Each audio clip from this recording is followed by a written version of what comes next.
Okay, hello. How's it going? Hey, everybody. Yeah, sorry that took me a bit to get things together. OBS was being weird, and I was, for some reason, dropping a shit ton of frames.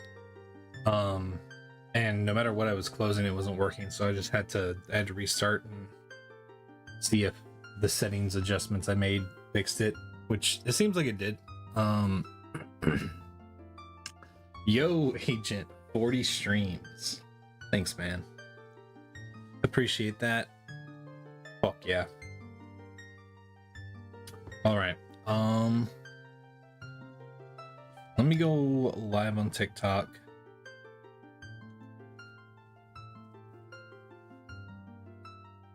Actually doing something useful during stream. Oh, hell yeah. Thanks for the good luck. Okay, I'm gonna start the recording.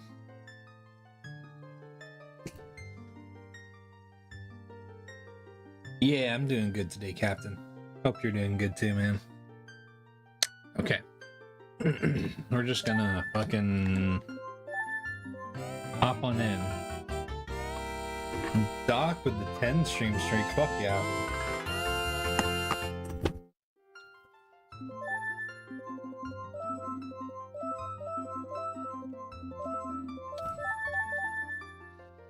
Okay,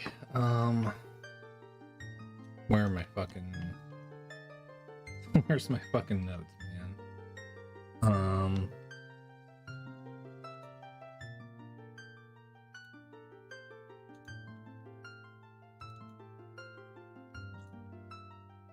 Okay.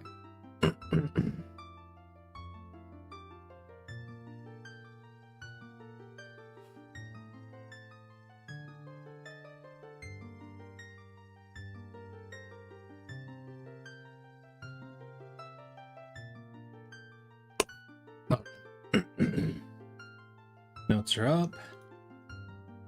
Let's fucking begin. Run 113 on 114, that's right. That's the trick, is that we gotta make it to where it lines up, and then we just keep it there. And then every 30 days the runs jump up. So after 131 it's gonna be 201. We're gonna skip like 69 numbers. Oh great.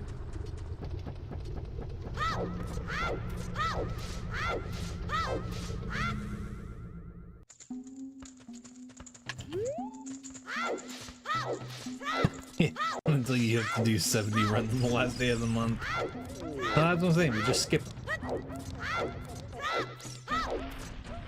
And look, if you think that I can't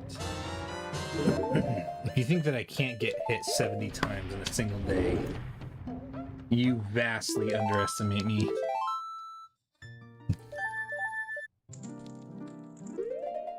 Oh fuck. I forgot to save. The one time I forget to save, man. Do that one more time. Fuck.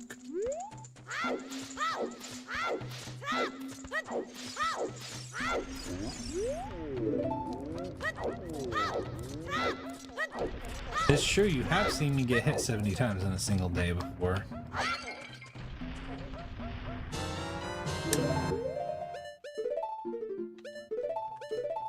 Okay. Save this time.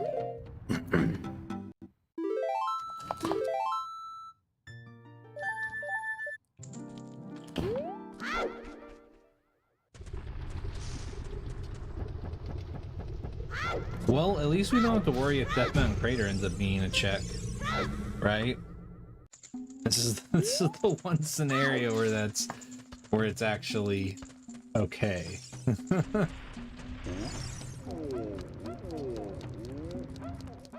Oh man.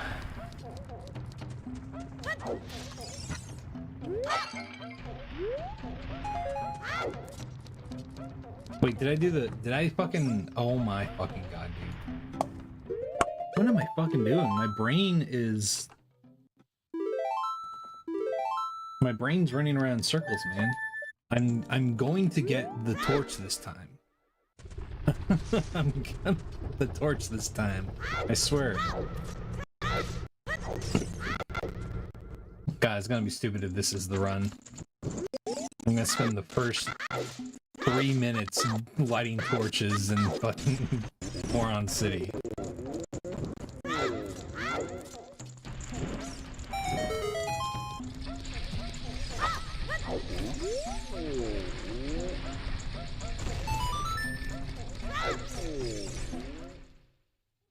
Gandalf, thanks for following. Yeah, me too. Okay. This guy doesn't have shit.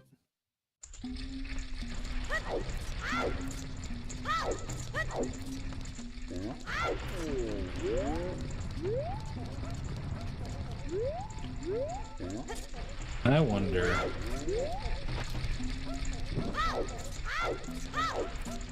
We should be able to get these torches lit.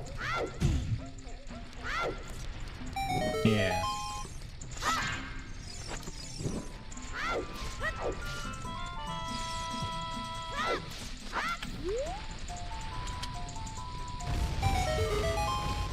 Sick. Yeah, Doc, as a kid I always worried about that. Because it feels like it would, but also it would be extremely unfair if it did, if I'm being honest. Okay, first thing we're gonna do... Okay, shop.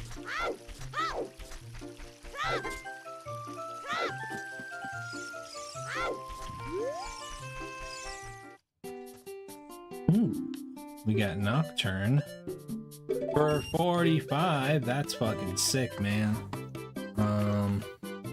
And we got Zora Tunic. How much is this token?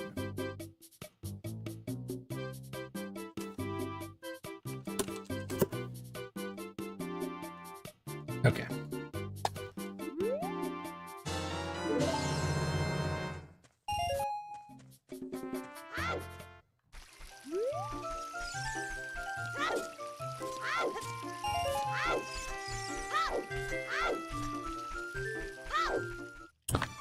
Let's see what you got, Mido. Big O, great.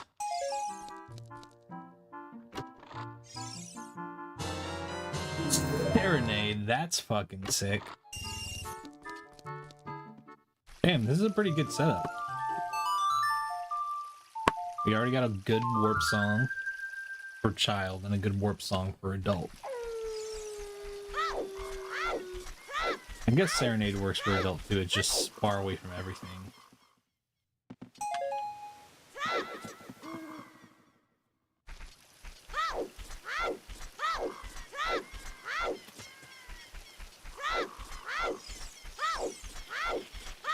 Now we just need a non-occupied bottle or Song of Time.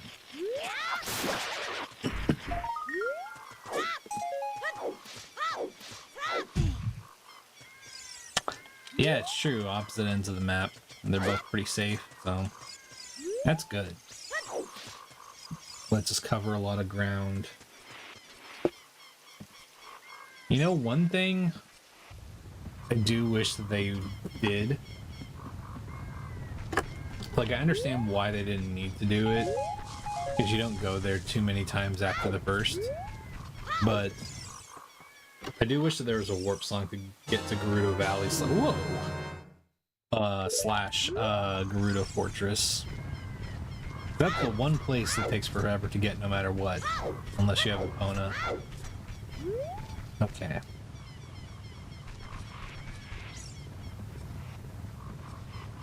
Never resave again, that's right. Okay.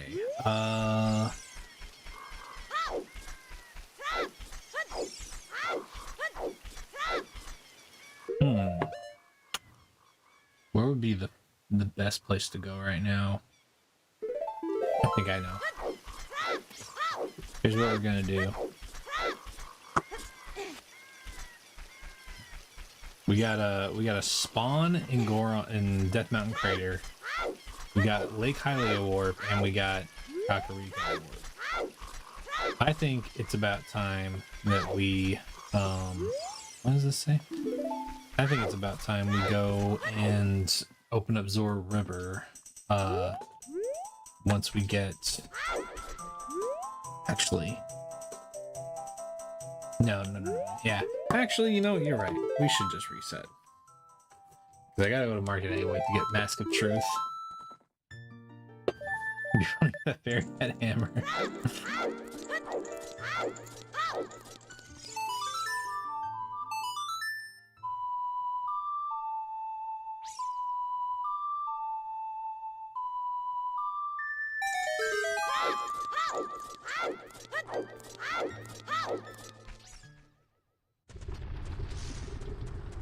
Okay, there's a token on top of the volcano.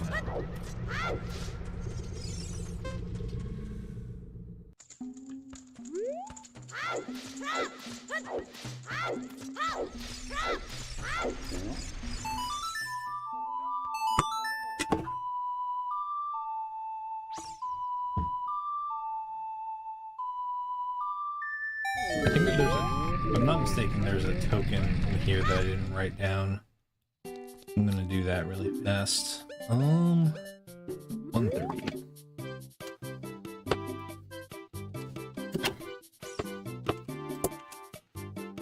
All right.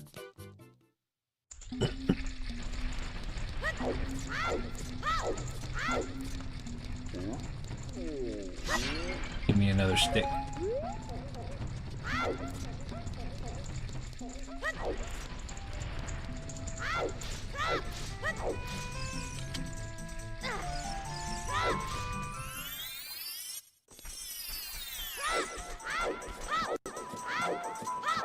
All right. We're gonna check this. Then business scrub by the bridge.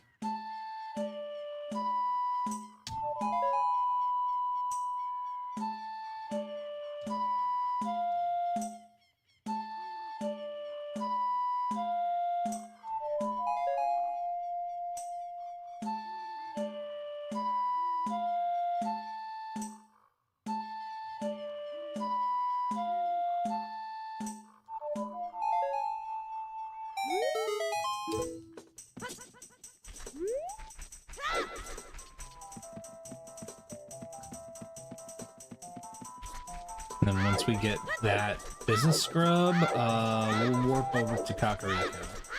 Start doing some checks over there.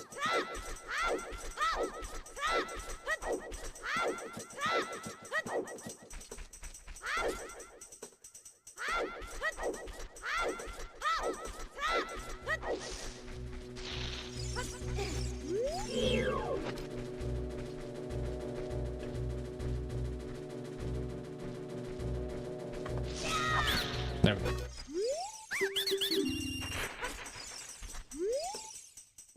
Spirit trials, spells.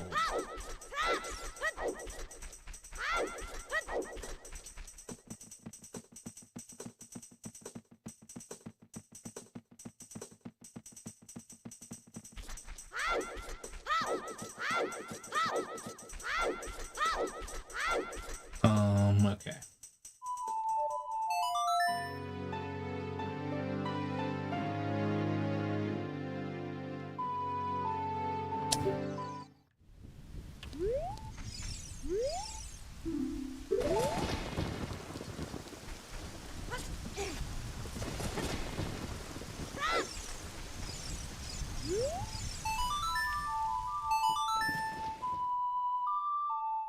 We're just gonna take a look at what's down here. I doubt that we're gonna be able to really do anything.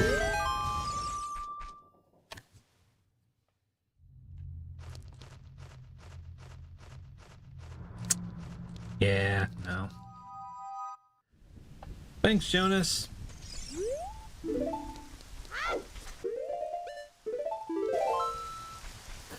No, we got Zelda's Lullaby in Kokiri sword chest. Pretty wild. Is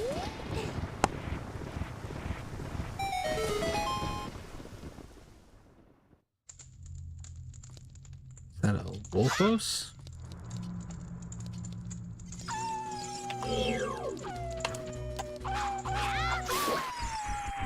It's so funny encountering enemies that you're only meant to encounter as an adult, because some of them are just like fucking huge and the scale feels so off when you're fighting it as a child.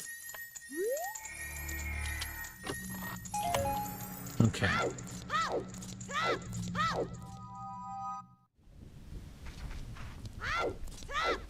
Now let's see what's in the crate.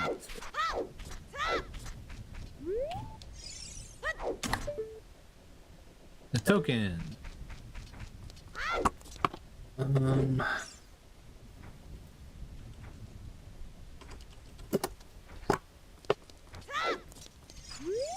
Okay, Dampy.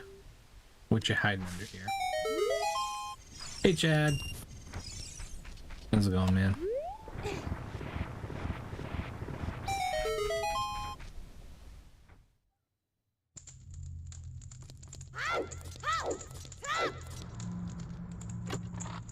Got your day off? Okay, that's awesome. Inspire. Is it gonna give us magic and make us do whatever's in Shadow Temple entrance?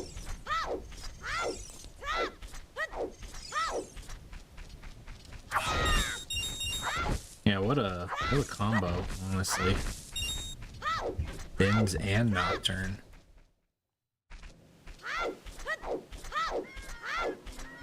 Okay.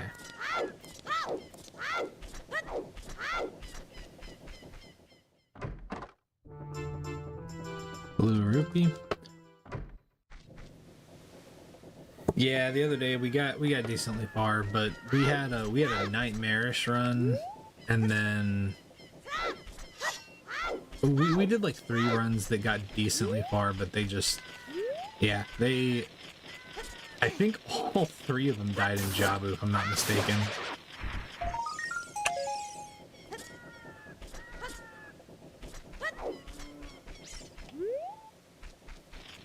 Yeah, they were all pretty rough though, if I'm being honest. Like I don't think any of those seeds were super solid.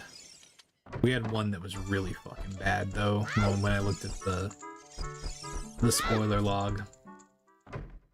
Okay, so we got a golden rupee. Cow.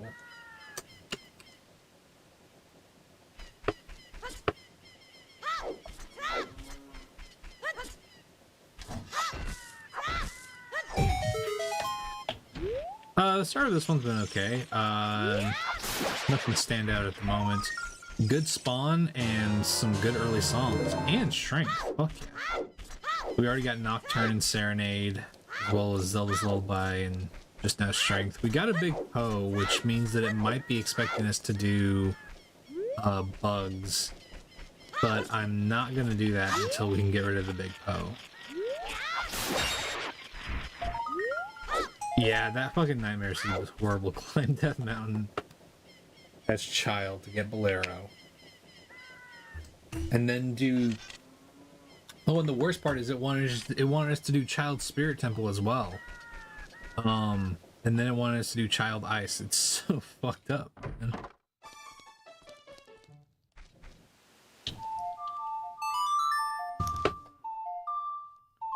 You think Shadow Entrance is the Dongo? I can see that.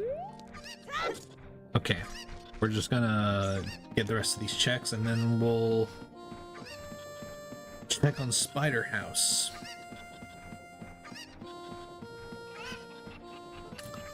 Yeah, this is an anti-ice stream in more ways than one.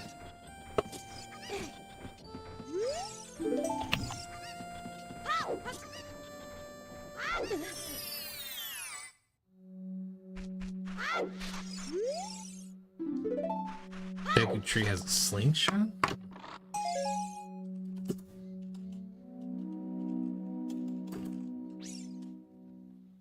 Okay.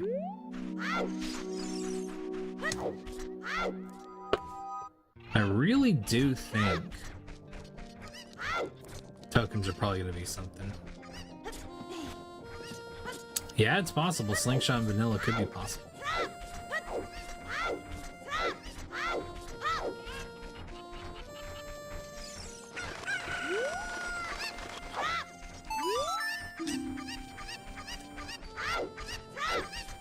All right. Let's check it out.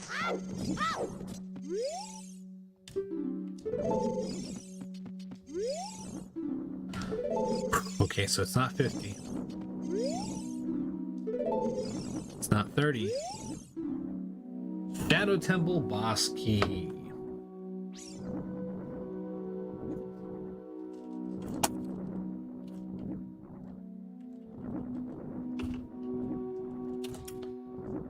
That's not a bad item to have on goals.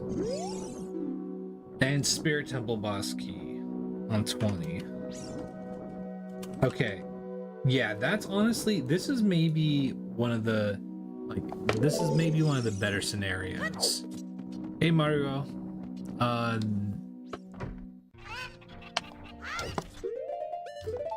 So that's pretty good because that means that until we're ready to do bosses, which won't be for a good long while, we don't even have to worry about that. Which is the perfect situation to get something on tokens. The only thing that would be better is if Deku Nuts or something really, really fucking good was on 10. But yeah. Okay, let me close out the Gamba.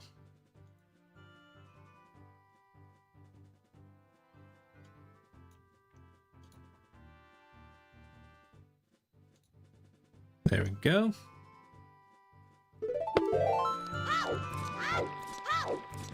All right, now let's do market.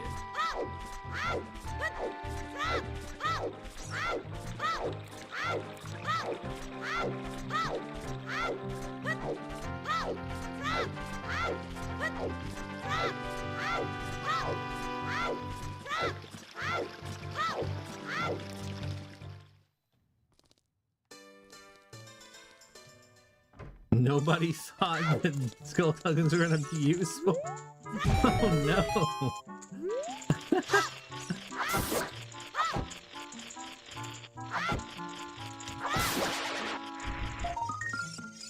Forest keys.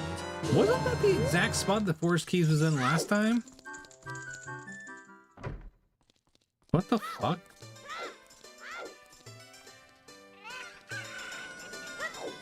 That's weird.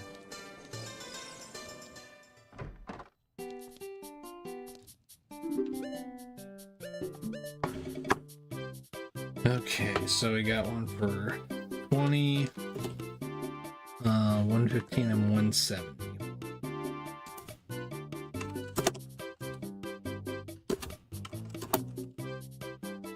And then we got sticks for 125.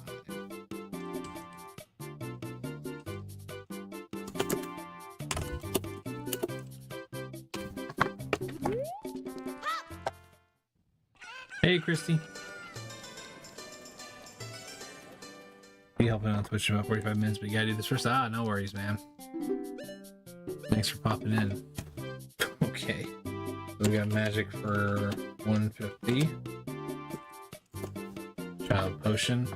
65 and 230. All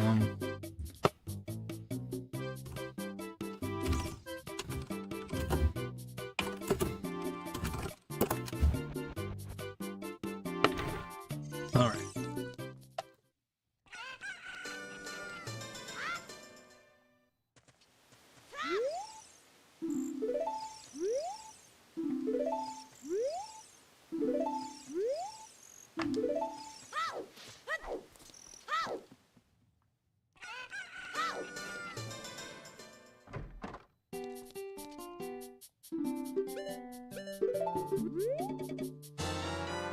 The good news too is since we have Zelda's Lullaby, it's gonna be real fucking useful to get bomb shoes, because that's not only gonna open up Zora River for us, that'll open up Zora's domain since we have Zelda's Lullaby.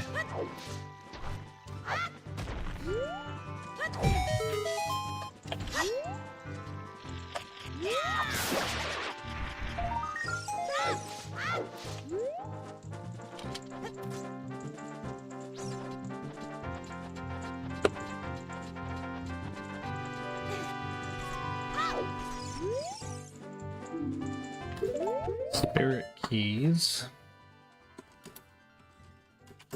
are in Zora River.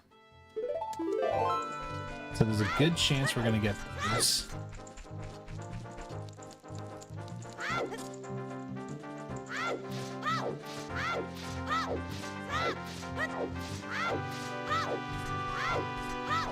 G-Man, thanks for following.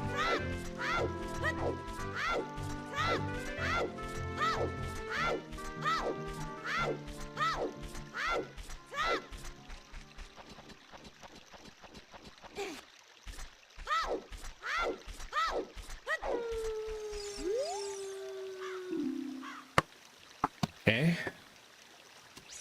Membership is on Death Mountain Trail.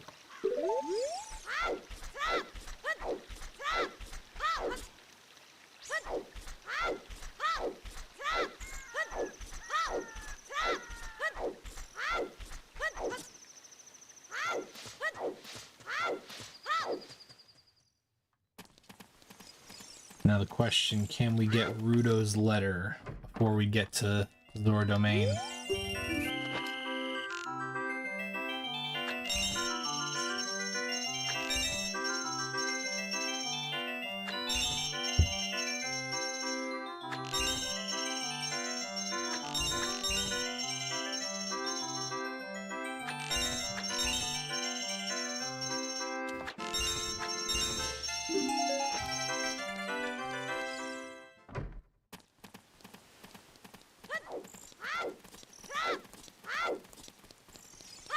Okay.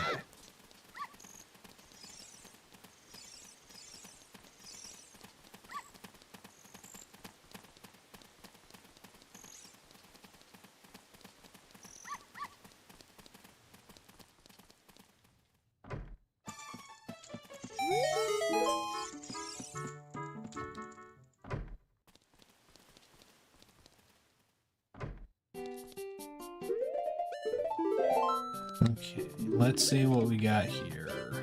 185 and 205.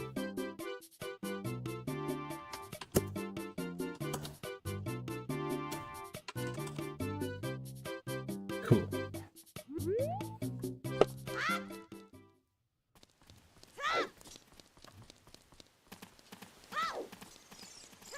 How old am I? I'm 32.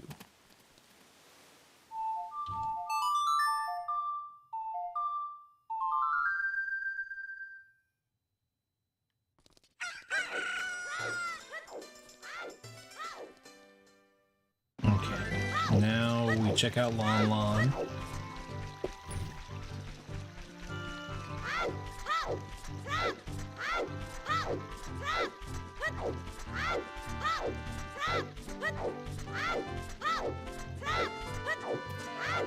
Yeah, this was one of the main games that I had on hand and played a whole lot of.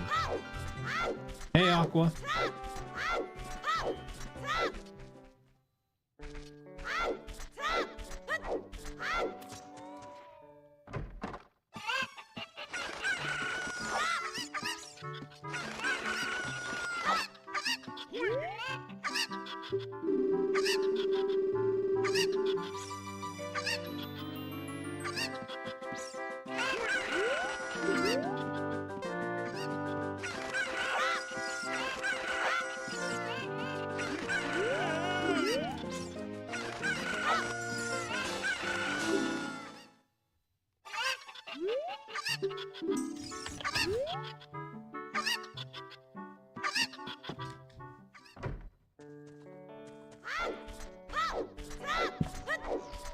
Yeah, this game and Majora's Mask were fucking huge for me.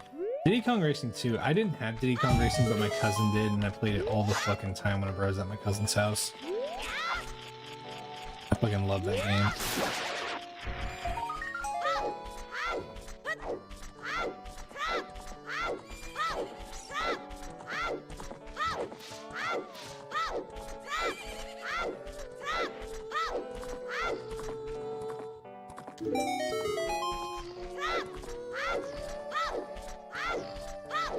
Yeah, I had to also borrow Super Mario 64.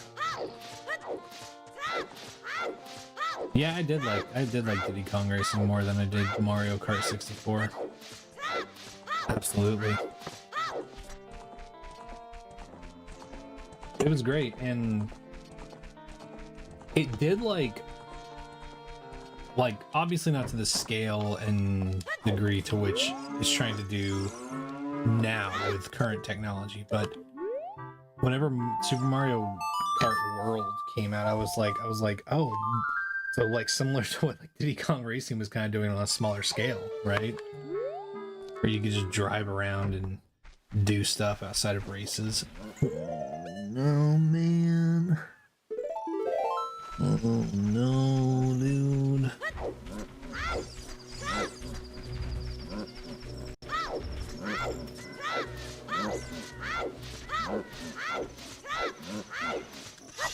Oh my god, man.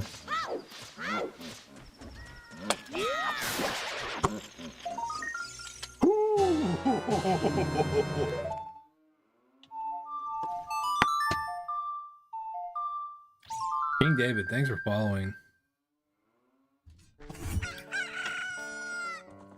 Yeah, that's understandable. I mean, I think some of the temples in Zelda definitely like were designed to frustrate children, you know. Jet Force Gemini. I remember that game. I never played it, but I do remember seeing people talk about it.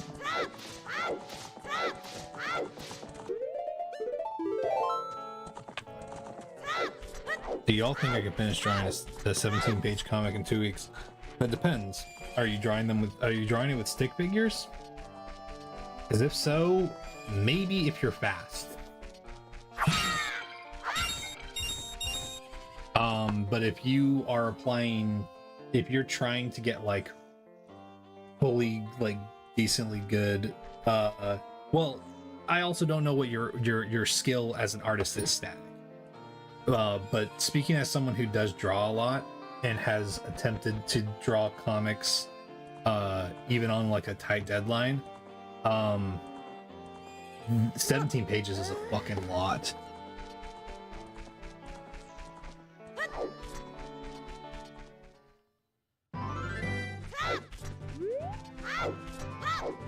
But yeah, I mean, like in my mind, I'm like consider how long it takes you to draw something that looks good, and then take like a fucking sticky note. Take a sticky note and draw something that looks good. Now multiply that by 4, and then by however many pages. And that's what I would say is like the pencils, or like at least the like just line art for it. Because there's a chance you'll probably be doing more than just 4 panels, but that's the only way that I can really conceptualize what it's like, you know. Still have your old 64 but no CRT? Yeah, I've got a CRT that mine can plug into, but I don't really like using it. It's really big and bulky. I really need a better one. You're an art major that's been procrastinating on the comic for roughly a year, and the guy just asked me for an update on when I'm finishing. Oh, okay. That's true. It also depends on how many hours you work on it per day, because you could... I mean, I'm not saying that you couldn't finish a comic that's 17 pages in 2 weeks. You definitely could. I'm just saying that, like, you would really have to figure out the scope of what you're doing, right?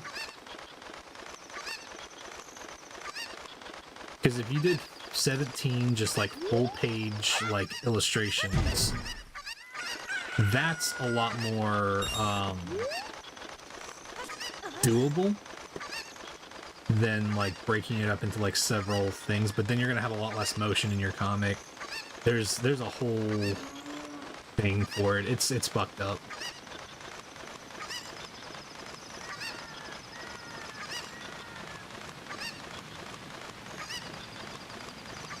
Yeah, I'm also not, like, I wouldn't call myself, like, I can make something pretty fast in a day if I wanted to, but I am not at the level where I can be happy with something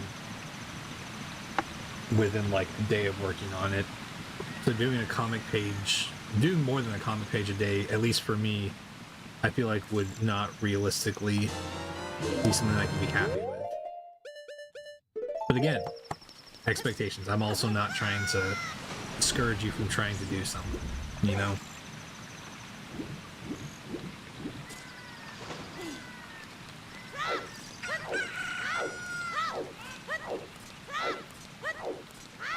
I will say, if you have a friend to help you and you can split up a lot of the work, then I think that it becomes more doable.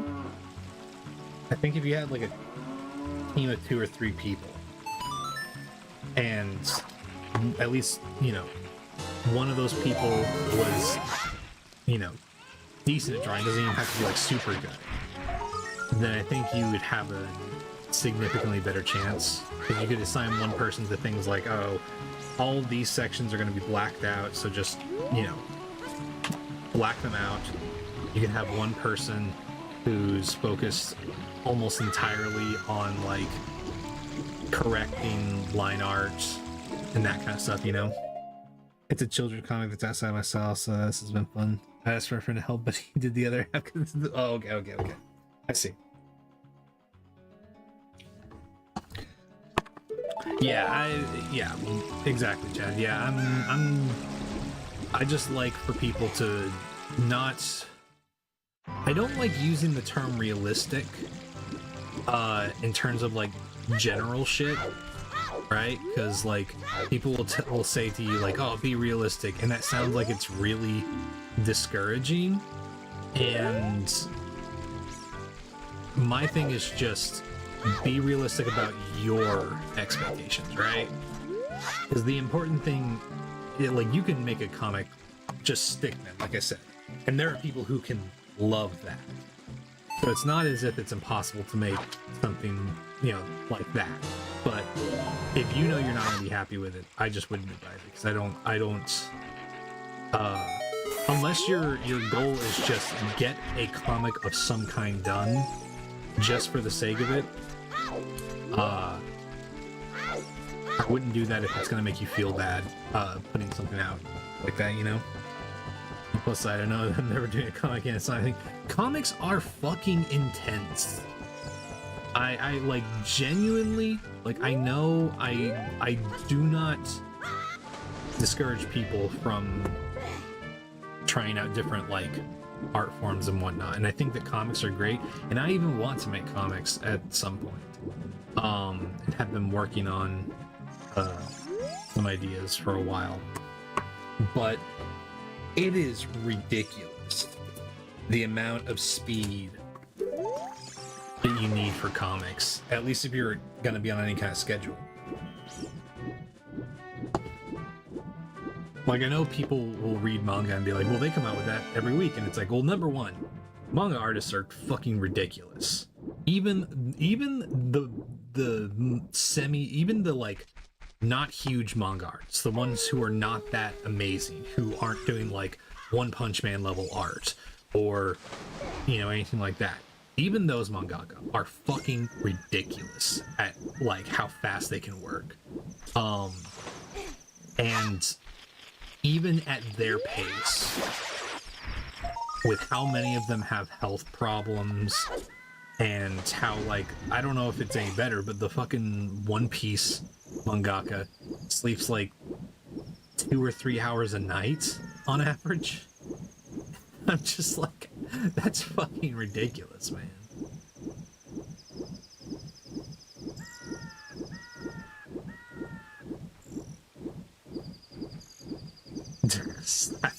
Yeah, I mean, there's plenty of people trying to do that now. But yeah, it's just one of those things. And, you know, frankly, I gotta say, even just from like a kind of funny perspective, even if we're talking about things that people will look at and not question, unfortunately, even if you try to fool people with AI, I will say AI is laughably bad at comics because continuity is such a huge thing. And if you're doing like one illustration, you can fool a lot of people because as long as people aren't looking at the right things, it's fine. But you will have so many inconsistencies that, like, the average person who reads comics notices in, like, large comic creators who are incredibly good at continuity most of the time. It's one of those things where I'm like, that's one place where, like, I don't even think you could passably do something like that if you even tried, you know? Right, she actually sleeps in that. Cool. I'm glad you were glad you're remembering to take your meds. Let's just go back up to spawn.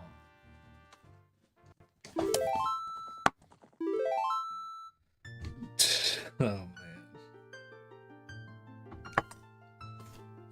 No, yeah, I mean, that's the thing too, is just, you know, like, the thing that I'm noticing, and I think that is a big deal with AI stuff, is that I think that AI gets worse in terms of just being, like, shitty, and being shitty, the more that there are, the more specific the art form gets, right?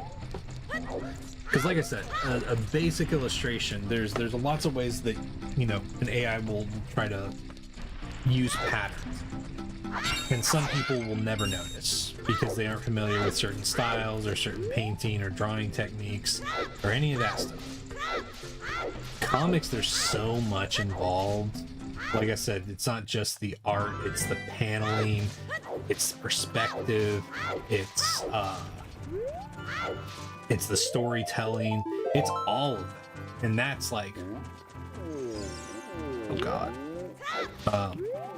And all of that is fucking huge to it, so it's like, you know, it's like, even if you wanted to be a grifter, a shitty grifter who uses AI, like, comics is like the worst one you could pick.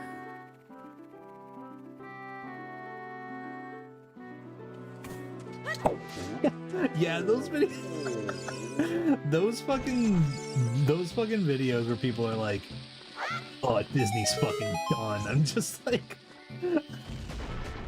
dude, no wonder you're using AI. You don't even know what good shit looks like.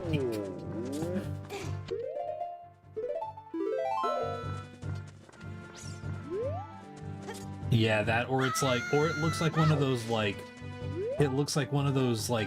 things where it's like they made a still image sort of move in motion, and it's just like a character moving, like, their mouth to words and stuff like that as the story. That shit's so bad, man.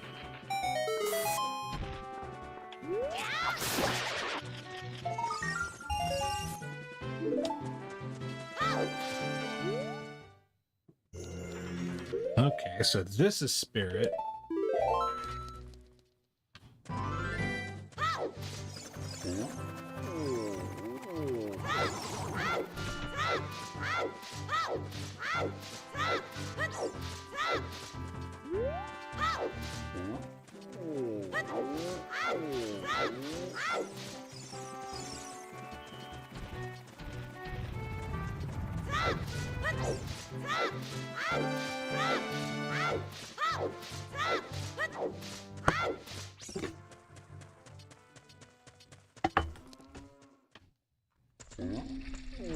Oh man. But yeah, eventually I do really want to, I have story ideas that I'm working on turning into a form of comic idea.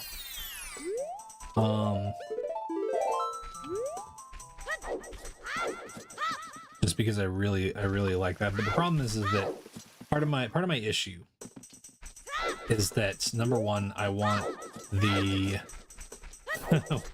I want to do it in color, which is a whole fucking deal. And I also just want the art to be at a certain level. You know, I don't need it to be the most detailed thing in the world, but because of that, I'm like, there's no way I could plan to do a comic like that on a schedule. I think that I could do like maybe a 10-page comic a month, right? That's what my I would assume my pace would be. And I don't know if I'd always be happy with the art, but I definitely could get something that I think would look pretty good out. What program would you use for color comic? I use Clip Studio Paint for everything. It's just the program I'm used to.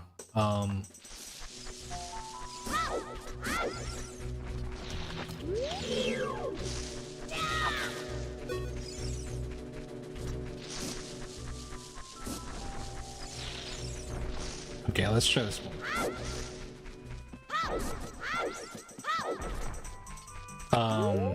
But yeah, I do everything in Clip Studio Paint currently. I can't afford physical art supplies. That's where I've gotten all my experience. Also, it's just got great tools for comic creation, which is part of the reason why I use it.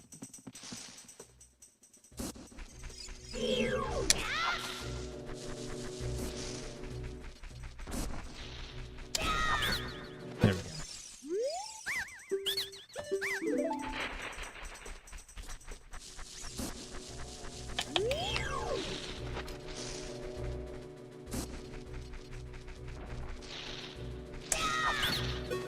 Okay.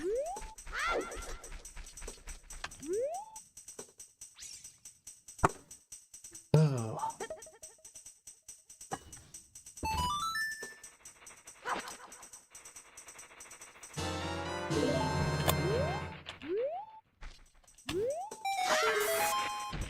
But yeah, I also I've been learning to animate in Clip Studio Paint also, so it's like kind of just been my all-in-one tool as of now. At some point I might branch out and try some other programs, but I definitely am not in need of another program currently. There's stuff that I try out every now and then, like there's a program called, I think it's called Paintstorm, that every now and then I like to try using because I like the color mixing algorithm on it. But the color mixing on Clip Studio Paint's really good too, honestly. The tablet program or PC? It's so both. Tablet though, you have to pay or well, now no matter what, you have to pay a monthly fee. But I have a version of the program where I gotten a license. And I think for the tablet, for my iPad that I use it on, it's like I think it's like $9 a month. But yeah, you can also get a perpetual license. It's just it won't come with like the big updates and everything like that. Okay.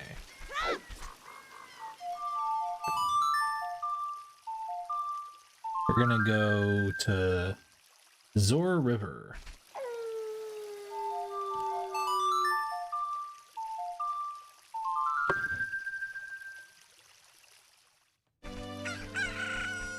The only thing I really don't like about Clip Studio is honestly just that their fucking shop. So like Clip Studio Paint is one of the programs from Clip Studio, and if you open Clip Studio to look at like their asset store, where people can put up their own assets.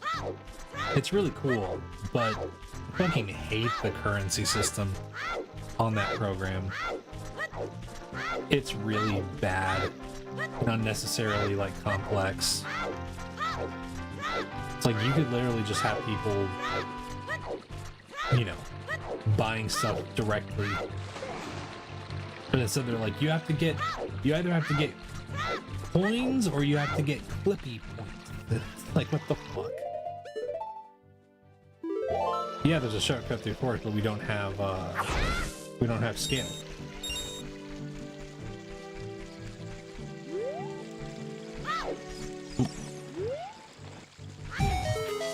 Did you have plans to do anything fun with the bird variants, Emily? No, Doc.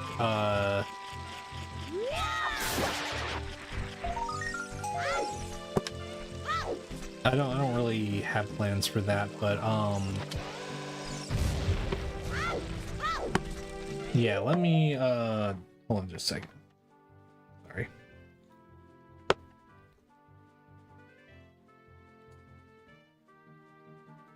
I gotta change something really fast.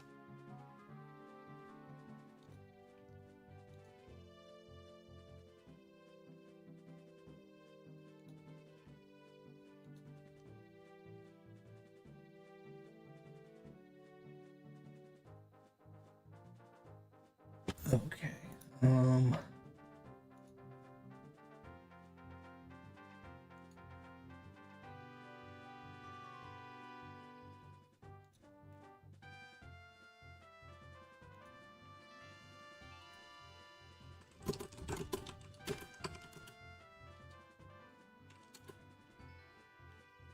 Okay. Sorry about that. Yeah, yeah, no, unfortunately those were AI, so I will not be doing anything with those. Which is why they're not in the Discord anymore. The pictures. And they're still there, obviously.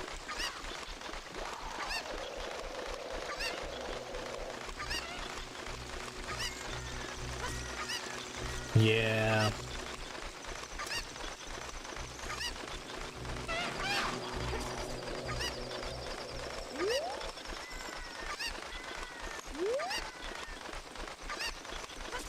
Yeah, and unfortunately I even have a pretty firm stance on like I won't reference AI either.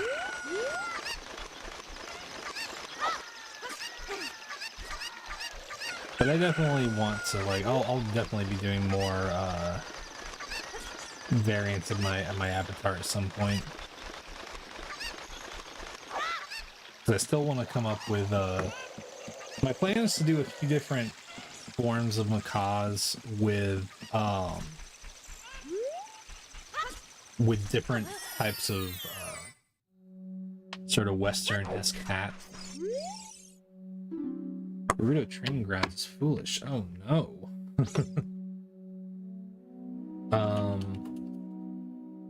Like I don't know which macaw I'm gonna do it with yet, but I want to use the gambler's hat. Ooh, there's magic. Okay, cool. I want to have the gambler's hat on one of them.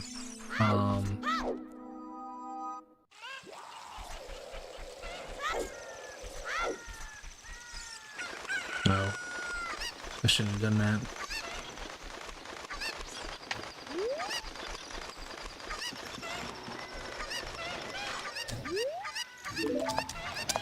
Okay. Still token on job. Not a big deal. Woo! No! No! No! You stupid fucking... Oh, God damn it, man.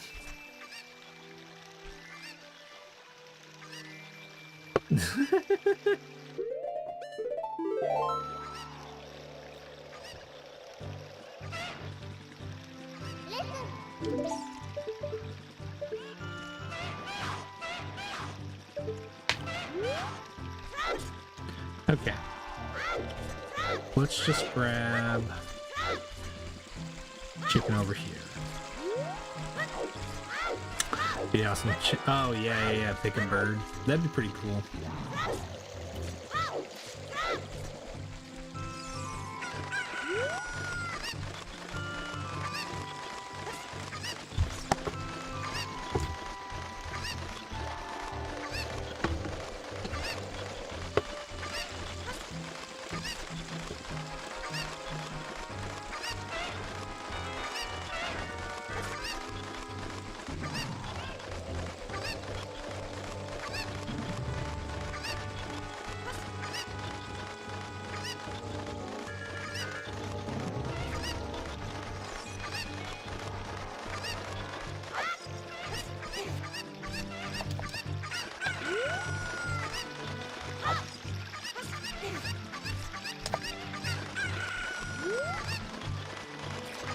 Okay.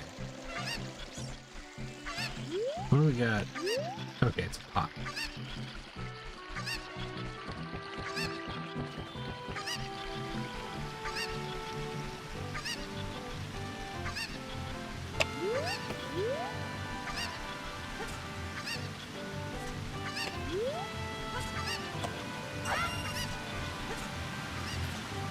I wonder if it's... She waits a month. Oh, that's time.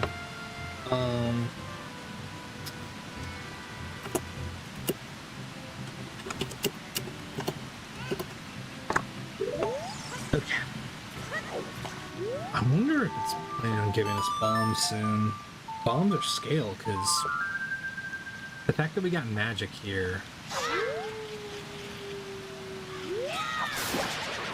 tells me that it's either that or, ooh, there's silver gauntlets, or maybe he was expecting us to go into Spirit Temple as child.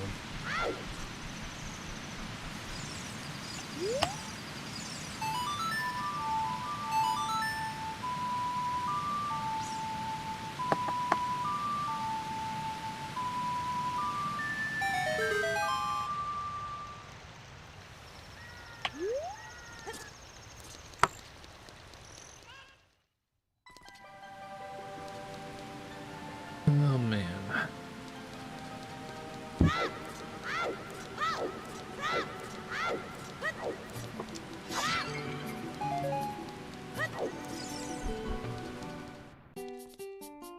Oh. Okay. Then we got scale for 35, and then got a wallet for 170. So that means that oh boy. Okay. So yeah, unless it was gonna give us bombs somewhere, it was gonna expect us to wait until we were an adult to get magic. So interesting. 90 and 160.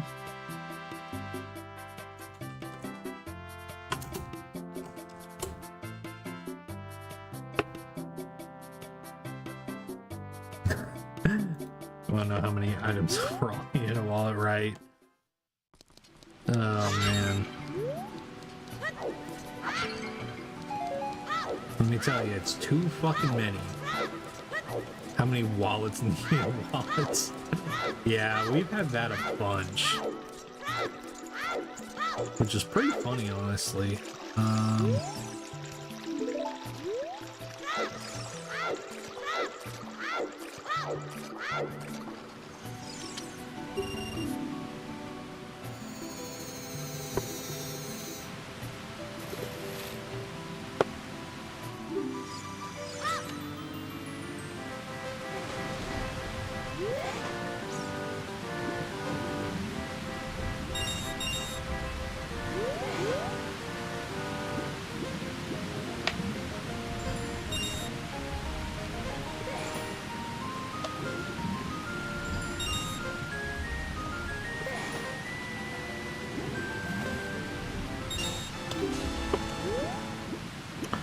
Okay.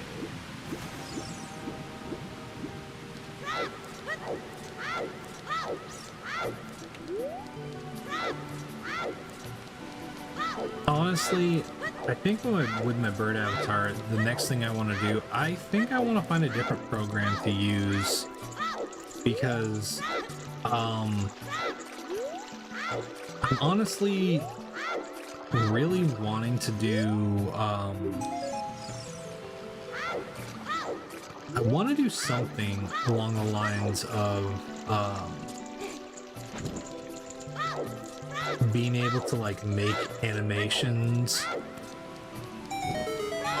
with my avatar, and not even like full on like it morphs and stuff like that, but just even something like I really want to do a redeem that's just a flying pop that comes and hits me, and I flash red whenever it hits me. But I don't think that's possible with with this program. Whoa! Oh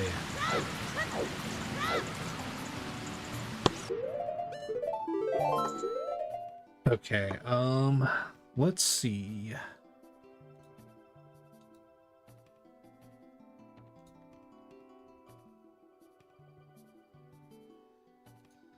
Oh man. Okay.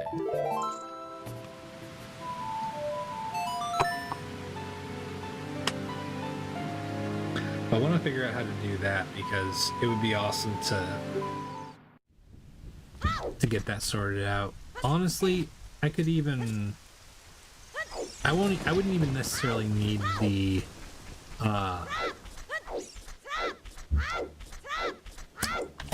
animation to like flash me like red. I could probably just do the pot flying across the screen, but I don't know. It'd be cool to have something kind of interactive.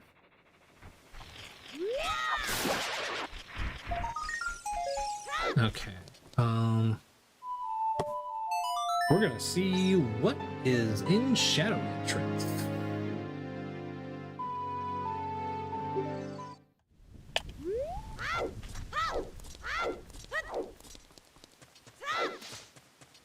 Here's hoping for something doable. Oh, that would be cool. Jabba being here.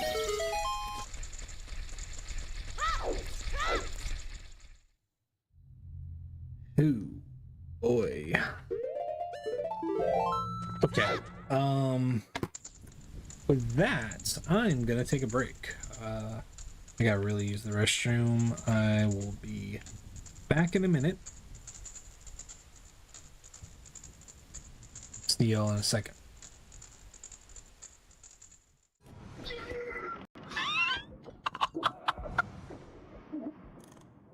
Get in, get in, get in!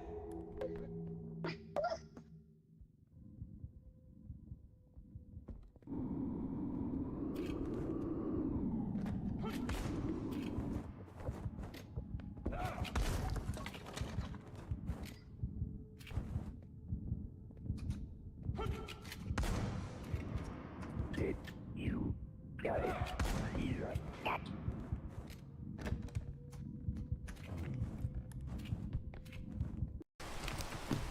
What do we got? Okay. Bandages and an energy drink. I got a cursed skull? No, great. Just what we were looking for. Can I commune with it? I don't think so. What does it do? That's a good question. Let's see. Sick. Oh. Holy fucking shit. Oh, Holy great. fucking shit. Great. Holy fucking Great. shit. Yeah. I'm just gonna kinda put it here until we find this spot and come back. Yeah, I've also got the feather drone, so it'll make it easier to keep. No! Damn. Well, stay hidden. Oh my god, that sucks so much. Oh no! Oh my god! Oh, was that fucking gnomes? The skulls! Worse!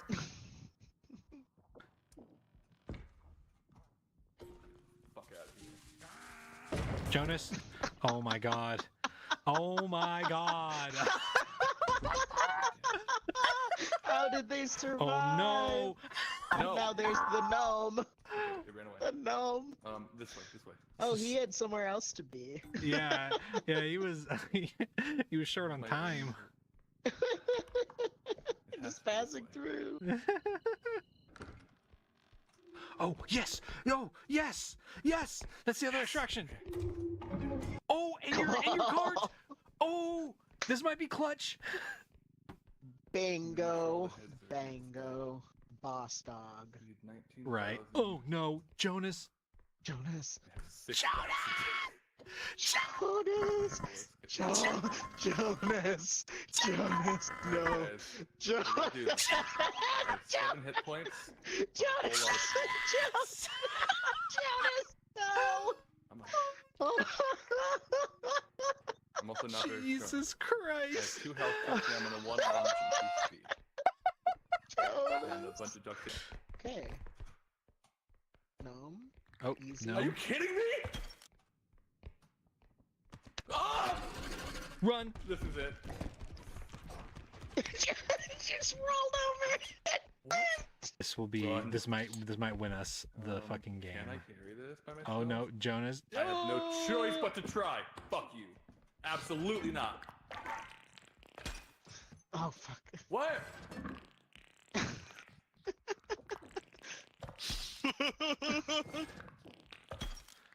Oh my god. Even when Jonas isn't working on tower defense, Jonas is doing tower Yeah. defense. Yeah. That's Okay. what it's like to be on gnome duty. Back. Maybe bits equals how many pots or items are tiny and just throw at your mouth. Yeah, that's what I'm thinking. Something like that. It'd be really cool to have something like that. Because I like whenever VTubers have a model where they, like, when you can throw objects at them and it sends them flying. And I want to find an equivalent thing for my 2D avatar.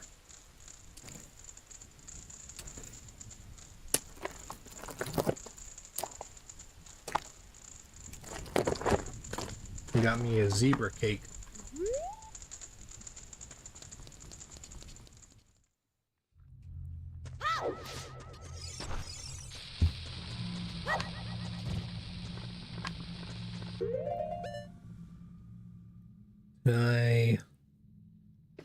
I forgot to unpause the recording. Okay. Oops.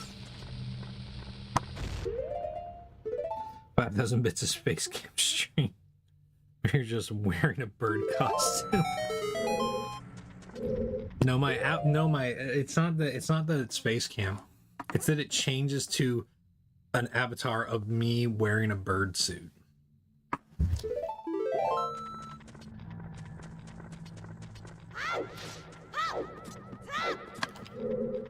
Oh god.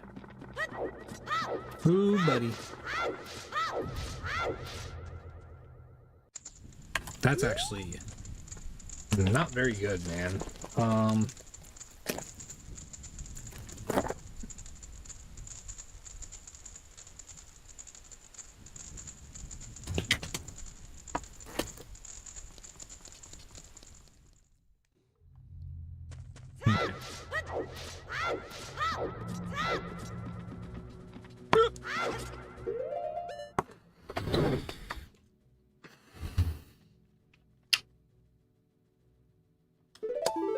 It's too bad I don't think.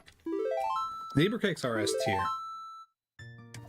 And the big ones are superior. Okay.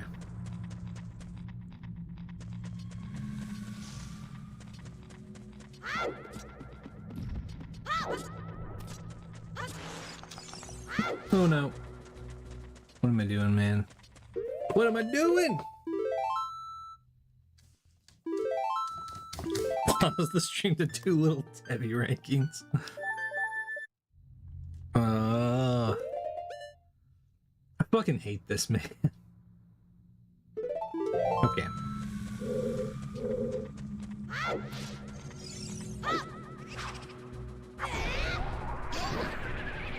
Get the fuck out of here, you stupid bastard.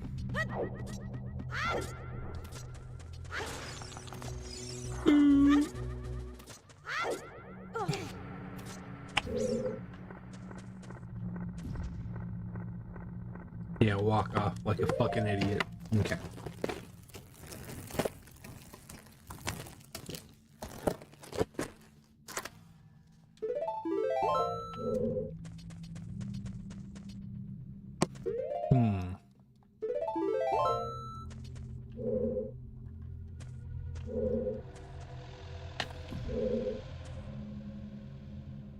Can we?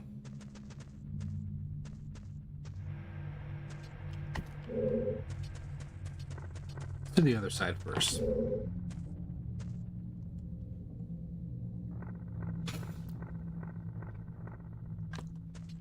Yeah, this is something, man.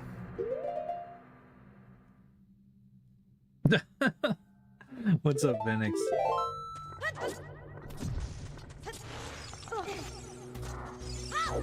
What am I being mean to you? Ouch!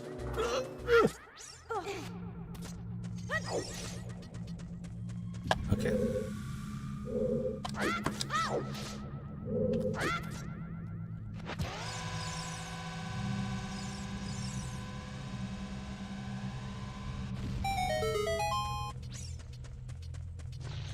I can't believe this trick works.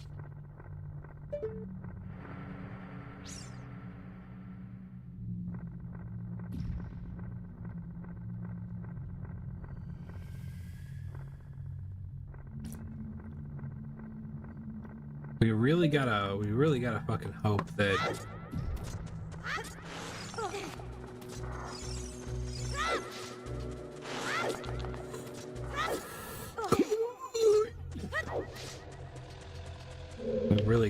this is gonna be enough, man.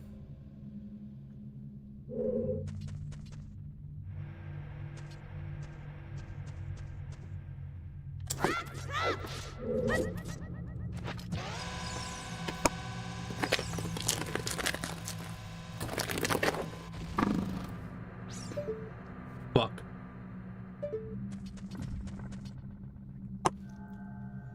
Well, that sucks.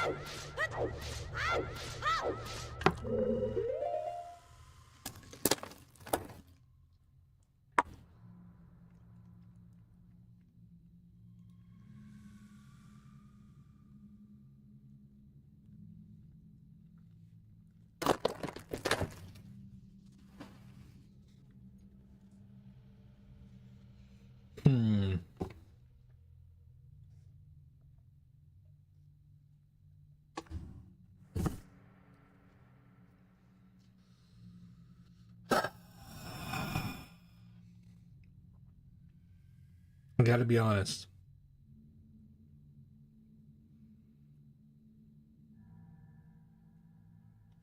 I think... Oh, wait. I forgot that we have strength. I don't know why I forgot that, but... Yeah, I'm making myself anxious. Don't worry. Don't worry, we're in this together.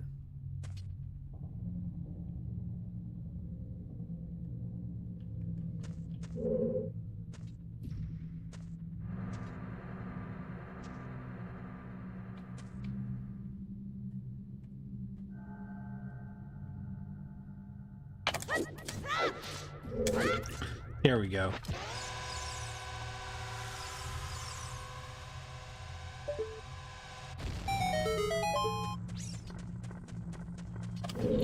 Wow, that's ridiculous, man. It doesn't even hit it. It doesn't even get on top of the fucking mouth. It just, it blows up from under, like it blows up in the fucking roof of its mouth. That's fucking wild.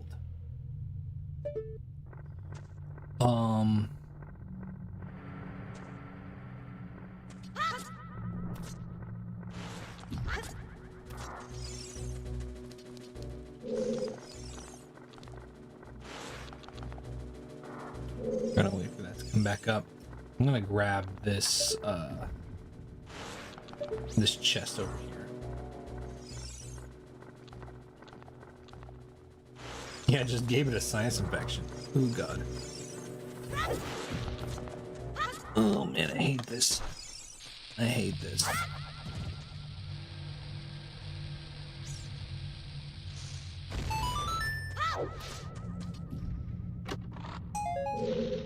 Oh, of course.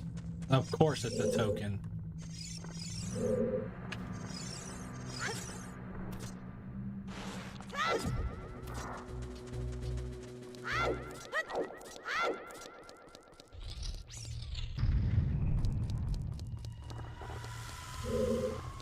You know, what's fucked up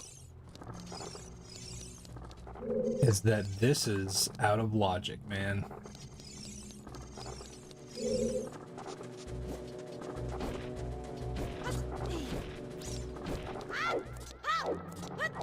Meaning what's in logic currently is Deku Tree.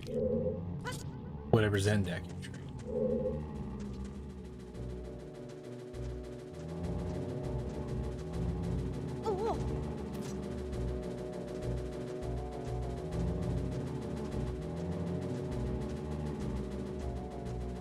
Yeah, just doing it. Yeah, but doing Dodongo vanilla style isn't possible because we don't have slingshot currently, so.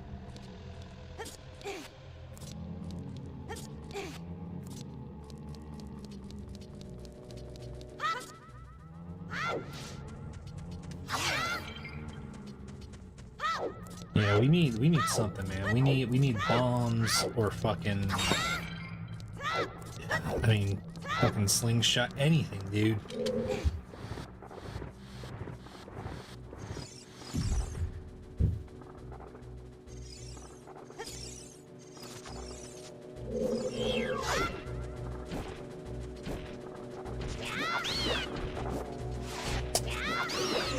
Oh god.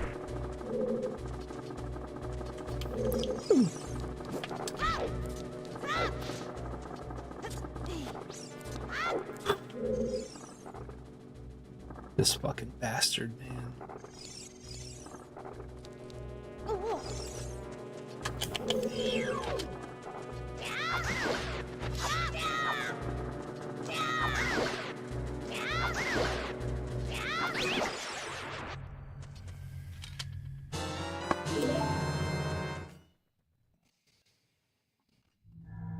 Yeah, the slug is really fucking fast. It's ridiculous, man. I mean, the only checks that we can really do, I don't know if we have enough magic to kill the Lizalfos. But we would have to kill both of those Lizalfos in order to get any checks in the first place. Okay, well, I don't even know if there's anything we can fight right now.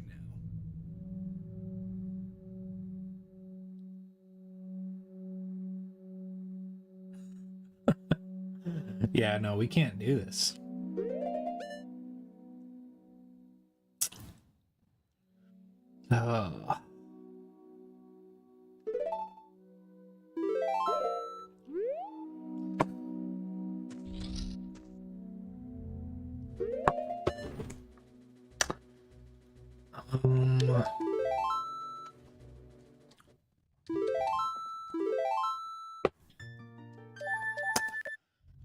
Well, y'all, it was fun while it lasted.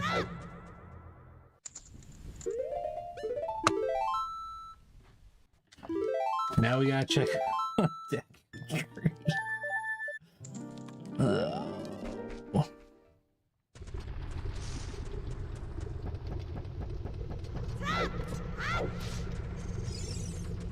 Unless, wait a second.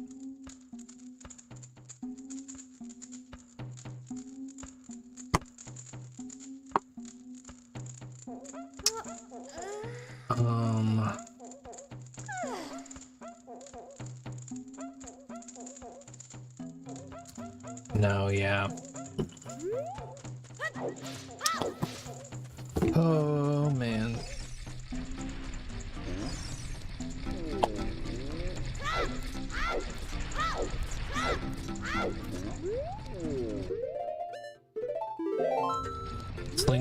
Slingshots in Deku Tree, but we don't know where Deku Tree is. It might be vanilla. There's also a solid chance that it's fucking shadow temple or some shit. For bottom of the well. Who fucking knows, man?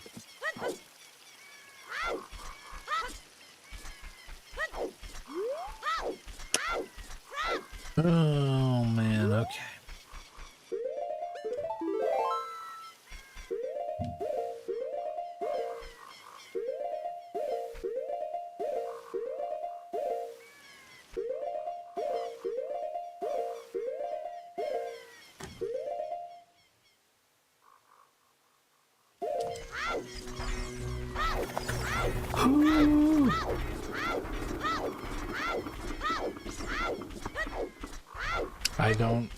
I'm not gonna question it.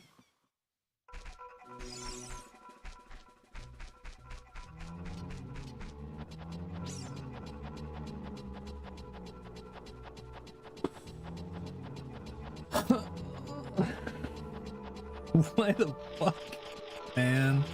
What is wrong with these fucking seeds, dude?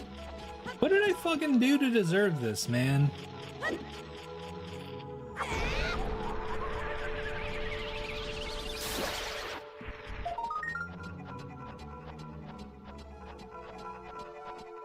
There's so many more deserving people to be suffering.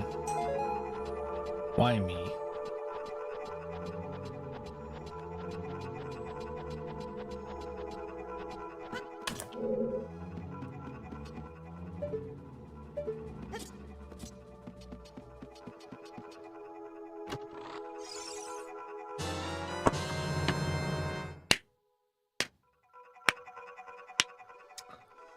We're back, baby. Shout out to Aeneas. Someone who deserves to suffer. Well, Aeneas does that to himself, okay? If I'm being honest.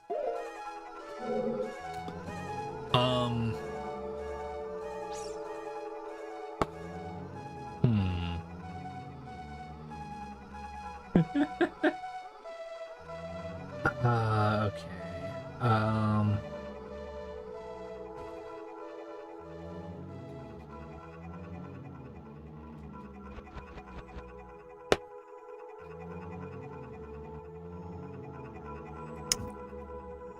This does open up several checks, though. Fuck it. We're not gonna go any further. Fuck this, man. Go back to that fucking cavern and see. Fuck no, I'm not fighting those fucking Lizalfos.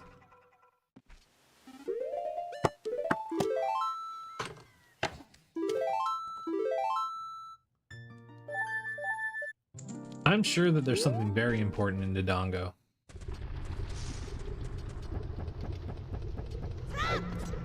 But if there's any chance that I can make it more survivable, I'm gonna do that. Got one page done during the stream. Oh, hell yeah. That was pretty fast. Hell yeah.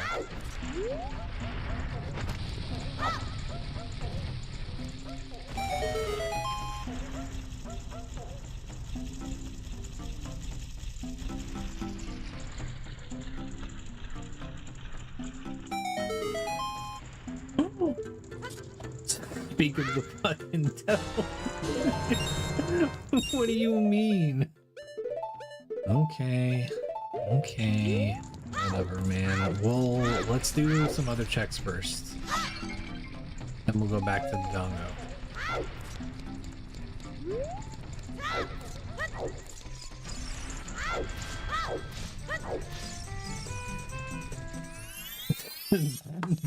Vanilla Song of Time would be fucking diabolical.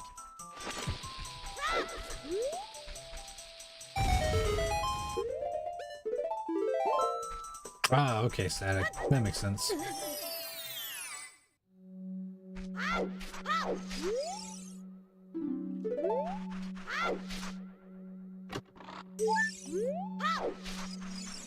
Oh, man.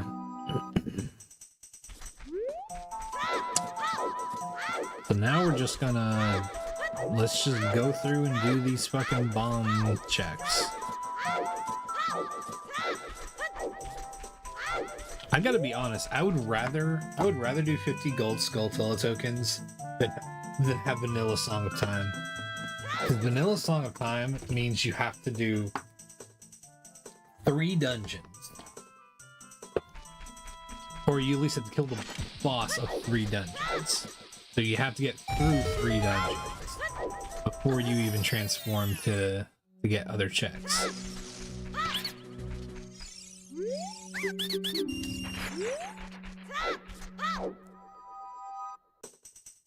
Which might not be so bad if you get fully decked out, but the chances of that without Song of Time are really fucking slim.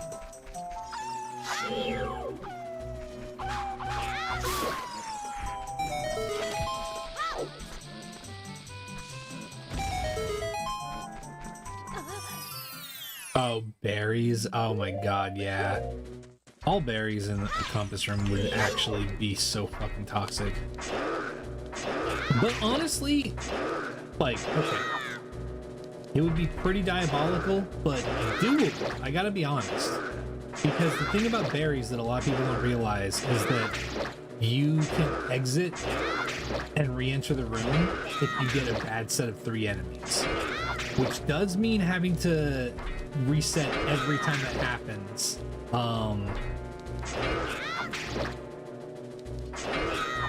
But it's a more controllable scenario. And with most enemies, if you throw a bomb onto the berry, you'll usually kill 1 or 2 of the enemies that spawn anyway, so. Maybe you can reach Forest Boss or Chomp. No, you can't. Because you have to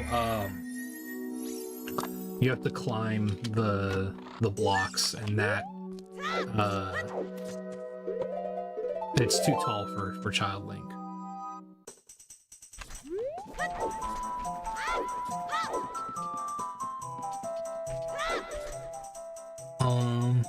Okay.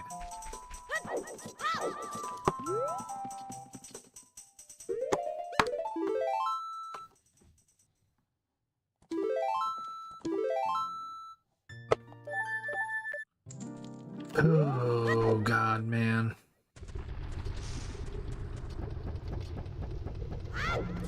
We can just get a slingshot, honestly. What do you mean I don't get the magic pot here? What the fuck? That's bullshit, man. The moment we get slingshot, though, we can go and do Goma.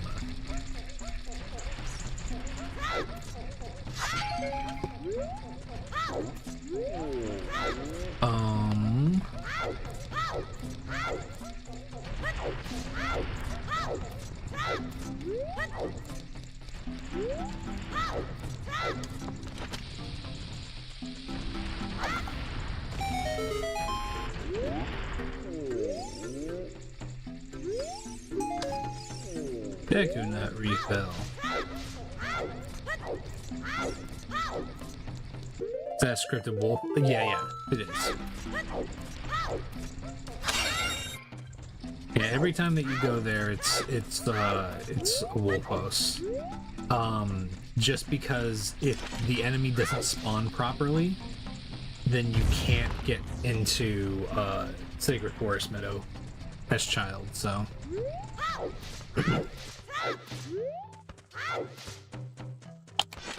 So that's one of the few enemies that's forced to be vanilla.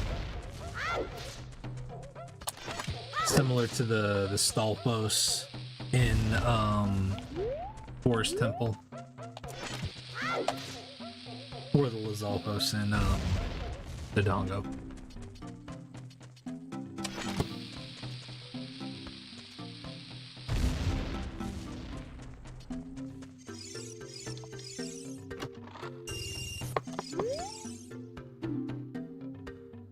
Shadow Temple has Ganon keys.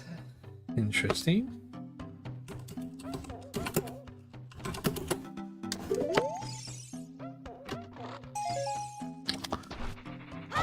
Honestly, man, I'm gonna be surprised if we end up getting fucking Song of Time and the Seed. I have such a bad feeling about this seed. Oh, hell yeah, Phoenix.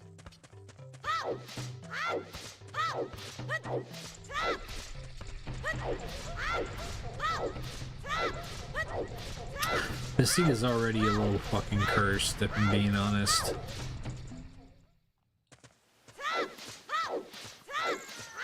And now that we know what Deku Tree is,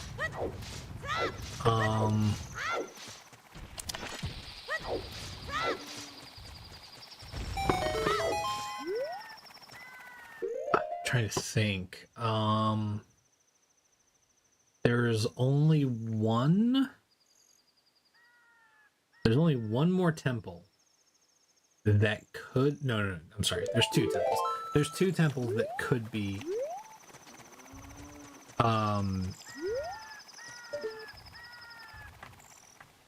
there's two temples that could be Jabu still that are not vanilla. But I find it very unlikely at this point. Knowing what Shadow Temple, the Donga Cavern, and Deku Tree are,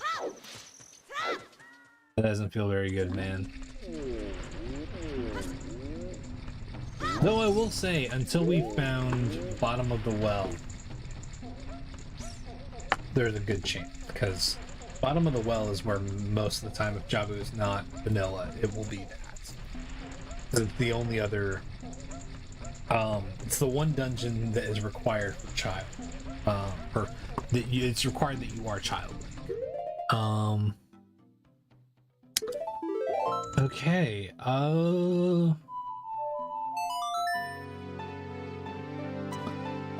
fuck, man.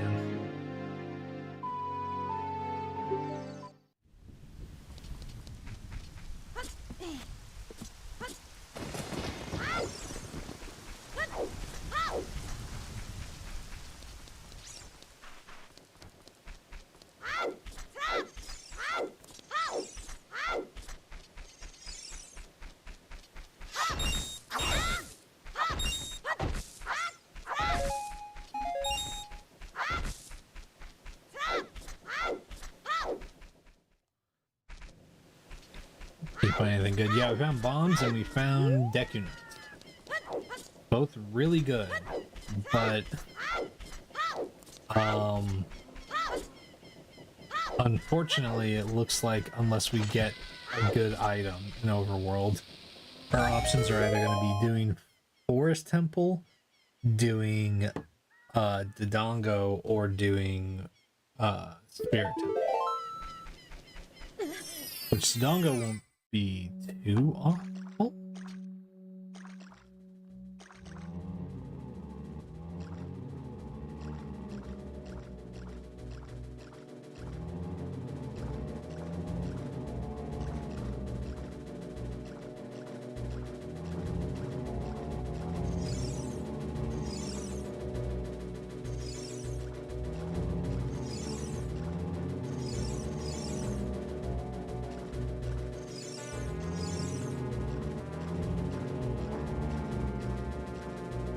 Okay.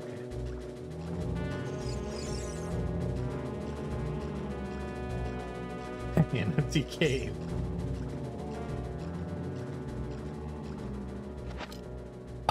The Dongo can be decently easy, but it really depends. It depends on what that one room is like, the one above the stairs, right?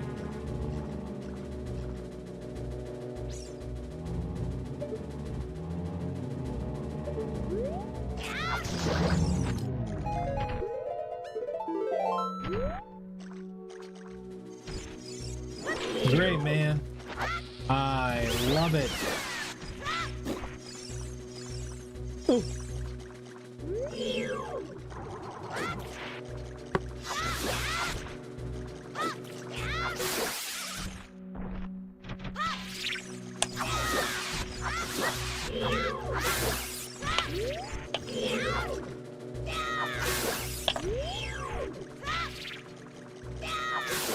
Ooh.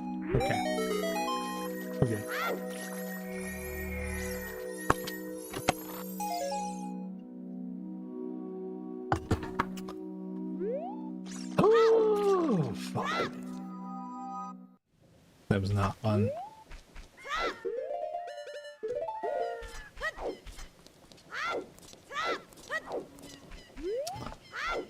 Yeah, I gotta say, an empty room where you know that there's supposed to be enemies is so much scarier than if you know what the enemies are most of the time.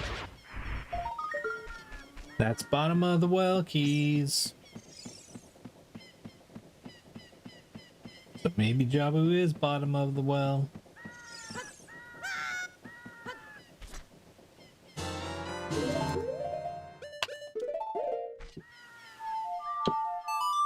Let's go do Bomb Chew Bowling.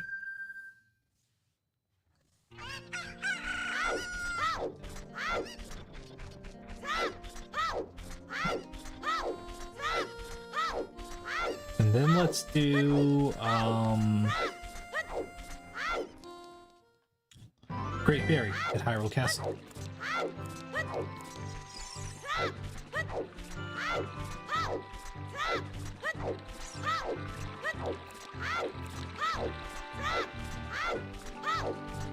I swear, man, it gave us slingshot for 1 seed, and now it's like, nope, you got it once, you're not gonna get it again.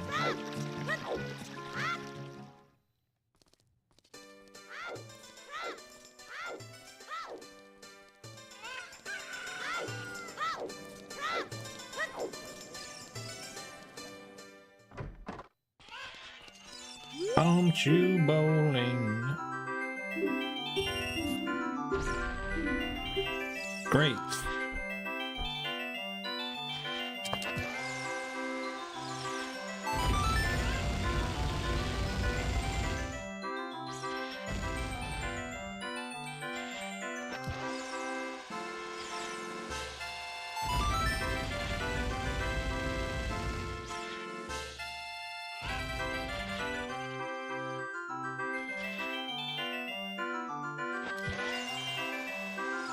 It's too high.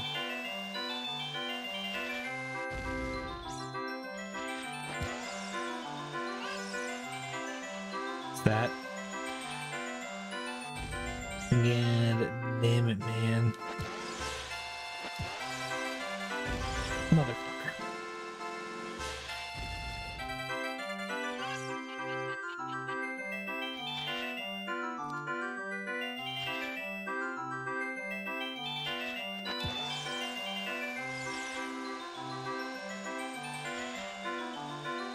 You are fucking joking, you piece of shit.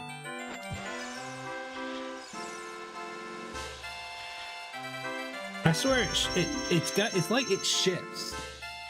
It shifts every few seeds. I don't know what the fuck is going on.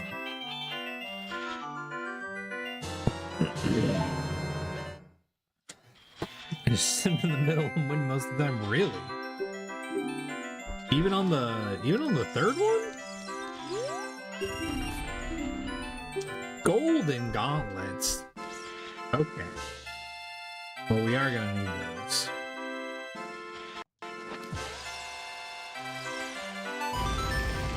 Yeah, chicken being rando would be pretty funny, I gotta be honest. I would kind of love that.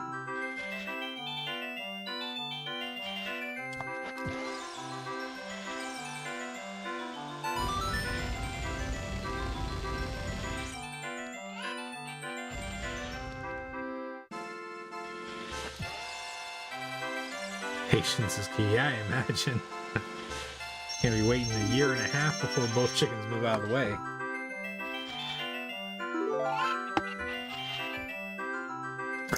Just let him rip and pray. That's funny. Sick. So now we can lift massive, huge stones. If only there was a way for us to put that to use right now.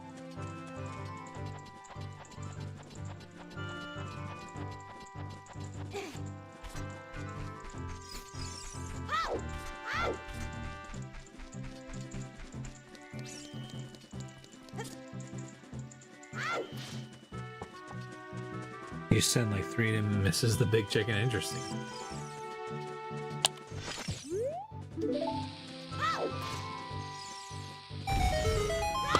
Yeah, only as adult, which is bullshit. Should be able to lift huge rocks as a kid.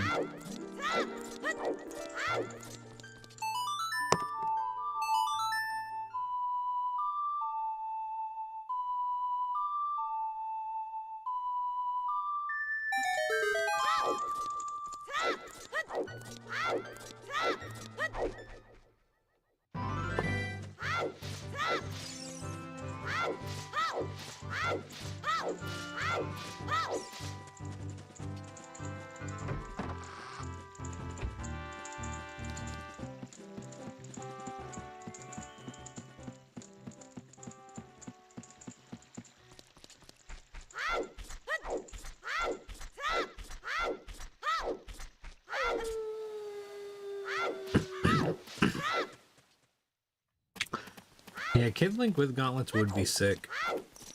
It's a shame it didn't happen in Majora. Okay.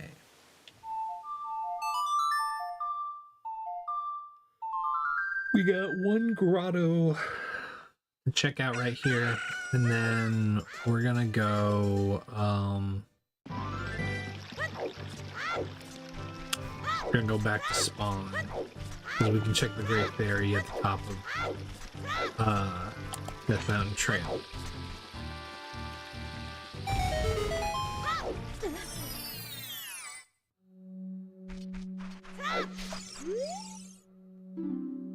Spider behind a muddy wall in a grotto. Well, it's Greg. So that... Oh no, dude, that's Hyrule Castle. Thorn Grotto.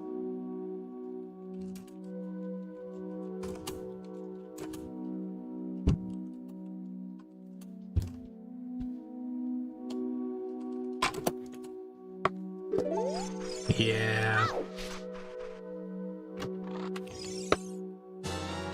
And there's Hookshot.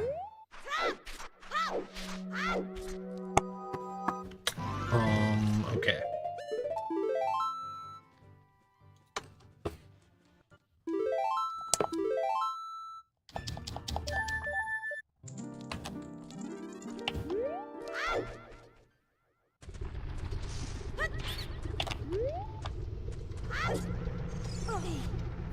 Gonna need Greg this seed. That'd be pretty funny.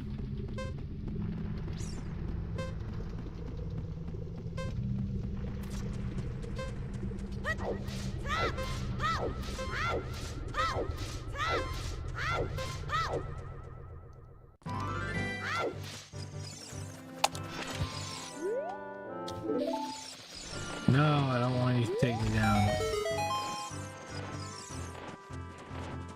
Steering clear of you, Mr. Bird.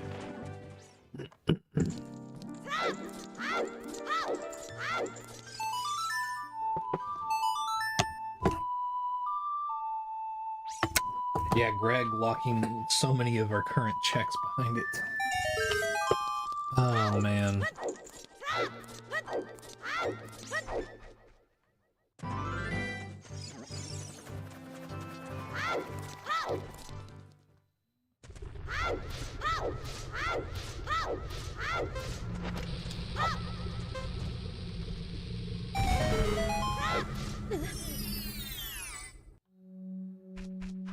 Greg is the greatest rupee ever generated. Because they wanted multiple modes for what spawns Ganon's castle bridge, rather than just getting all the medallions, there is a singular green rupee that can be found in a chest. There's only one, so that's what makes it funny, is that it's a green rupee in a chest, and it's the only green rupee that you get in a chest. So they named it Greg and made it to where it's a rupee that when you get it, it creates the bridge to Ganon's castle.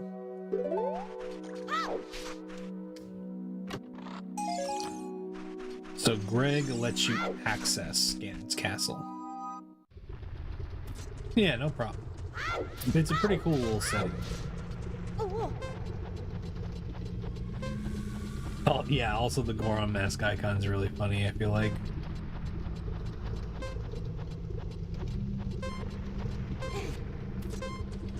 Great, man. That's just what I wanted. Oh, wonderful. I forgot that Desert Colossus is now in Logic because we have access to Spirit Temple. Yeah, the Goro mask is very Greg coded. Okay, let's see. Oh, man, dude.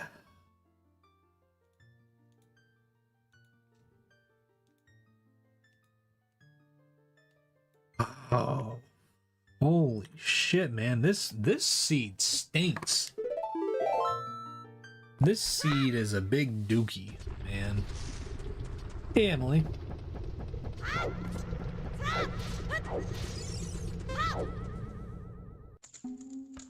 That's a green ruby that calls you a loser. Oh, man, dude.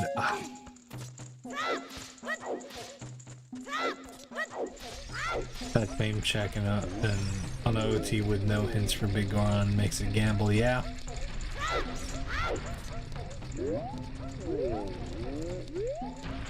Okay. All we have left is Southeast Grotto. Well, we can do Southeast Grotto, and we can also do the Business Scrub down by Lake Hylia, as well as the Open Grotto, if I'm not mistaken. No. We did Open Grotto, didn't we?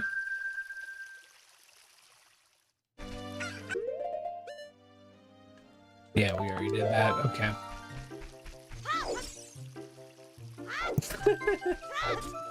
Every time I say Big Dookie, it tickles you pink.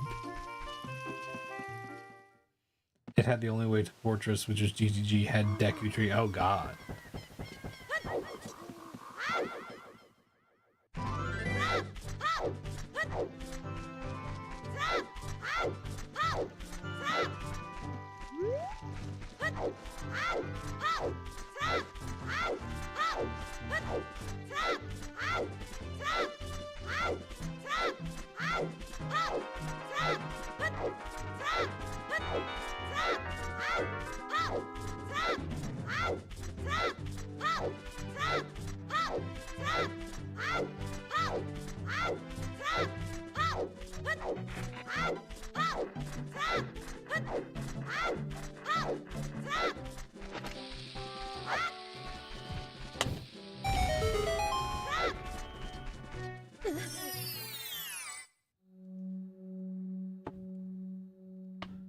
Yeah, the last 6 seeds have been really fucking bad, man.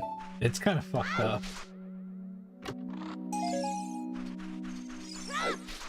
I think the frustrating part too is that most of them we haven't died on the worst thing that was in there.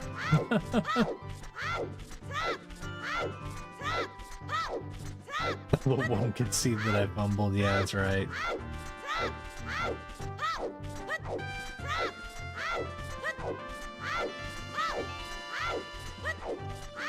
We can make it. We can make it, chat.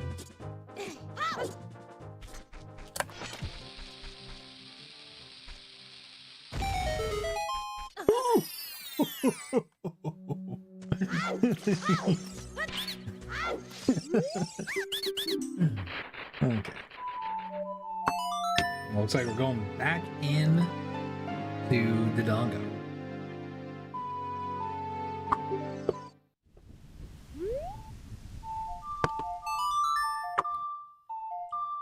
I believe in you every time except for Dampy Race. Hey, we've gotten better at Dampy Race. We got really good before my trip, and then I was bad for a little bit, and I think we've gotten better at Dampy. There's still gonna be some shitty, ones that are gonna be really bad, but I think we're getting our mojo back with that.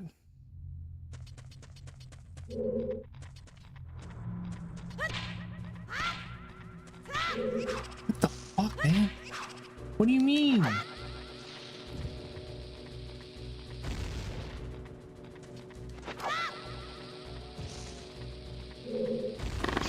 There we go.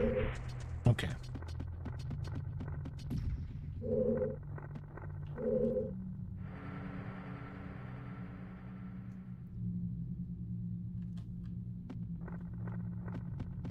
Hookshot was on forced bow chest. Oh, interesting.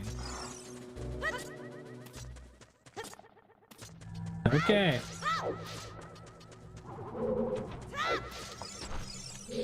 Time to see what the dongos got for us.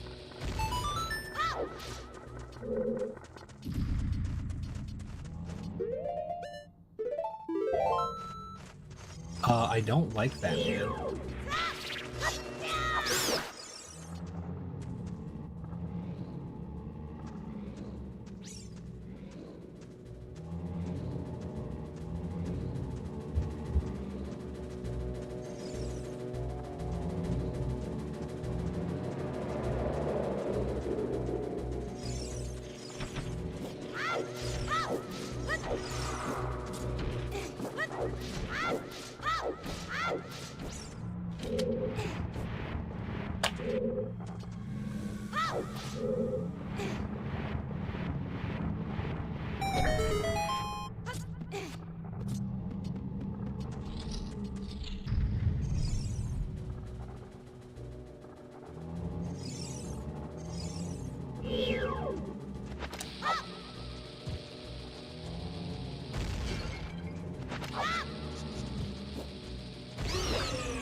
Why were they both on the same side, man?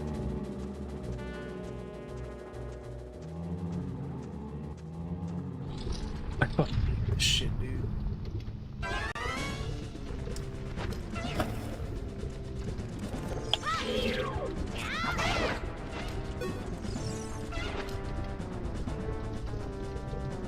That skull isn't anything important. It's always junked.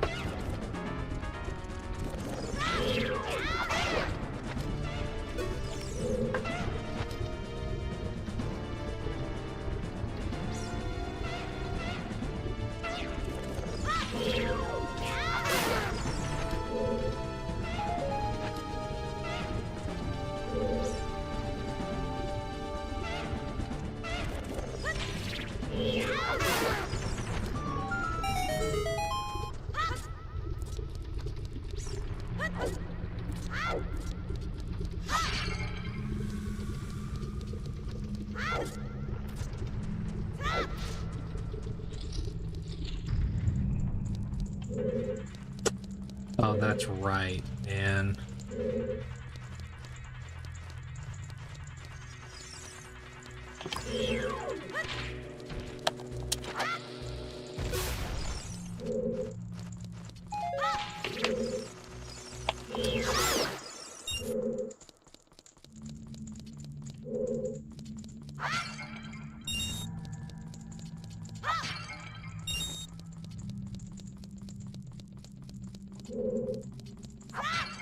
You're fucking joking.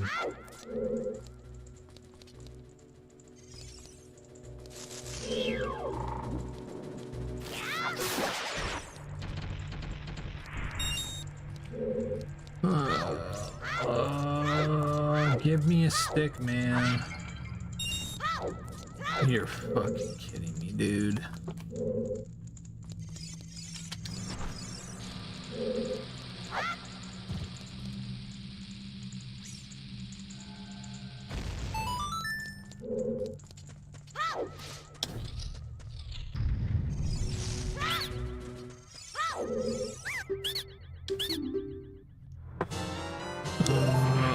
I fucking hate this, man.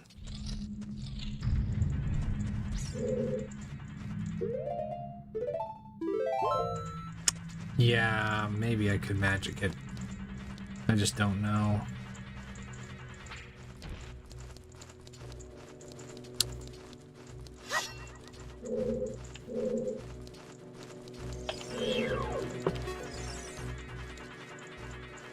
Who the fuck is this thing?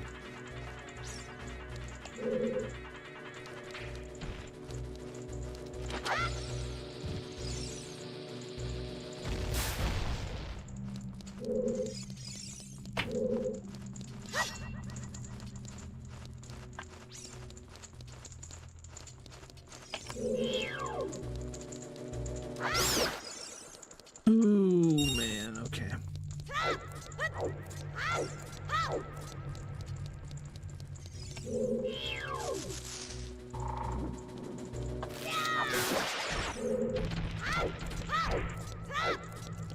Okay.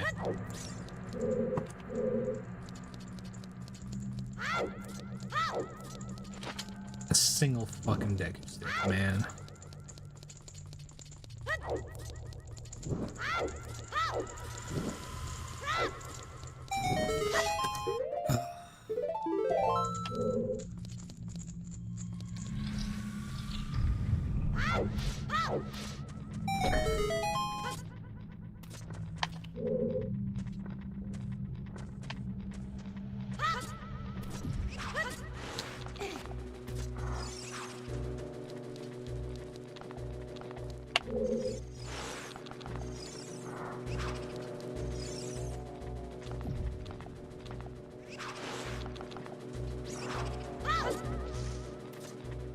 No, okay, whatever.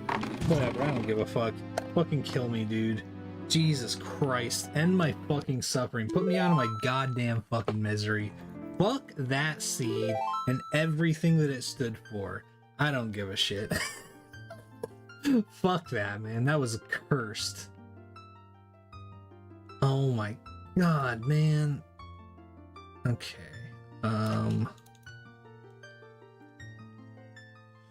Let's see where the fuck Song of Time was.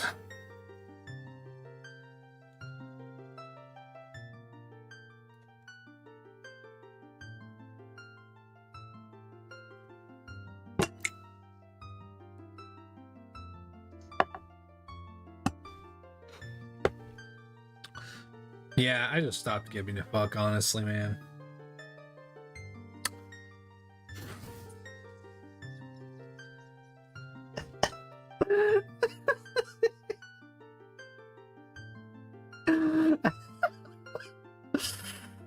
Hey, y'all, take a guess where Song of Time was. Take a fucking guess.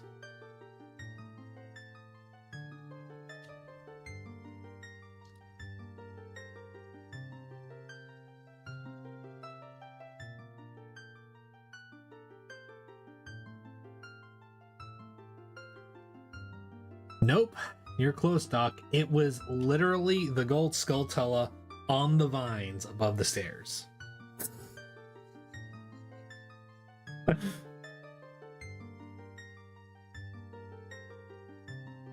It was literally the next check that we were gonna do.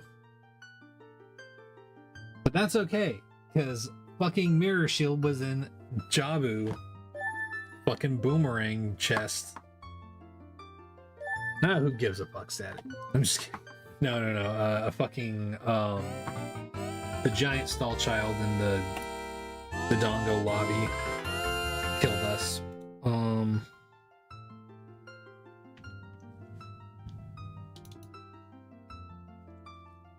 Okay, get rid of that.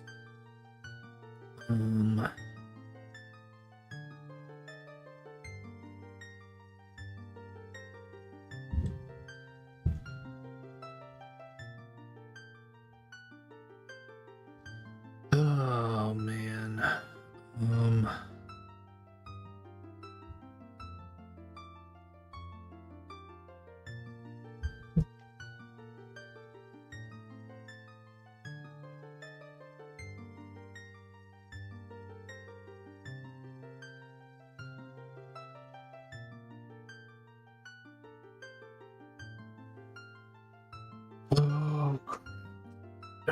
Oh,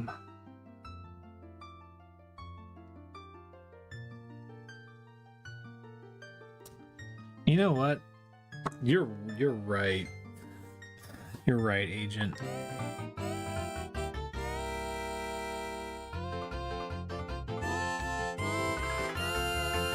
Get the fuck away from... We're getting the fuck away from this shit, man.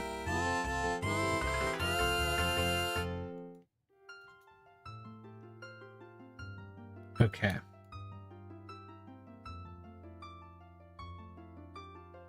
Uh-oh. Christ.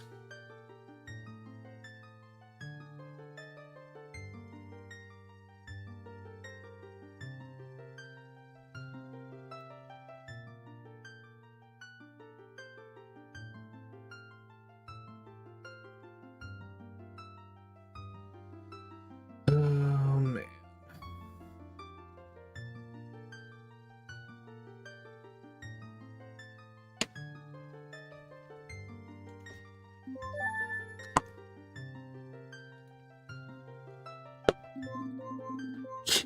Don't bomb chew bowling spawn. Oh man.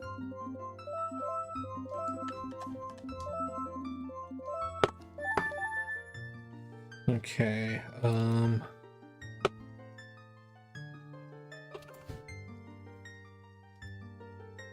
there we go.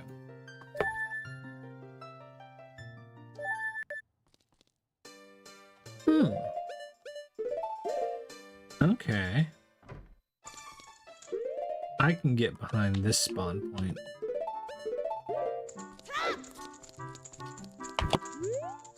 That's practically prelude for Child Link, so.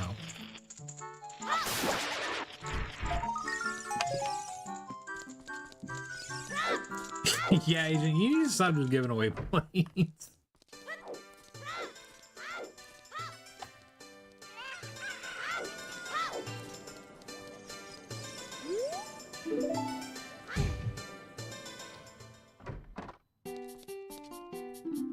We got Bolero for 195 rupees. Damn.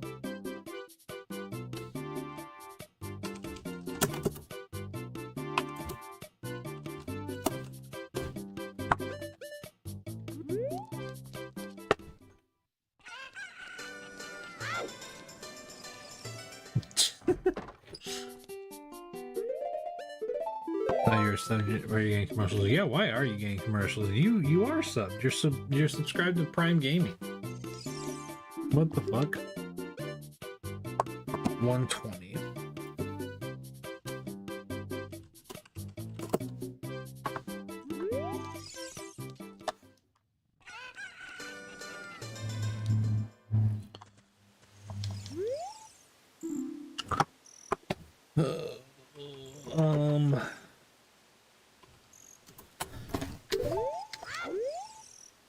I don't know. So far, we don't seem to have gotten too far from the shitty seeds.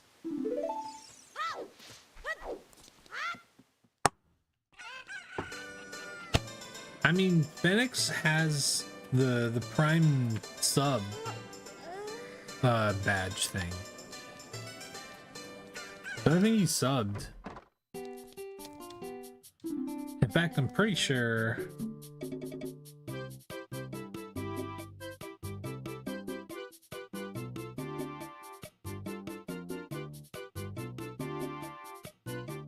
Oh, that must have been a while back. Never mind. To another streamer? Why? But would it show up in my chat if it was a different streamer that you subbed to? I thought it only shows. I thought the Prime badge only shows up whenever. Whenever. Oh, it does? Okay, interesting.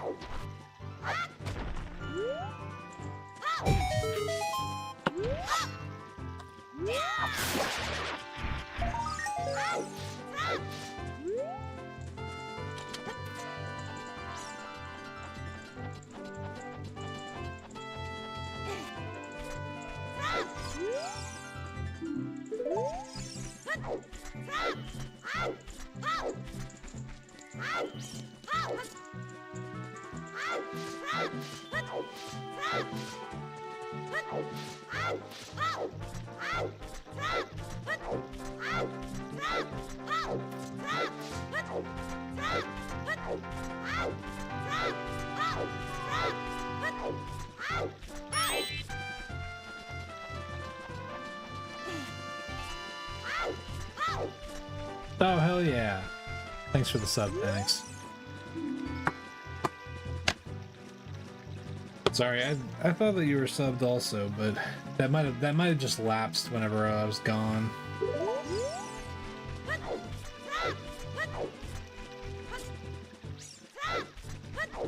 Thanks for the 3 months though, man. Appreciate it.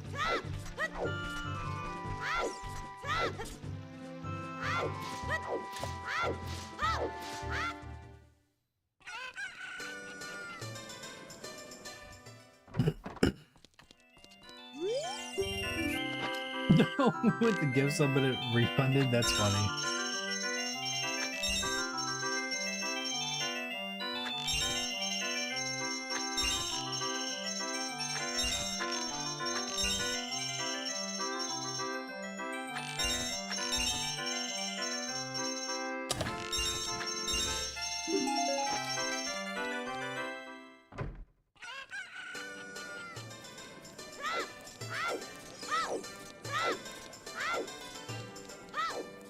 Let's check out Bomb Shot. Slingshot. You're fucking joking, man. Are you ever gonna give me Slingshot in a reasonable spot? Okay. God damn it, man.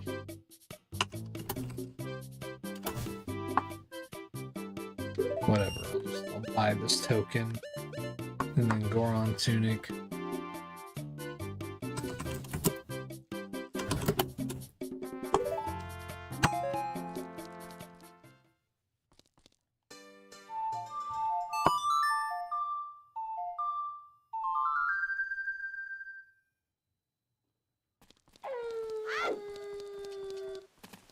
It's okay, Mido has all the wallets.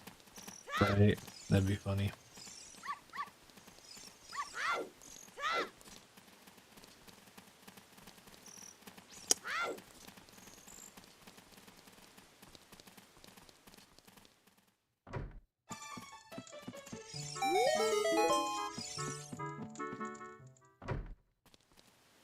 Listen, man, as long as it doesn't make me... As long as it doesn't force me to do some really stupid shit as Child Link, I'm okay.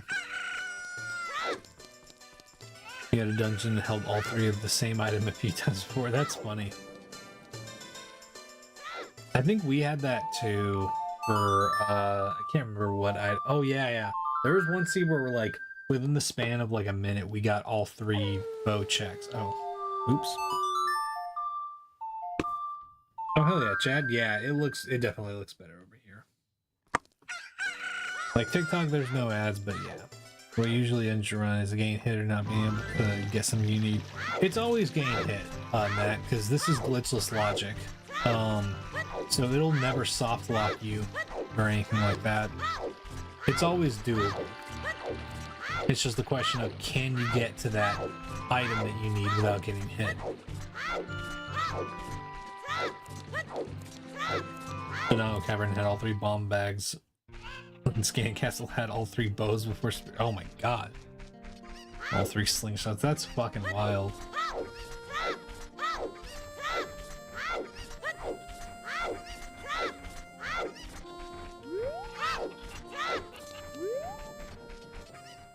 Oh wait, yeah, dog. Wasn't that was posted in the no hit rando Discord, right? Or the 3D no hit, or was it? I can't remember. I think I saw that picture too. Neighbors level 30.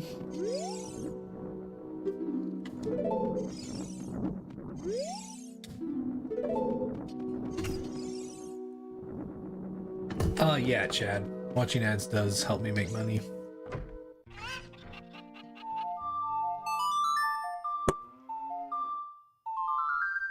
Nothing on tokens. Yeah. Neighbors Love is on there, but I don't use Neighbors Love. And thanks for following, Chad. Wait, why did I do that? Still have to get the fucking... I have to get Chicken Lady. And the fucking guy on the roof. Still had silver and gold gauntlets, back-to-back checks once. Oh, interesting.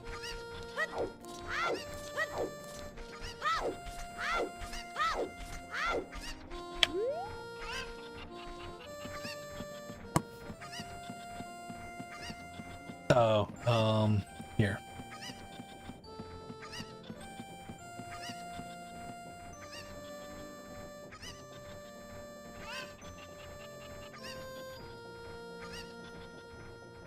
There we go. Skill token's done. We got both hooks at Mido's house. Wow. That's fucking wild.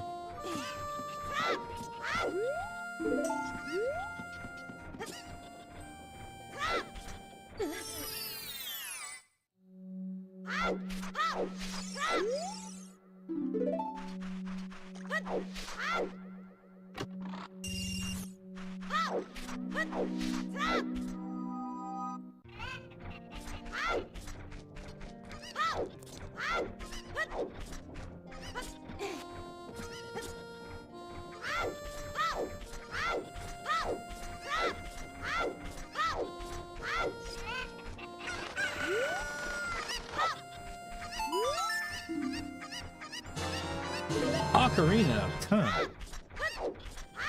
That's pretty good. That'll come in handy.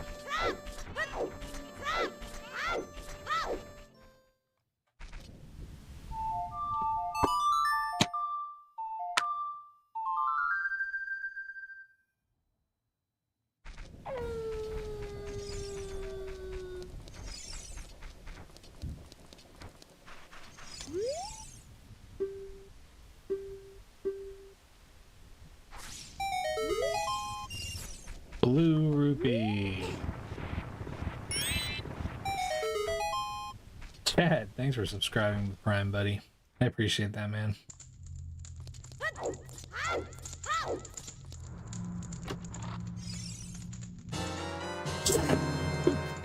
Early. For once in our fucking life, we don't have to delve into some stupid ass fucking dungeon. Oh my god. Yeah, you subscribe with Prime. Hell yeah. That's still fucking awesome. That's great. It's still a sub to me, so.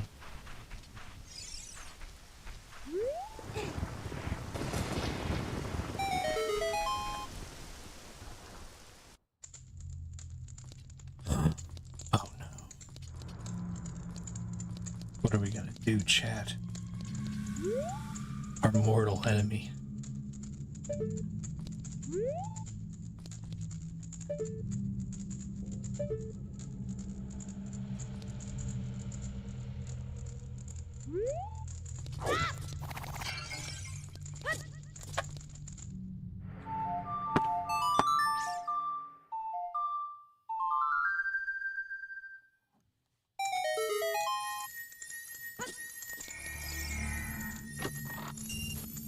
Okay.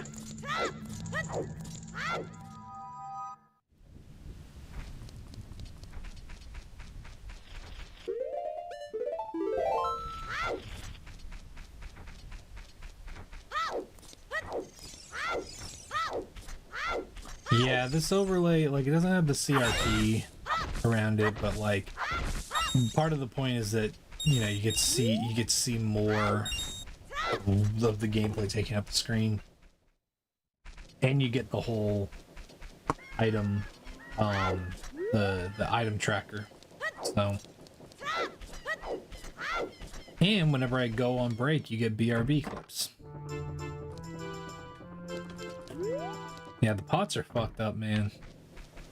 They take some getting used to, for sure.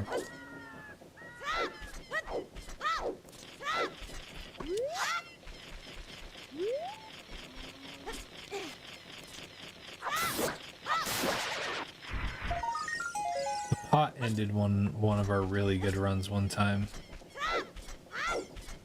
Yeah, the tracker's pretty cool because you can see where I'm at and whatnot. Hook shot.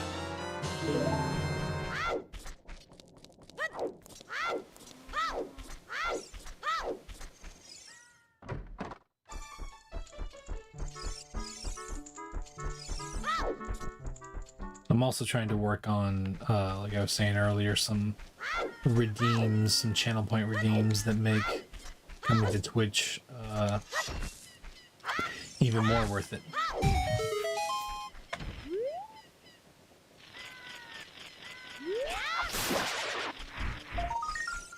Be like, what's this pot doing here?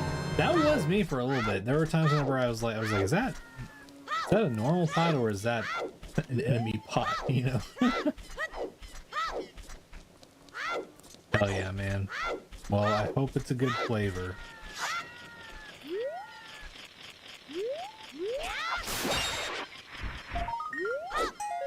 There we go.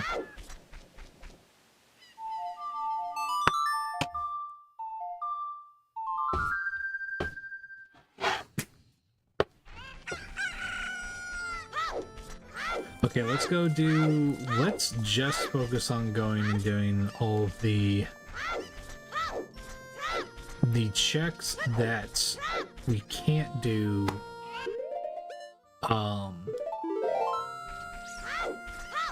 as an adult.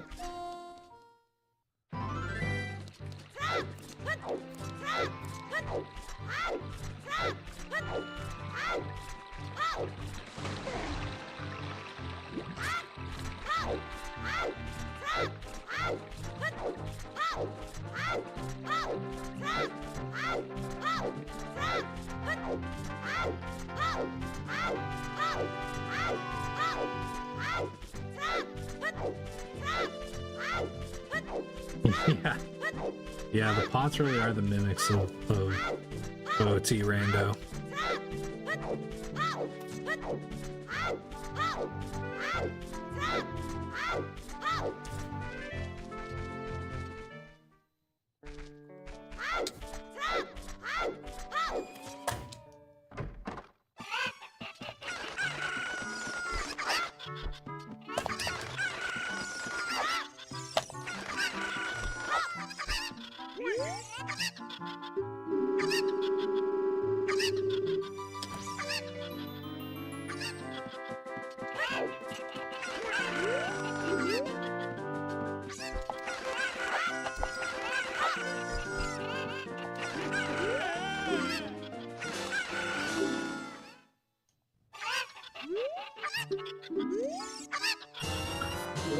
We got a wallet!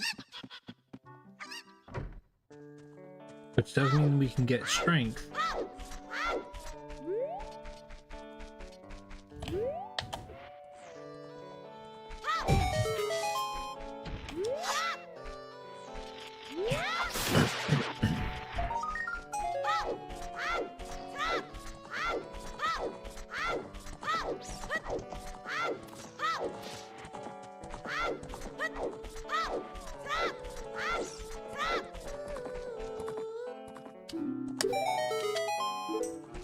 Mario was actually useful this time, that's right. For once.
Yeah, other than finding out that Colossus has was it hookshot? The other hookshot? That's honestly the worst thing so far. Oh man. Oh.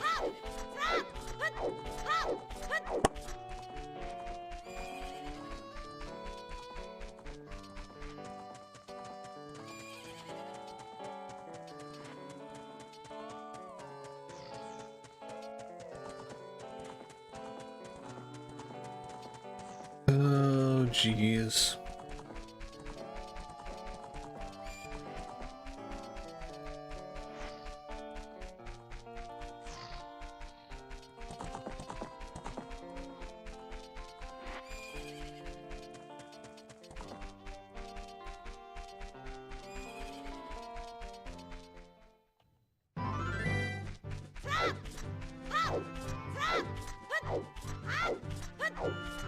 I will say it's nice because this is not horrible so far, and it's also not what I would describe so far. Maybe it'll be different once we get to Kokiri, but unless we get bow, nuts, and don't have to bow, nuts, bombs, slingshot, then if we don't have vanilla jobbing, this will be a baby seat and magic, but mainly the slingshot, bow, and nuts, honestly.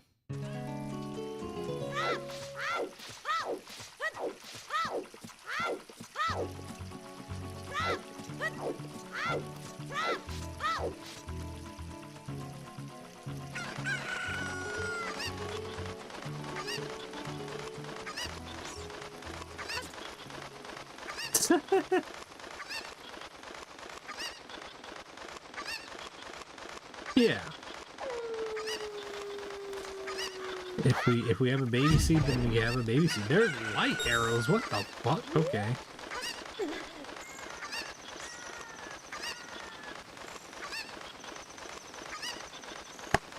Oh man.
Okay.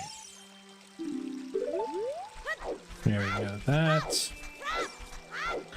This is vanilla OT run that started months ago, but not gonna lie, I stopped playing it because I got so used to watching Randos that I expect mine to be that way, and now it's sad. Oh no.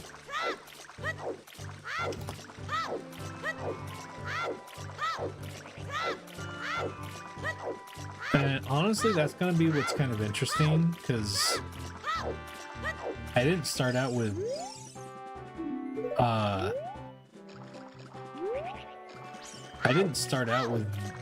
vanilla OOT, so I'm curious what's going to be like whenever we start doing OOT vanilla no-hit run. I imagine it'll be several degrees easier than the randomizer for sure, but it's just funny to think about.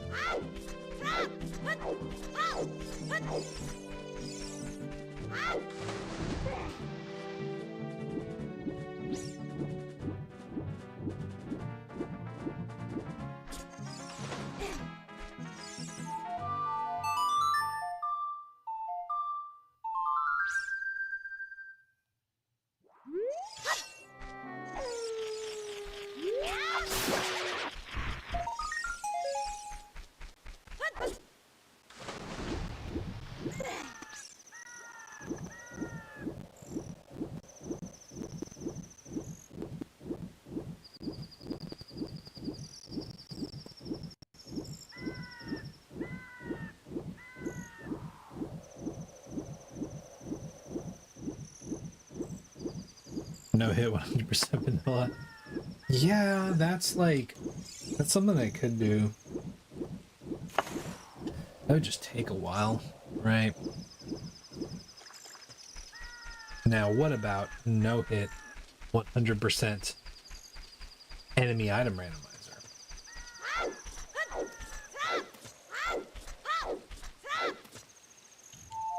There's a 15-hour run for you.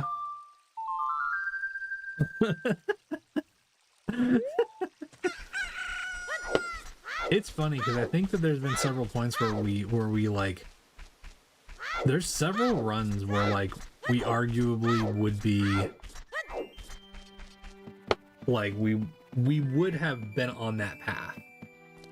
There's several times where we finished with like pretty much everything.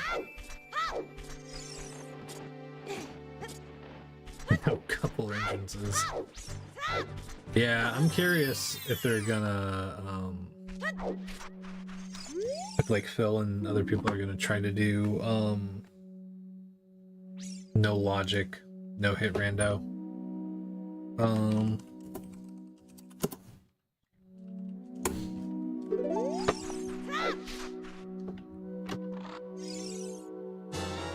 Roars.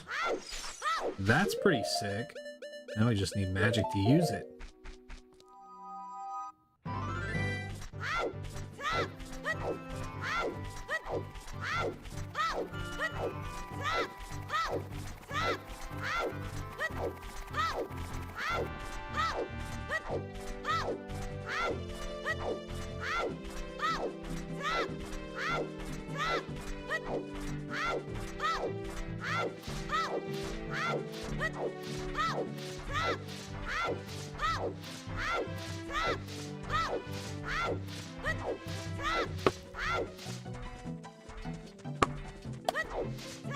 Oh man. You know what would be quite literally one of the worst no hits to do? Imagine doing a Breath of the Wild 100% no hit rando. That would actually, I feel like that's like straight up a lobotomization in video game form, you know?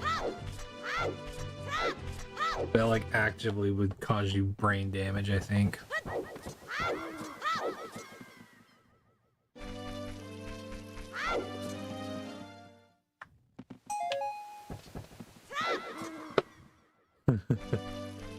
That's what I'm saying, all the Korok seeds. You have to do every single one of them.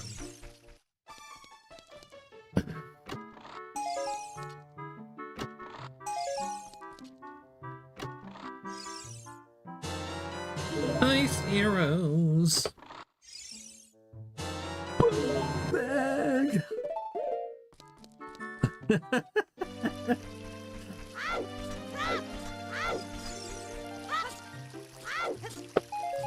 See, y'all are just making me want to do it more now. Whoa, there's the other wallet, which means we can get it. 165. Wow, what the fuck? Grab that. Bam.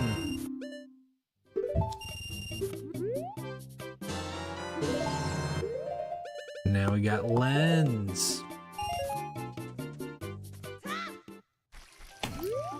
Like, that would be an 100% Breath of the Wild run by itself. Vanilla would already take like a week.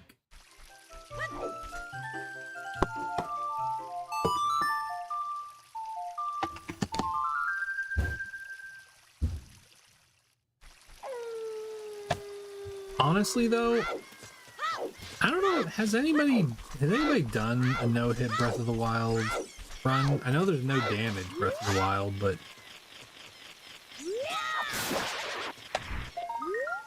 oh yeah, we got the 3-digit nice number.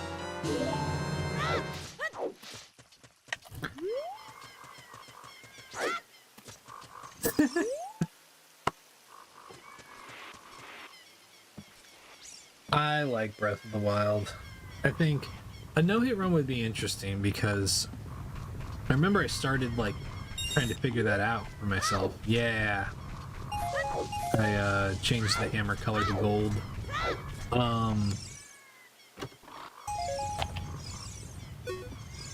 They're giving me too much easily. They have not given me too much easily. Until they give me Deku Nuts and fucking a projectile, this is absolutely not too much.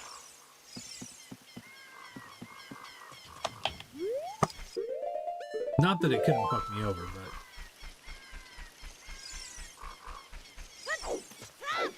See, I don't think OOT needs another remaster. Oh yeah, we can buy Slingshot, that's right.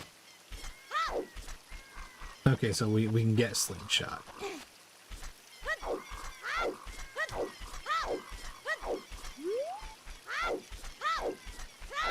I personally am okay if OOT and MM don't get remasters personally. Well, but that's what I'm saying, is that, like, I think the 3DS is about as close as you can get before you run into the problem of, like, how do they maintain the exact feeling of everything, you know? Because, like, even companies that are good at doing that, like,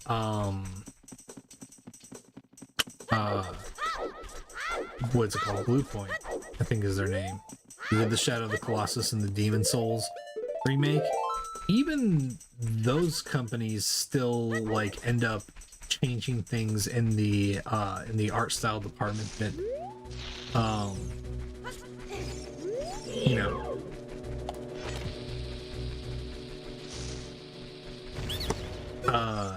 not everybody cares about, but I do think that there would just be, like, you would run into problems, right? Because they don't functionally do things the same way at all with Zelda games nowadays, right?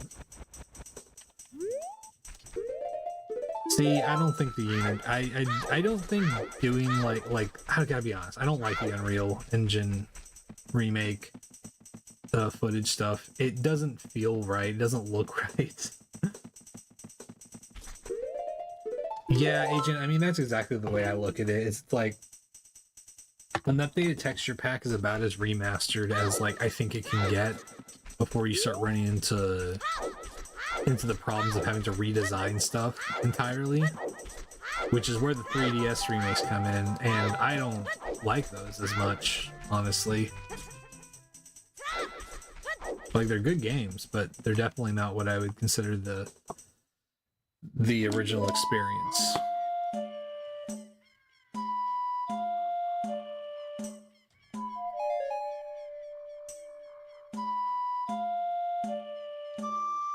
I personally want them to just do something extremely different.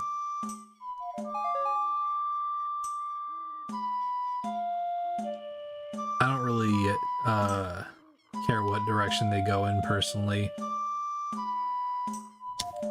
but I would like them to just try out something new, because that always leads to more fun, different ideas in Zelda. Is just being like, go nuts, try something new, you know?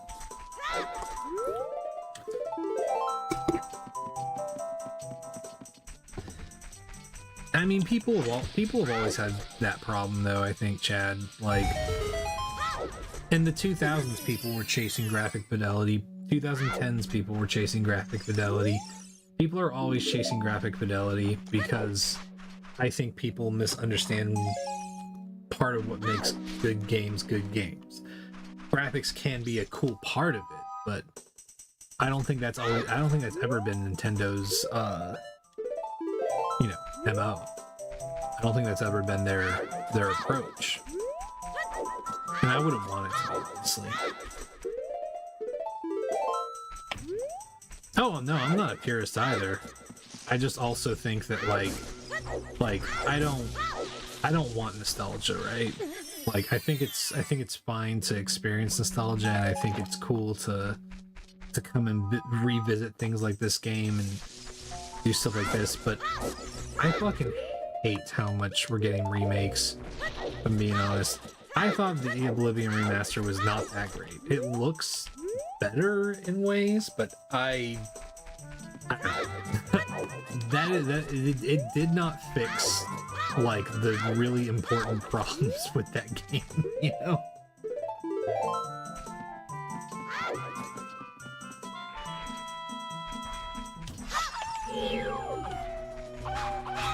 Yeah, I mean, Arc Raiders is a good example of a game that I think just does something good in terms of gameplay. I just wish they didn't use all the fucking AI in their fucking okay. No, no, dude! Wrong button! Wrong fucking button, man. Oh. If you fix Oblivion, I disagree. I think you can fix Oblivion without ruining the fun of Oblivion.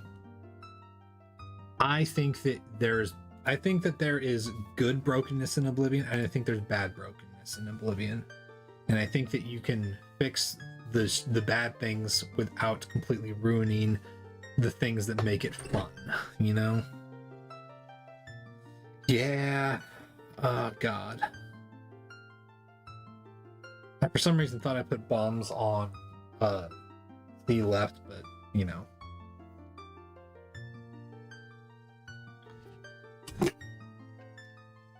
See, I think certain things about Oblivion like that makes it fun because, but here's my problem. Is that I think the messiness that makes Oblivion good is kind of just a watered down messiness from Morrowind. I think Morrowind does an incredible thing with how messy that game is. But it's very intentional in a lot of ways. And I think Oblivion kind of does that, but then you get into things like the leveling system and stuff like that, and it kind of just fucking sucks, you know?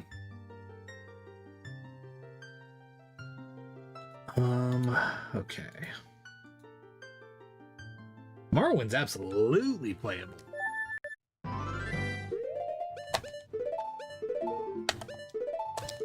Morrowind is a ton of fun. Yeah, let's just go this way.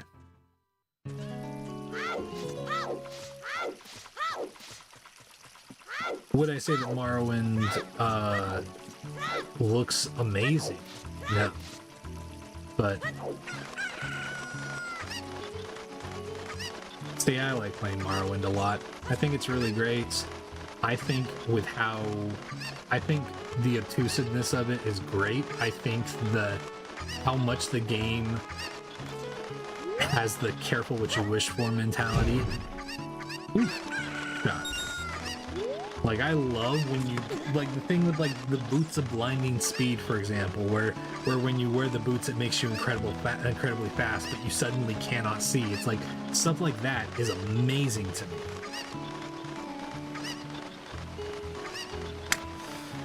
We got hit by a doll child.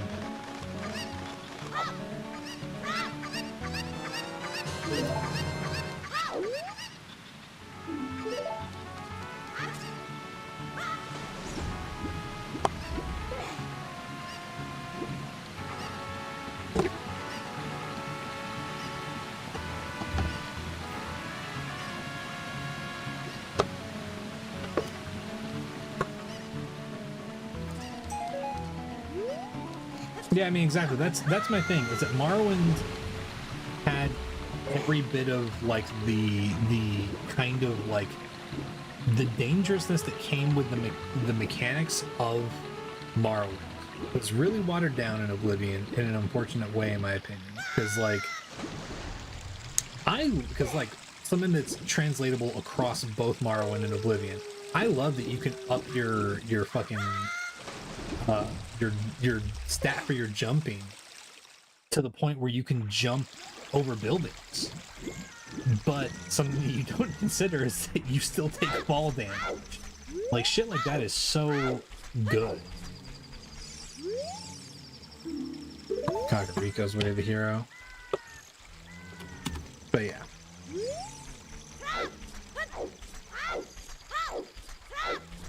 Oh yeah, I mean, yeah. Well, I mean, Skyrim. That's the thing.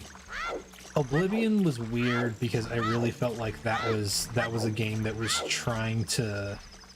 I felt like they were too captivated by the spectacle of the game because they were trying to be like, oh, it's going to be on the Xbox 360. It's going to be these amazing graphics and this big soundtrack and this like star-studded cast, and it's going to have all this different stuff and whatnot. And it's like, okay, that's cool, but it left it lacking a little bit. And then Skyrim was kind of just more in the direction of like kind of a mainstream kind of just action RPG situation.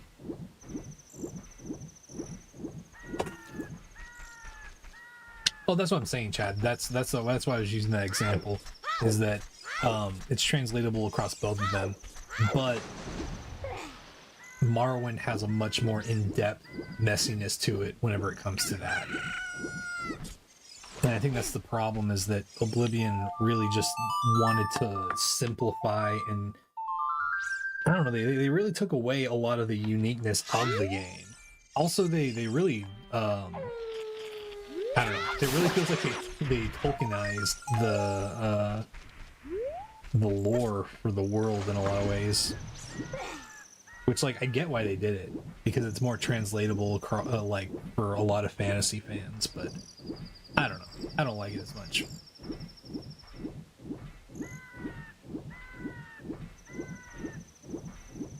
Is that bombs? Yes, that is bombs.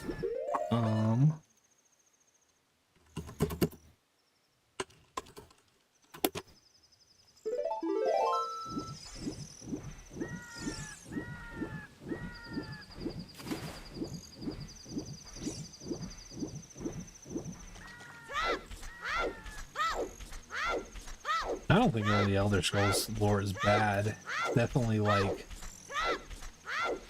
I don't know, lore is lore, you know, it's like,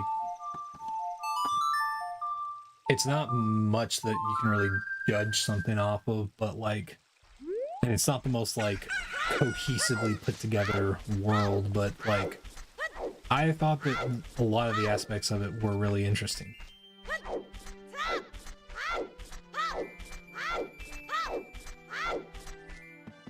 But I'm less concerned with like lore as a separate aspect and more of like how it is in the game, right? Because like,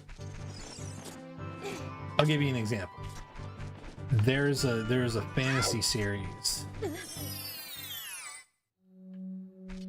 I think the combat in Morrowind's fine. It's just it's a very different system than what like a lot of people are used to today. But I think the combat is not like, it's not the same pace, and like it doesn't have the same appeal that something like, I mean, I guess Oblivion. I think the combat in Oblivion is even worse, you know? See, I disagree, Phoenix. We died via a stall child. A giant stall child.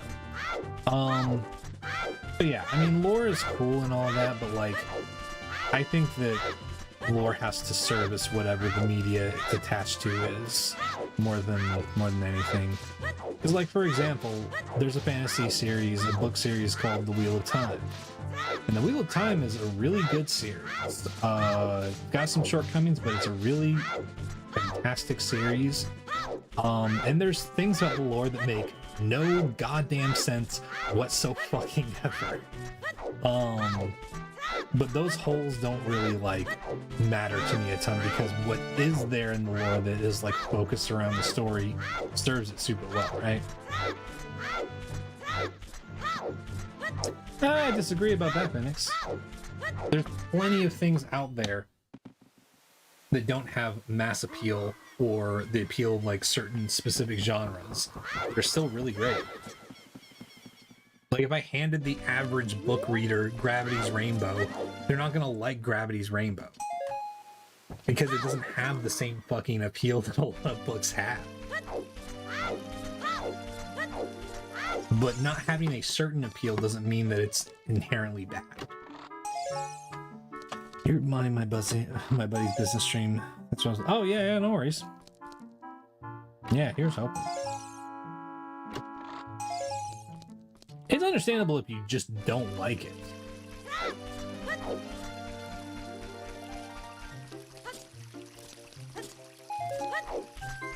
I mean, for number one, the fucking world scale.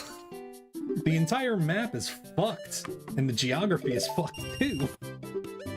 On top of that, we're not even going to get into the whole discussion of like the actual logistics of how armies were supplied with necessities and the various things that exist in wars for campaigns and whatnot.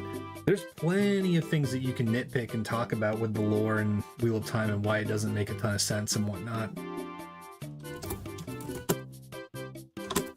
But that's why I'm saying I don't care about that stuff, because what is in the lore, for the most part, serves the story really well.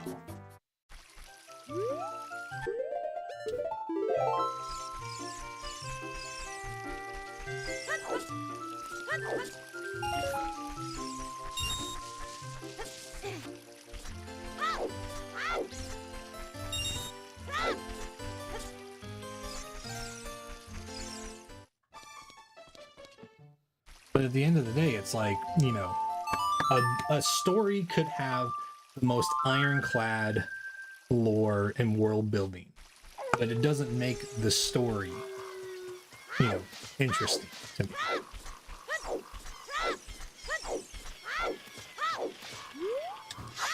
They do gloss over supply lines a lot, but I'm talking about the actual like scale of the, like the map, for example. How long it takes to travel between a bunch of different locations. There's a ton of people who have talked about how Robert Jordan never actually properly considered the geography of the world, which he didn't even have a name for. To be fair, he didn't finish the series, but the Randland or whatever the fuck it's called, the map's not even accurate because people had to be like, well, this doesn't make much sense, so we changed this about the map and changed that about the map, but according to the lore, this is not an accurate representation of this and whatnot, so.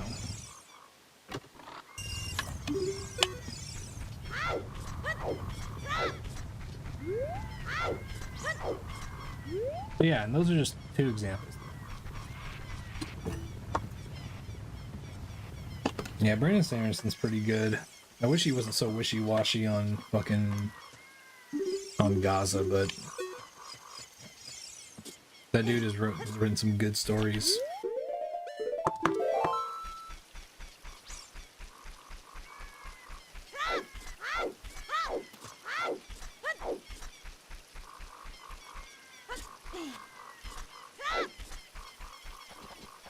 I mean, every open world game is at least partially about exploring the world.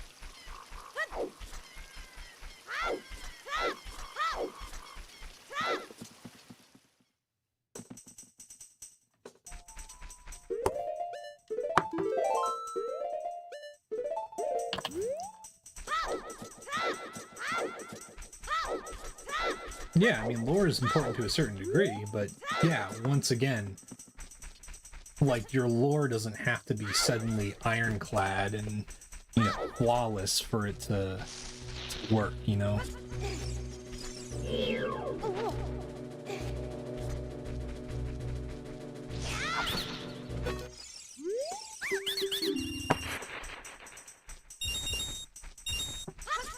I mean, yeah, but critical doesn't mean that it has to be perfect, right?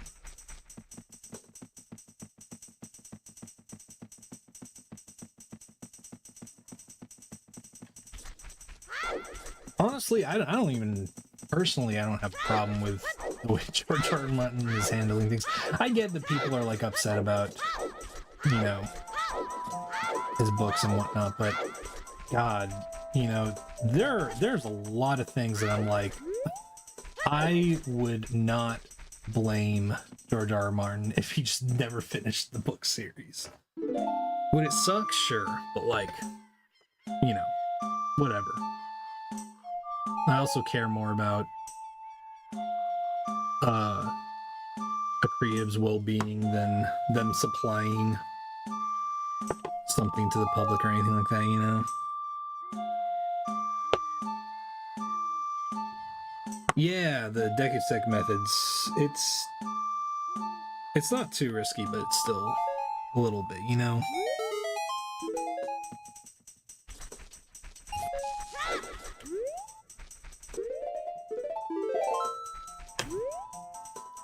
Have you ever read Name of the Wind? I've read Name of the Wind, I'm gonna be honest. I think Name of the Wind is a pretty good book. I think the prose is great. But I gotta be honest. I do not consider it in like an amazingly high regard, like a lot of people.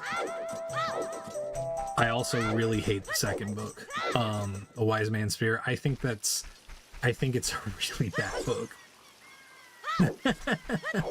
Yeah, that's a hot take of mine. I think The Name of the Wind is pretty good, but I don't think it's one of the best fantasy books ever written.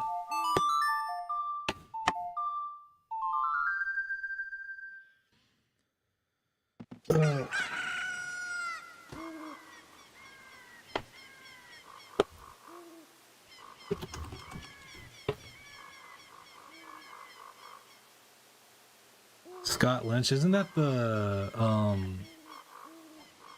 that's the Lies of Locke Lamora guy, right? I've only read the Lies of Locke Lamora. I mean, I can tell you why I feel that way, but yeah, I just don't think that there's anything wrong or like that's like egregiously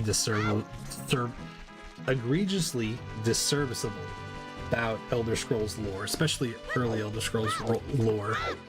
I'm not gonna pretend like it's, you know, the most amazing lore out there, but I think that it does its purpose, and I think it's interesting, you know?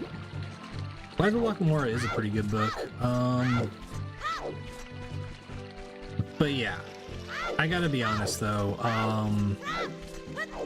So Name of the Wind, I think, is a pretty good book with a really interesting premise, and it sets up a lot of really great stuff. My problem begins with the fact that I don't think Patrick Rothfuss is egregiously bad at writing women, but I think that he is not very good at writing women characters with a decent amount of any depth to them, and it kind of shows a lot of the time. And in Name of the Wind, it's less on display. Because Name of the Wind doesn't delve into the same things that A Wise Man's Fear does, but Name of the Wind does handle things better. The Wise Man's Fear is so bad for a few hype moments that I really am just like, why did all this other stuff have to happen?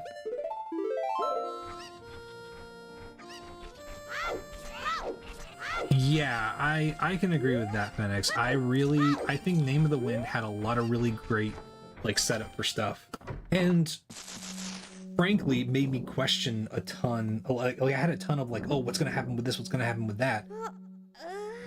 Then A Wise Man's Fear didn't deliver on half of the shit that it set up in the first book, which, like, okay, fine. You're gonna put most of it in the third book, maybe. I don't know.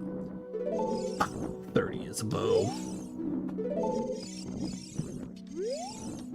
Okay, so 30 is a bow. 40 is spirit keys. But I just had this thing where I'm like,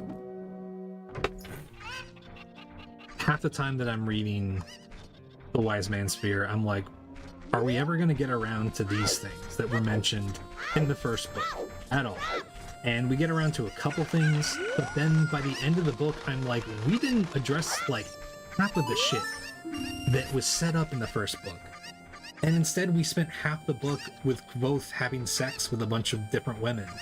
And like, that's not inherently a problem. But whenever like your book is just like, oh, check out how cool and awesome Kvothe is and how much all these women want to sleep with him, and I'm just like, this sucks, man. You know? John Scalzi, what has he written? Body Videos writing a book on Elden Ring lore. Oh, interesting. Scalzi's Red Shirt is amazing. Oh, I haven't read that.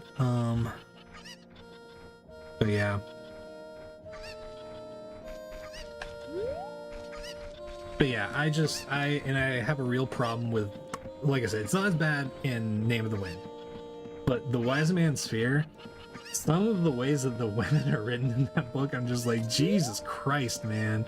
Could you fucking lay off for a little bit, man?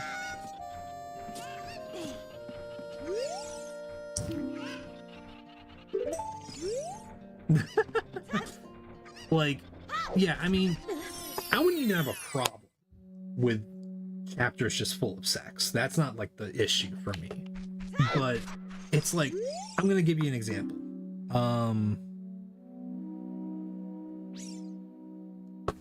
Fun rereads quotes. Yeah, Spencer, exactly. I'm going to talk to anybody who has not read The Wise Man's Sphere. I'm gonna spoil something for you. Don't worry. It's like, it's kind of a B plot for the second, but I'm gonna spoil something for you because it's one of the worst things in the fucking book. So, well, not just that, Phoenix. Here, no. Let me set the fucking stage. Kvothe's on a mission with these fucking dudes, okay, who are all like older guys, who are more experienced than him and stuff like that, and they go to a tavern. Okay, they go to a tavern, and there's a girl there who's a server, and she teases Kvothe, and Kvothe like kind of like basically makes it known that he's awkward and hasn't had a ton of experience with women, so she makes fun of it. Okay. And it's kind of put playfully, but Kvothe's a little bit like, damn, that sucked. They go on this mission. A bunch of cool stuff happens, and then on their way back, coming back from this situation, Kvothe gets abducted by basically by a fae. And Kvothe's only way out is to become so good at seducing this fae that he can escape. Now look, that's not even a bad idea. Kvothe being a teenager, it's a little weird, but I'm like, okay, there is something here story-wise that I understand what's going on there, you know? But there's this moment where after Kvothe has become a fucking sex god and escaped from this fae, which again, not even the problem. He escapes. They go to he goes back to the tavern, and the big thing is that while he's been with this fae person, which has been like, to him it seemed like a year. It's only been like 2 days though, outside of this like fae realm. He shows back up, and they're like, "Whoa, you're alive, dude! Holy shit, that's wild! That's cool."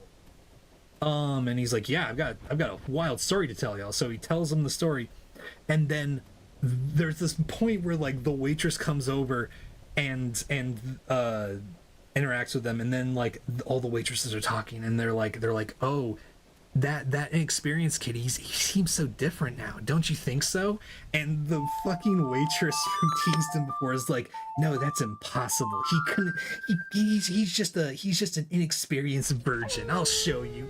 And then he proceeds to seduce her and show how much of a sex god he is. And I'm just like, it's so corny and bad, man.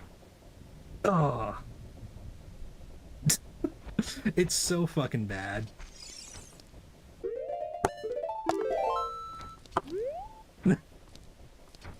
Look, Joe, it's fine if you like it. I'm not here to tell people what they can and can't like, for sure. But I'm just like, ooh, Chad, so hard. But I don't know. I just like Name of the Wind was pretty good. Like better than a lot of fantasy books, I will say. And it set my expectations up pretty high for the continuation. And the Wise Man Fear, for the good moments we got in that book, which there's some really good fucking moments. The thing with the giant creature thing and the moment with the fucking sort of like mercenary group, and even his like training, there's even like some parts of his training moments that I really liked. That was not enough to make up for the bad parts.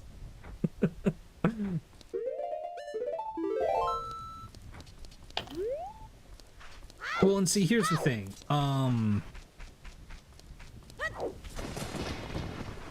Here's my thing about Name of the Wind. I will say this, Joe. There's one thing that could change my mind on the Wise Man's Sphere. And I don't think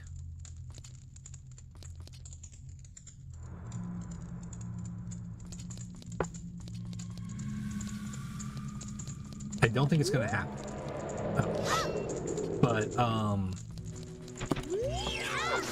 one thing that would actually change it for me is if Patrick Rothfuss somehow reveals at some point that what Kavoth is telling as his story has gradually become more and more of a lie, and the Kavoth is not being honest like he said he was.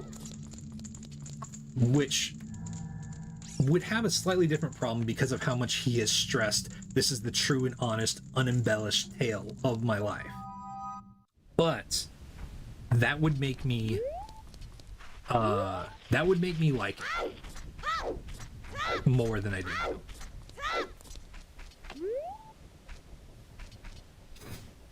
Oh man.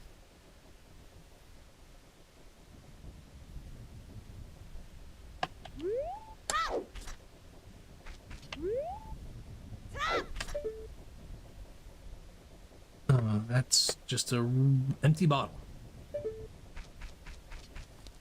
I think it would, Joe. I do. The problem is that yeah, dog. You see what I'm talking about.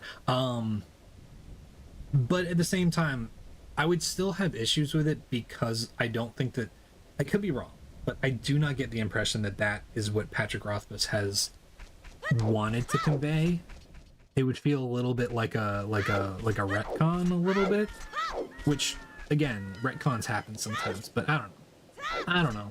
I just don't hold the Kingkiller Chronicles in as high of regard as a lot of other people, because I see what's really good about it, and I do appreciate those good aspects. And I would recommend Name of the Wind over Harry Potter easily, but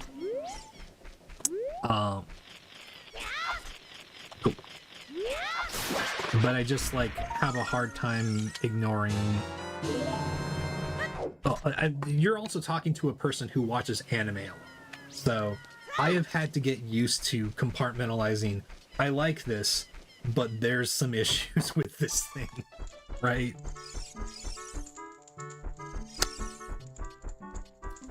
The plan right now, so far, we're trying to just get through all of our overworld checks.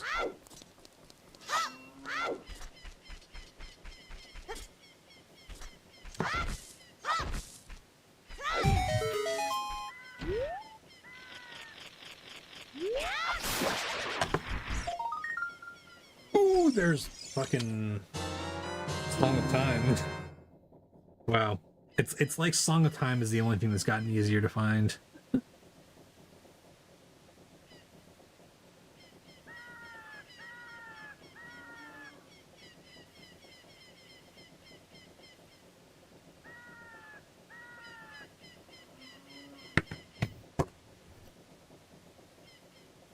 Do we know that, Joe? I mean, I didn't read I haven't read Slow Regard Yeah, so it's very possible that that was talked about. Not that I don't mind.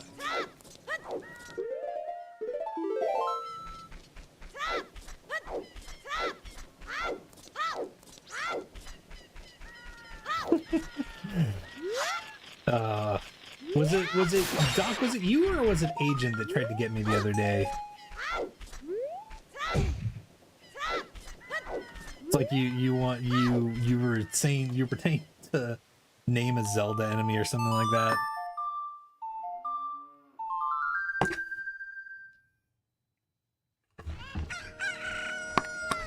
But yeah, I gotta be honest though, Joe. Those kinds of criticisms also stem from the fact that I've read some authors that like I think are in almost a league of their own in terms of character writing. Yeah, Doc, that one.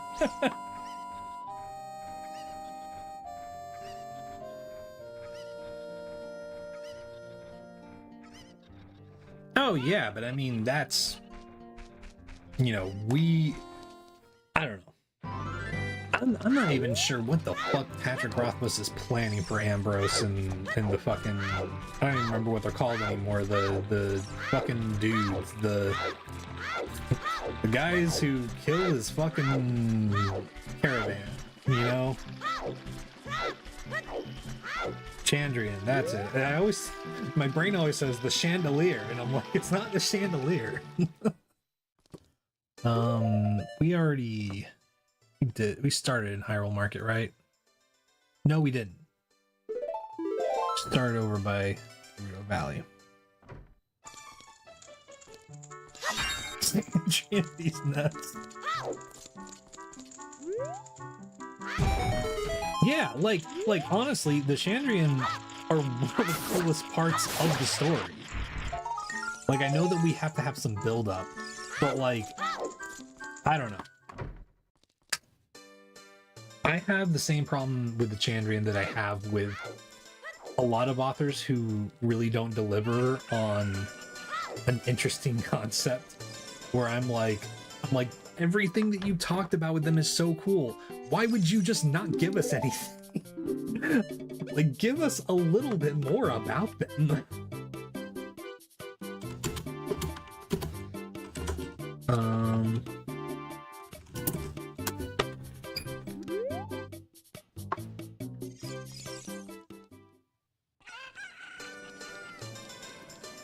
I've heard good things about Dungeon Crawler Carl, but I haven't read it.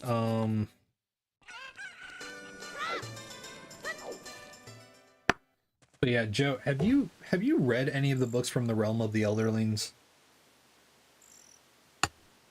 Yeah, I got bad news for you, Doc. Well, maybe not bad news, but I got some news for you.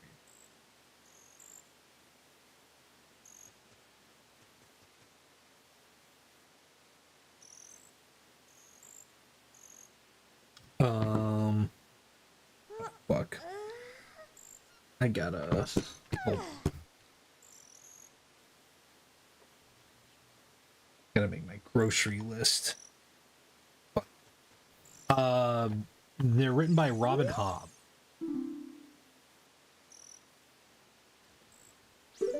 And Robin Hobb might be the best, might be one of, if not the best, fantasy writer of all time. She is really fucking good. And she writes characters that I've, like, there are so many times where I've started a book and I see how they're, like, you know, writing a character with, like, morally gray aspects to them. And then they fucking fumble the shit out of that character. And Robin Hobb is so good at handling characters with complex aspects to them. I fucking love her writing.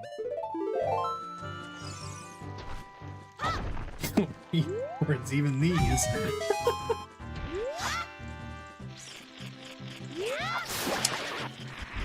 Yeah, unfortunate Texas moment.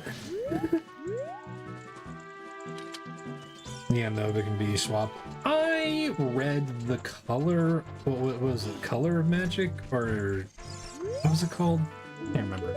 The first in her fucking series.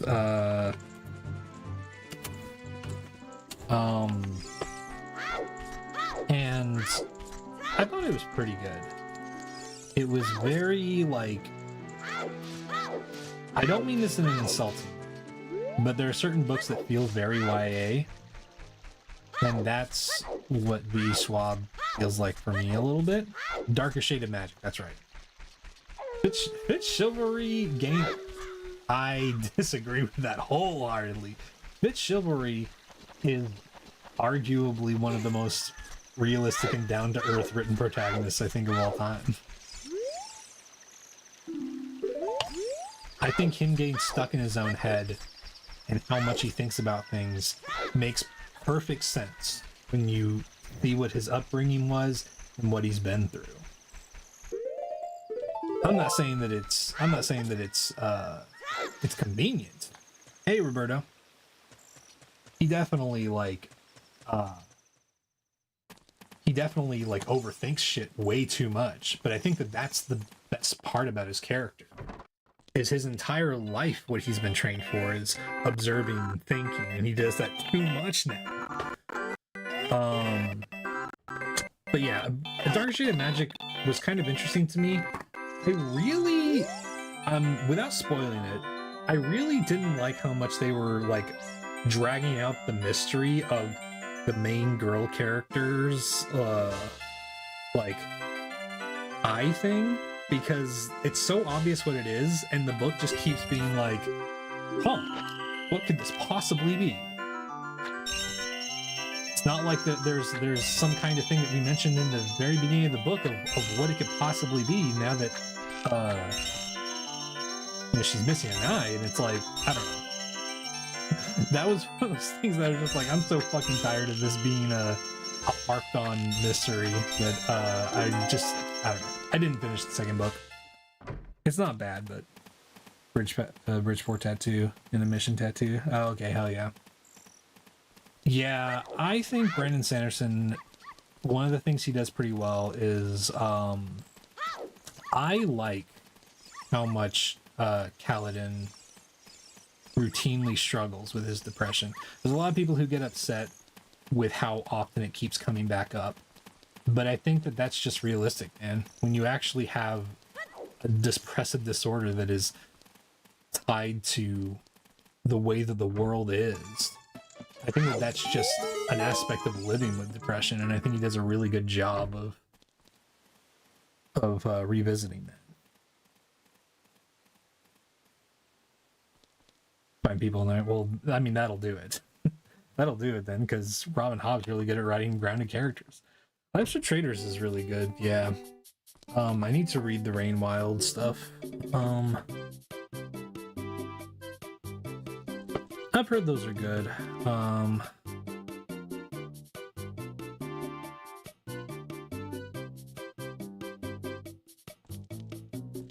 Shalon's great. I think Shalon's pretty great.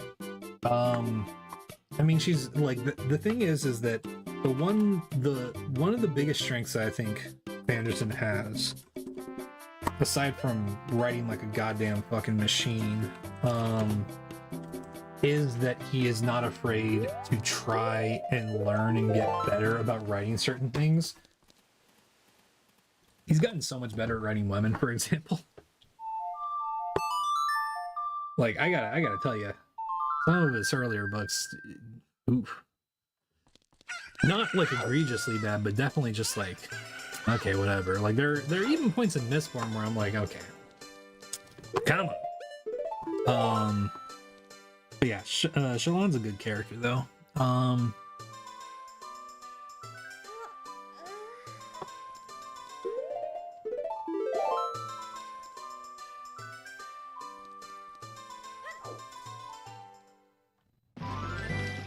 Talking about Dalinar or Adolin? Talking about Dalinar. Okay.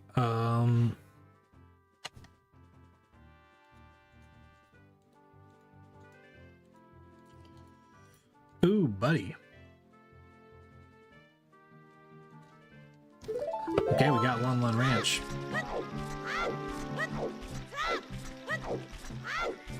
Yeah, it's the audiobooks.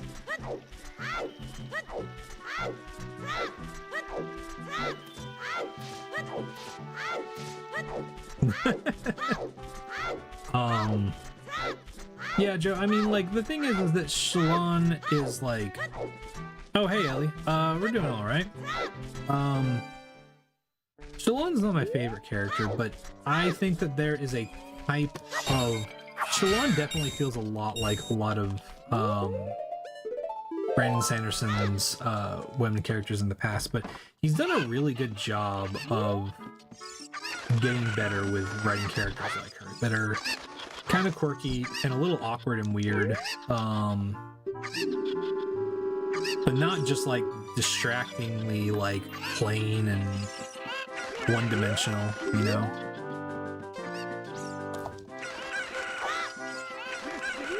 Like, I gotta be honest, my favorite thing about Shalon is that she's a little fucking cringe. She's a fucking little edgelord sometimes. And I kind of love that about her. I like an author who can write cringe. But then he's also gotten really good with Yasna. Like, Yasna is a really great character that I think shows a lot of his improvement, you know.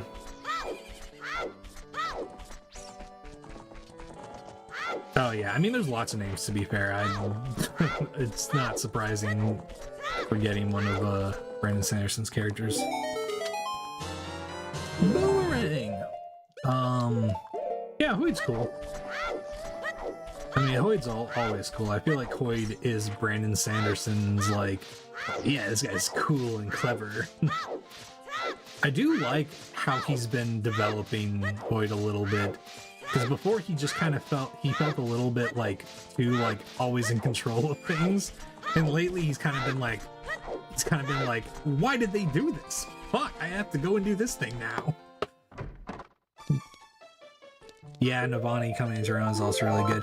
I gotta be honest, I thought Rhythm of War was the best book in the Stormlight Archives. A lot of people didn't like that one as much. I loved the Rhythm of War. I thought it was really good. Wind and Truth. Wind and Truth I feel a little weird about, because there's a couple things in Wind and Truth that I really didn't like a whole lot, but then there's some other things that I really, really fucking love.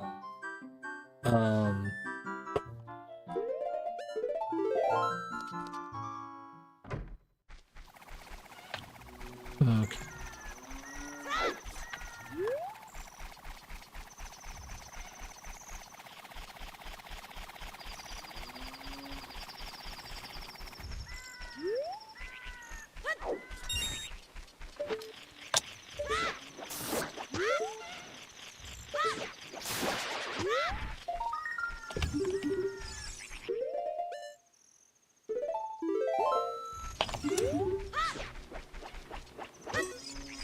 Okay.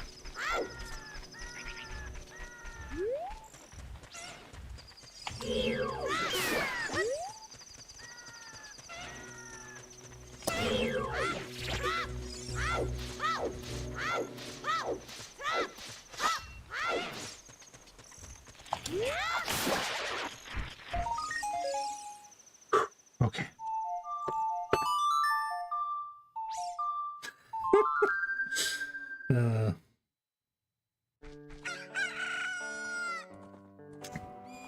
Yeah, I've heard about Dragonsteel. I mean, I'm excited to see more of what he does. But yeah.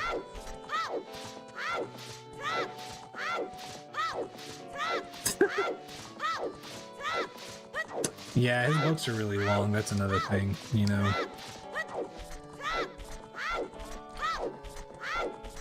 Yeah, I gotta read the other,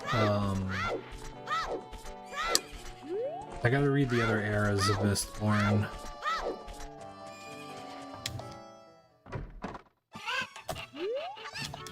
I mean, that makes sense, Phoenix. I read, I literally listened to the audiobook of Wind and Truth whenever I had to drive from, Corpus Christi, Texas, back up to Washington.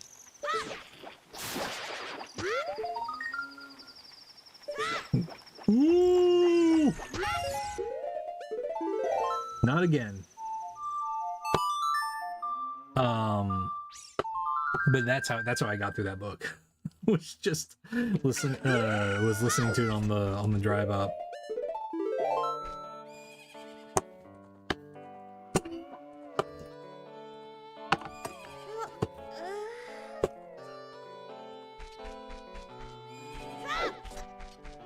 Honestly, I think Yumi's an alright place to start.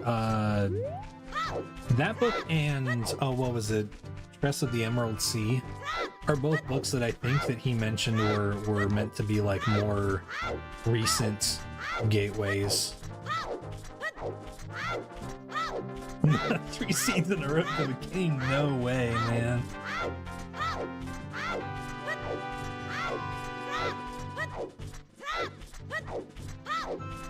Yeah, Warbreaker was pretty good also. I'll have to get. Also, from what I understand, I think it's Era 2 Mistborn books is where he wrote a canonically trans character, which is pretty cool. Here are some of your top games is Final Fantasy X. So my friend recommended it to me. No, it's standalone 6-star. Yeah. Yeah, he's been doing a few of those lately. I think because before the recommendations were to start with Mistborn, which is a trilogy. But I usually like tell people like, hey, like I had a friend who recommended to me reading Elantris first, and I read Mistborn first, and then I read Elantris, and cool power system. Not, it's an okay book. It's a serviceable fantasy filled with a lot of very bog standard stuff. But yeah, Wind and Truth is a little slow, but I think it works for what it's doing. My only complaints were there was like this. Some of the okay. I gotta be honest. I need Brandon Sanderson to stop trying to be funny as much. Like, he is funny sometimes. But Wind and Truth, every now and then, it felt like watching, you know, it felt like watching Seinfeld and getting those sections of his stand-up, you know? But it felt like Brandon Sanderson trying to do stand-up every now and then, and the jokes felt kind of out of character sometimes, and I was just like, I wish that this, like, because sometimes it wasn't even needed, you know? But, yeah.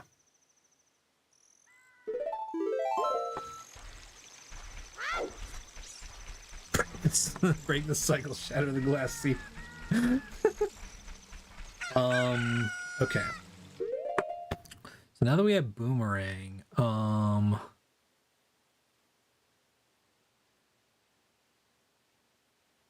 wait, we also have Song of Time. Oh.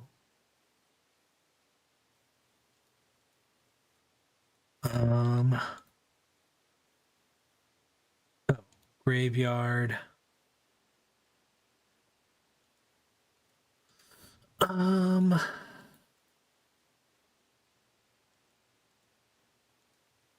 Yeah, let's go do Graveyard, Gold Skulltula, and then, oh, wait, first.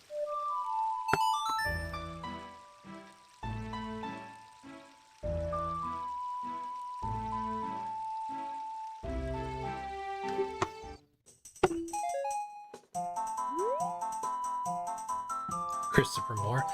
What did he write? I've heard that name before. Wait, Big Oran Crafts. A blue ruby. Don't think that I will check that out.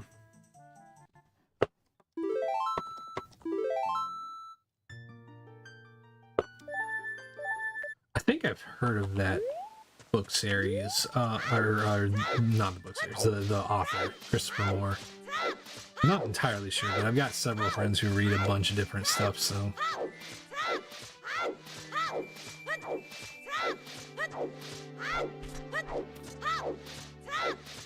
But yeah, my favorite authors, though, are... I really love Robin Hobb. Really fantastic fantasy author. I also really like N.K. Jemisin. The Broken Earth trilogy is one of my favorite book series of all time.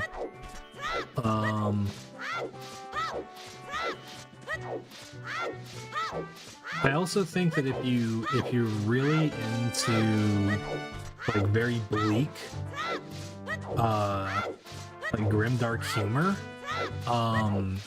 then Joe Abercrombie is also really good. Agent, no, don't do that.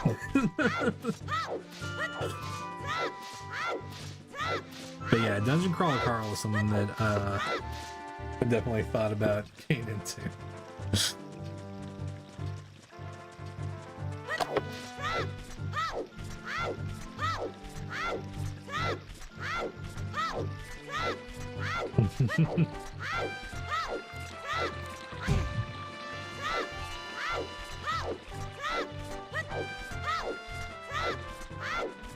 I also really like R.F. Kuang for if you're wanting something that's more overtly political.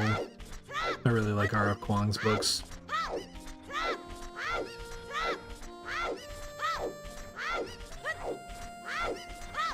Oh, also, I haven't finished the series. I started the second book and I need to go back and actually pick it up again, but not Babel by R.F. Kuang, but the Books of Babel by Josiah Bancroft. Really good.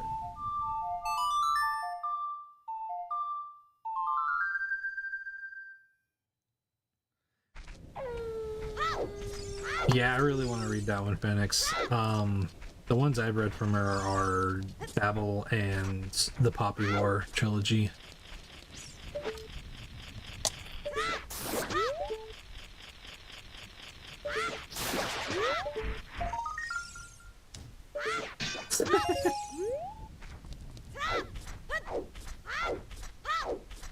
Where's Doc to appreciate this pun?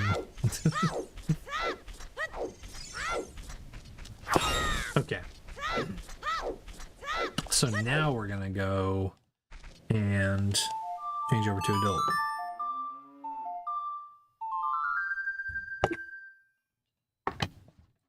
Yeah, Phoenix, that's the thing, is that that's the one thing about R.F. Kuang, is that I tell people you're not gonna feel good by the end of her books.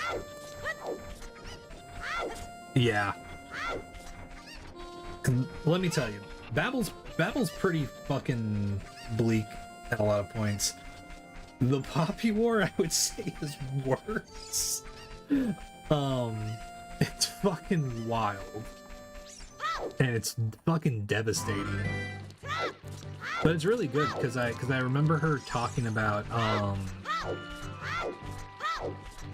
I can't remember if this was the exact quote, but she said something along the lines in an interview of like, if you're writing a book about war, whether it's fantasy or real life or whatever, and you're not including the perspective of the marginalized affected by this war, you're not telling the full story of the war.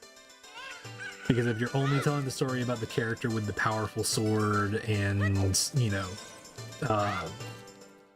the strong abilities, and that's your only main perspectives, you're getting maybe a little bit of the bad parts of war, but you're not getting the truly gruesome and like horrifying parts of war, because marginalized communities are the ones who suffer the most during war, you know? Bobby Moore didn't hit you as hard? Interesting.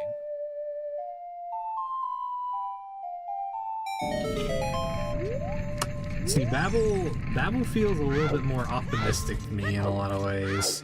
Like it still is bleak and stuff like that, but I don't know. The Poppy War felt like from the beginning I was like, this is all gonna go so bad.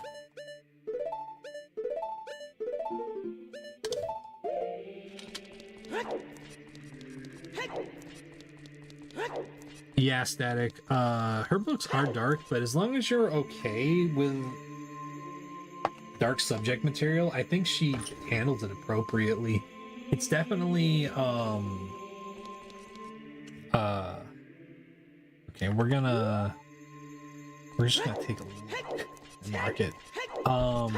She definitely handles it pretty well, but like she very much makes it clear what she's trying to say whenever she approaches the dark subjects, which is like also the thing of like there's a lot of people who miss the point of the books that she writes sometimes. Like there's a lot of times where I see people, like for the Poppy War series, there's a lot of people who will say things like, oh, the main character never does anything, she never does anything, and it's like, are you reading the book? She's trying.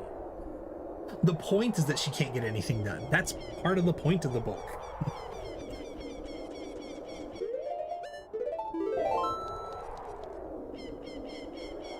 Yeah, Phoenix. Oh, yeah, no, I get you. Ooh, buddy. That's kind of gross. But yeah, I will say, Babel, the moments where the reveal right before the last section of the book of like the person who's a good guy revealing that he's a good guy was one of the very, like, it was the first time in a long time that a book made me actually stand up and yell as I was like listening to it, because I was like, holy shit.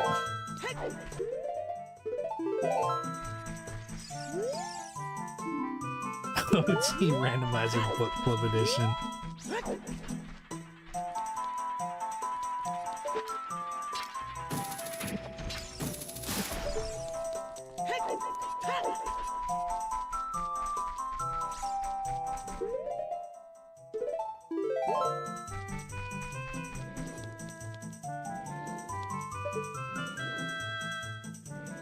Honestly, Static, I would recommend just try Babel. Babel is pretty, it's devastating, but it's honestly not like, I wouldn't say it's as extensively oppressive as what the fuck?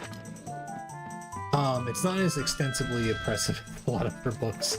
And it like I said, it's still pretty devastating. But I think that if you can handle Babel, which is gonna be just one book of some pretty bad stuff, then I think that you could handle a lot of her writing.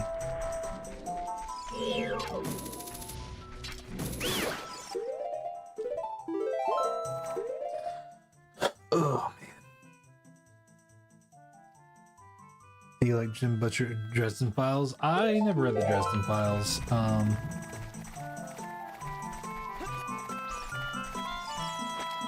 I don't know if I will.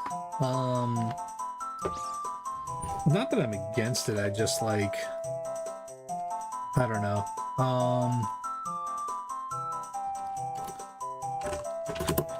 I've got a laundry list of fucking books to get through, if I'm being honest.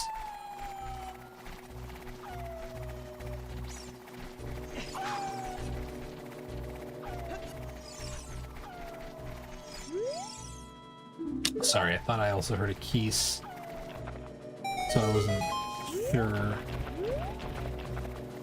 Okay. Oh, there is a keys.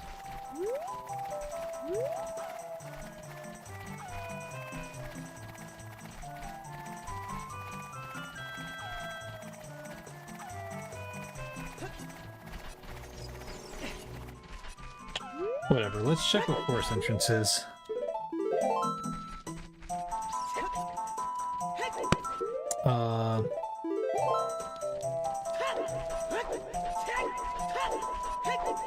Yeah, exactly, Phoenix. The Poppy War just continually beats you down, whereas Babel is... it definitely gets fucked up, but it'll definitely tell you whether or not you're a fan of her works. Oh, man.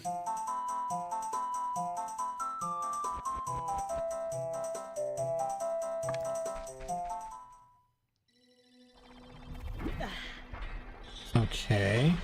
Water Temple. The best wizard ever, you say, Joe. Have you read the first Law trilogy? I think you should read the first Law trilogy by Joe Abercrombie.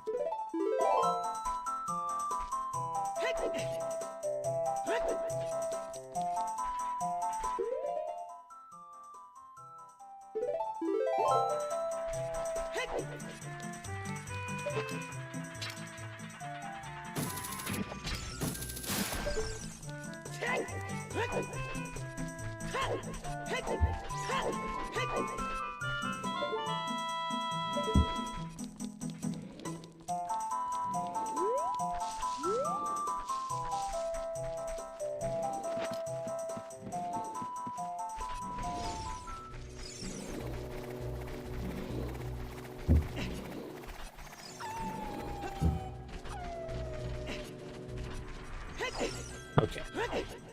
We're in the clear. Okay. Oh, you read the first Law trilogy? I just always think about, oh, what's his face? God, I can't even remember his name right now. The wizard in that one. The main wizard, dude. From Rift War Cycle. I have read the first book of the Rift War Cycle. I really want to read the rest of it.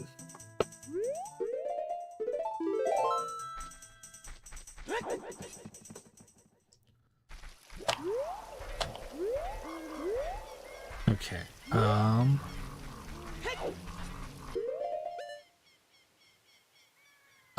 Yeah, Phoenix. The Inquisitor dude.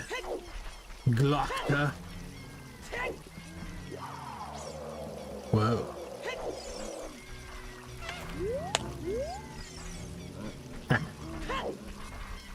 Get out of bounds, you fucking idiot.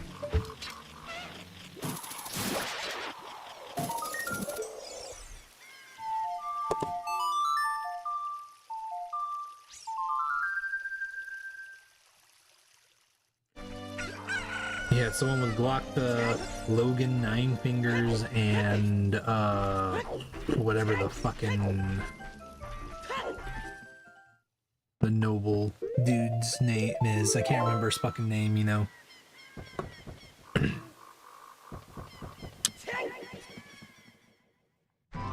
Okay.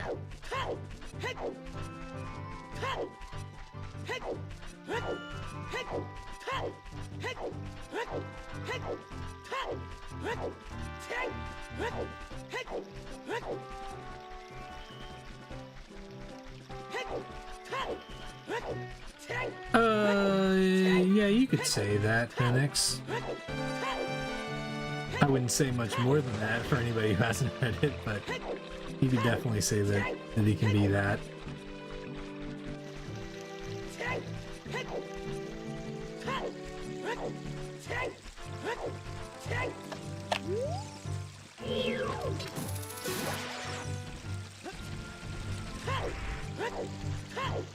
But I gotta be honest, it's more of that everybody in that fucking series is a fucking asshole.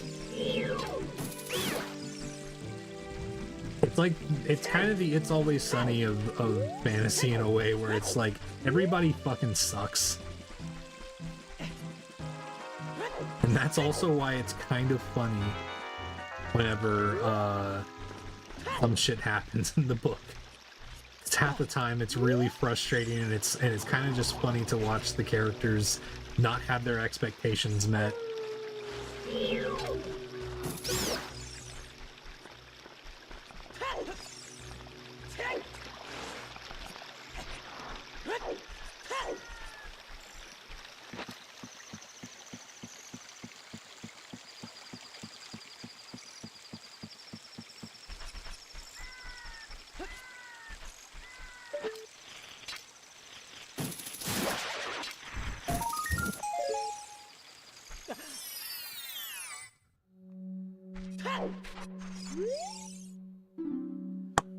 Okay, so Zordo main is foolish.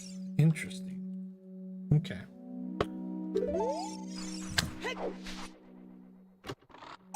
Glock is definitely the most standout character in the First Law trilogy.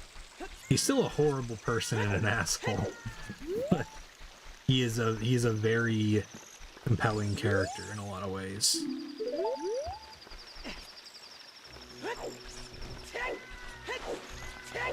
But that's the best part, is that Joe Abercrombie kind of just makes most, if not all, the characters he writes horrible people.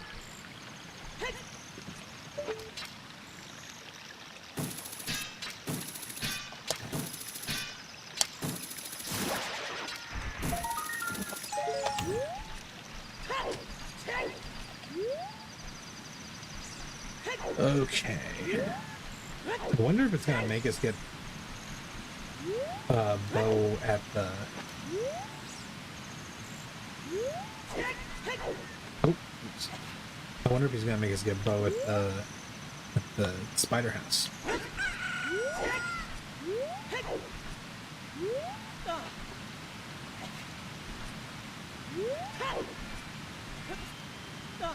Yeah, I describe it that way because the first time I read it, I didn't really understand that it was supposed to be kind of funny.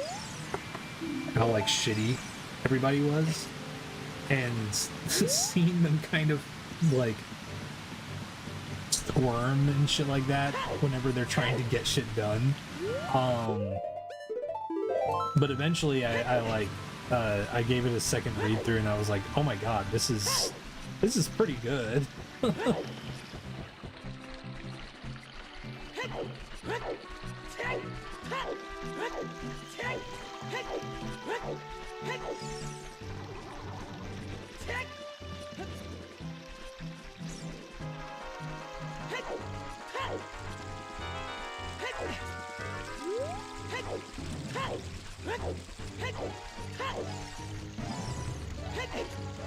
Yeah, I can't remember how book one ends, but it definitely, I think to a certain degree you have to read in between the lines to really get that from the first book. I think it leads you in with an expectation that the story is kind of going a typical fantasy route. Stay able to visualize in your head, and having autism makes it hard for me to get what the author's trying to say, but I enjoy hearing the ideas talked about. Oh, hell yeah.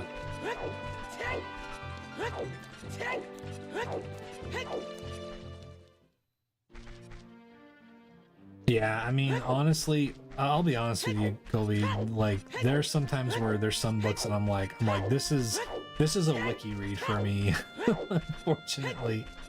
As much as I don't dislike the book, there's sometimes where I'm just like, I'm not enjoying this, but I like the ideas of the world.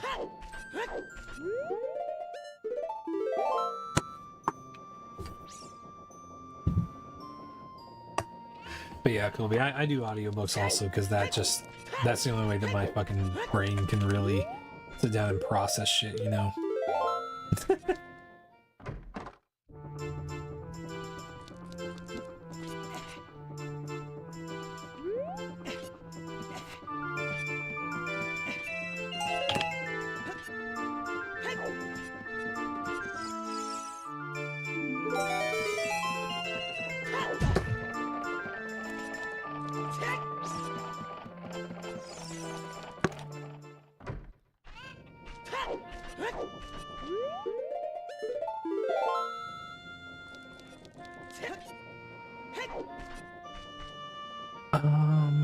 Okay.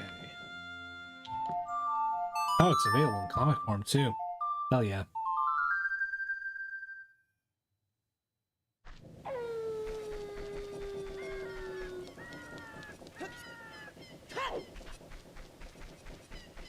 What was the book series called, Colby? I'm also of the mind, you know, there are people who disagree with this, but I tell them to kick rocks, and that I consider comics an equally valid form of reading. and that there's plenty of stories out there that can. Ooh, bomb bag. There's plenty of stories out there that can tell really interesting and good stories through more than just text. I think there's just some people who think that if there's anything more than just text on a page, that it's being fed everything, and I don't agree with that, you know. Exactly, FedEx.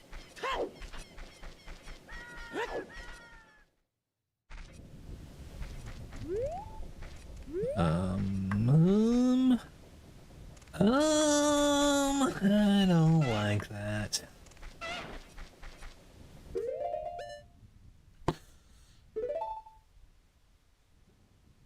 Can I have some nicely colored pills, Mr. Coma Pharmacist?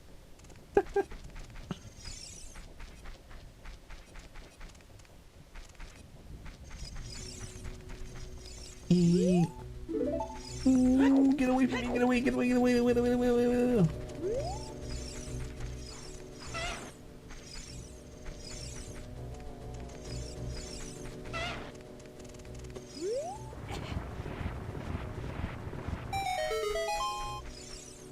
Come over here, dude. Come over here. Okay. Oh. But yeah. I always point to a really fantastic story that is worth reading, because I think it's as good as a lot of novels that's in comic form, is Monster by Naoki Urasawa, as well as Pluto by Naoki. And honestly, pretty much anything by Naoki Urasawa is really fucking amazing, literarily as literature. Oh man.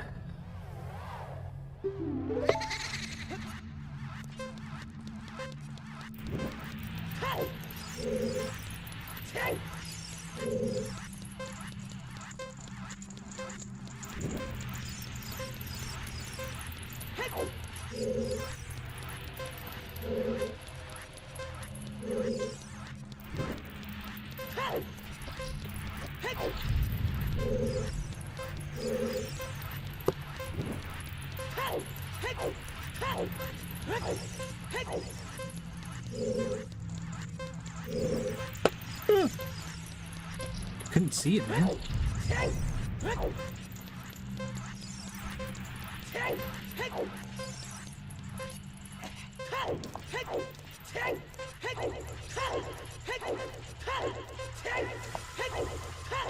I hate that whenever flame overlays another flame, it becomes invisible. This shit's fucked up, man.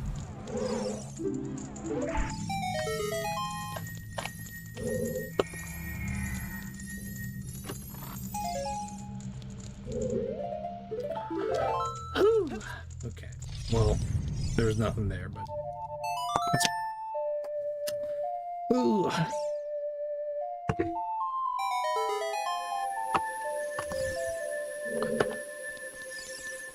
But yeah, any works by Naoki Urasawa are really good. Honestly, whenever it comes to people who like want an alternative to like a magic school for like Harry Potter stuff, Witch Hat Atelier is like the perfect example.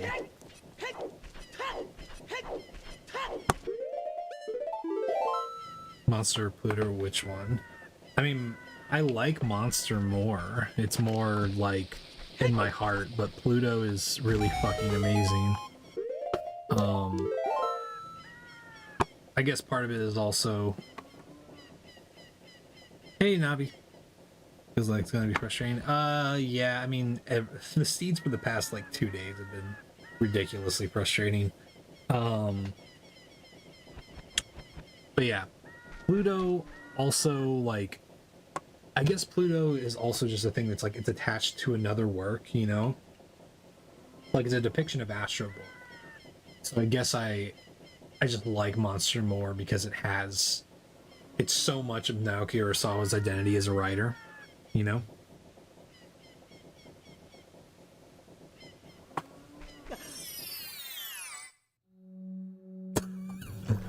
got the papa. We got the papa. And we got the damn. We got the papa and we got the baby.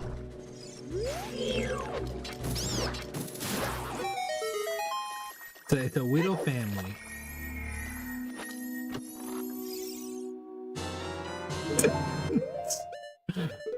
Oh, fuck yeah.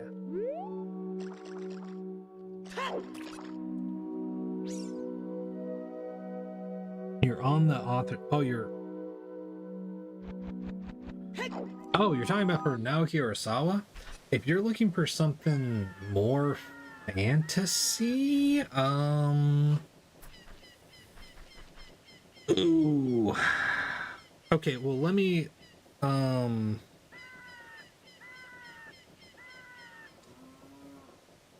just pitch it to you.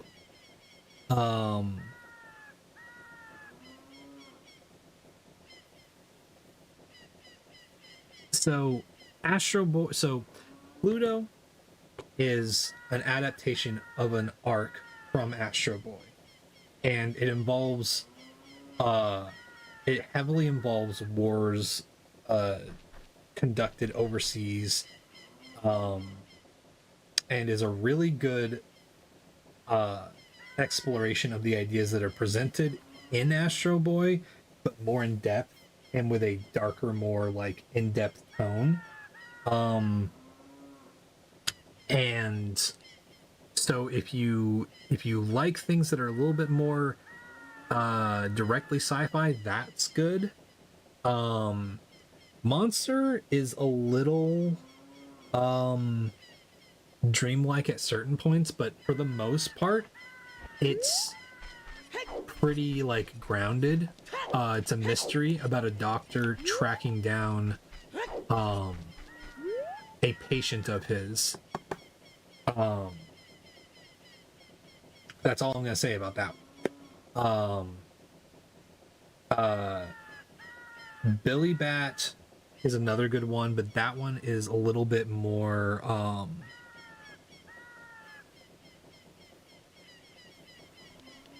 it's kind of like it's about a comic artist. Billy Bat is about a comic artist unraveling a conspiracy.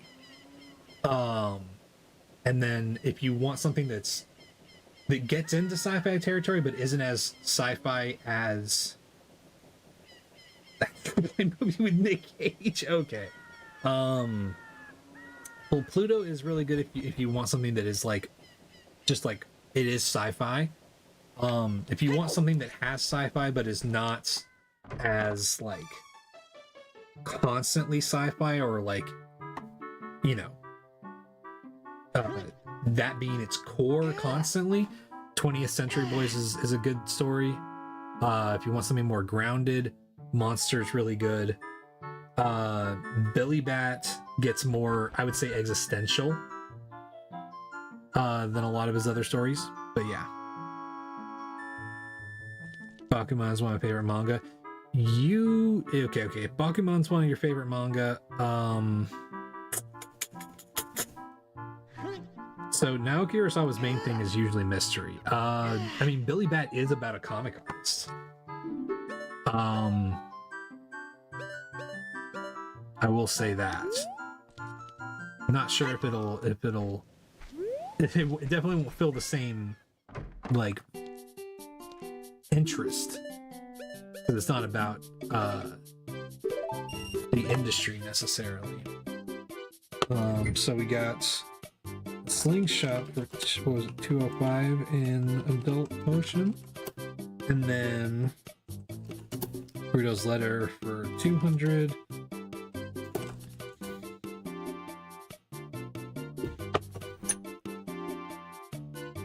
Stories about industry and creating within it.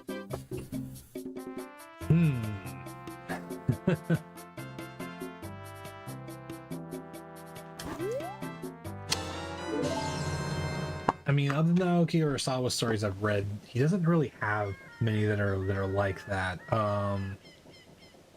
Parasite's another manga that you love. Honestly, give Pluto a shot. give Pluto a shot.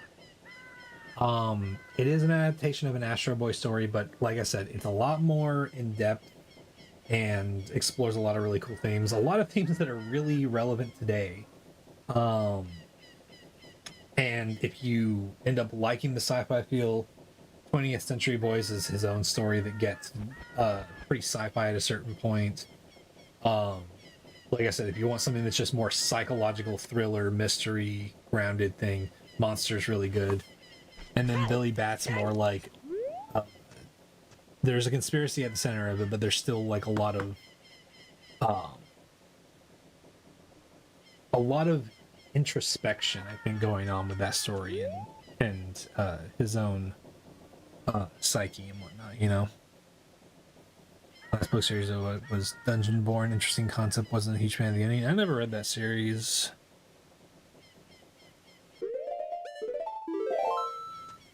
Yeah, Parasite is a pretty good manga also. Okay, so we gotta go. Let's see.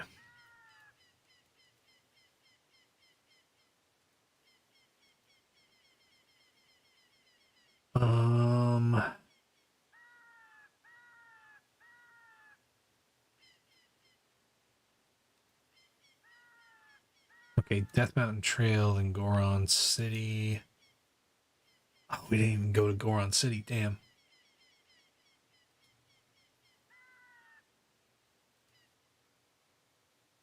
Okay.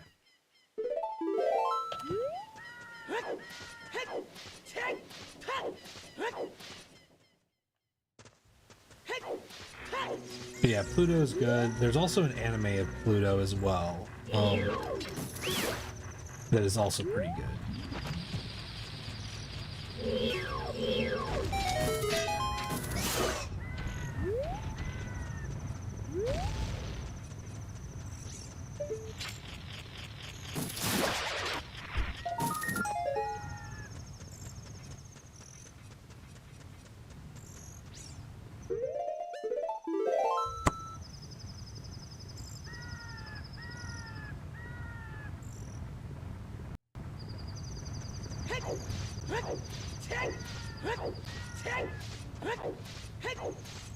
What was in here? Did we? No, we didn't explore this. What's in here? Oh, Dodongo.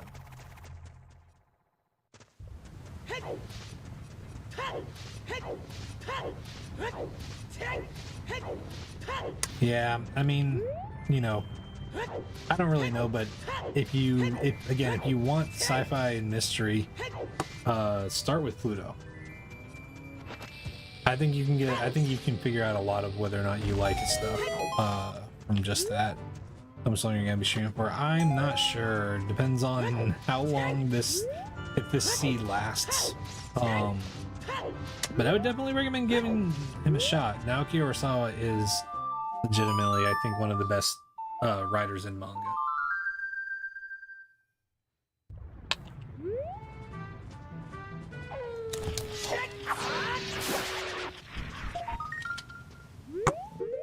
Can't remember if this works with the Goron sword or not, so.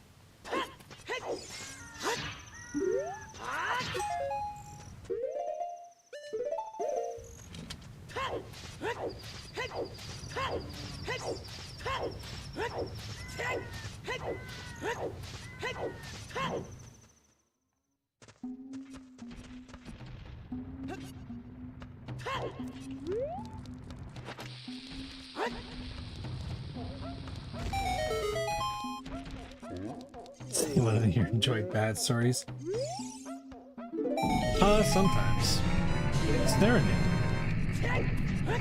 It depends on in what way that it's bad, you know?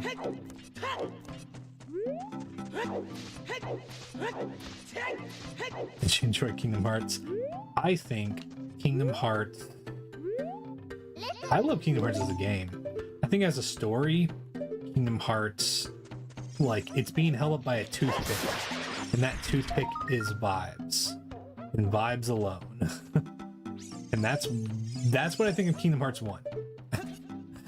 I think Kingdom Hearts 2 is held up by 37 toothpicks all wobbling. Zach, thanks for sharing the live.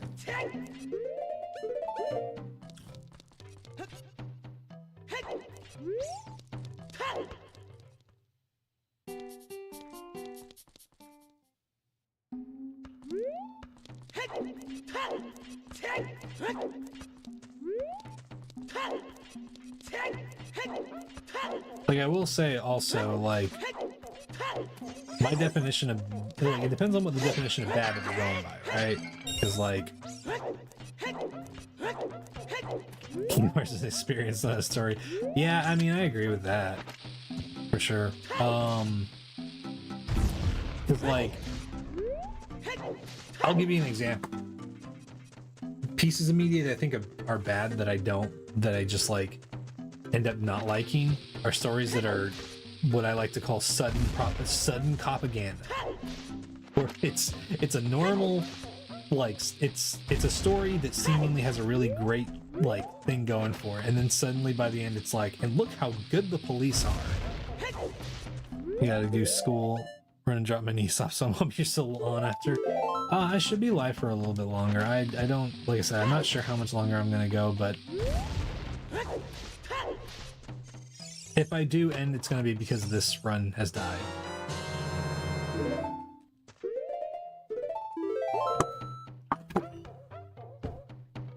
Oh, Stalker, the Kingdom Hearts 3 is the worst part of the story, in my opinion. Perilous Pits and the Well. Or, okay, so that's, oh,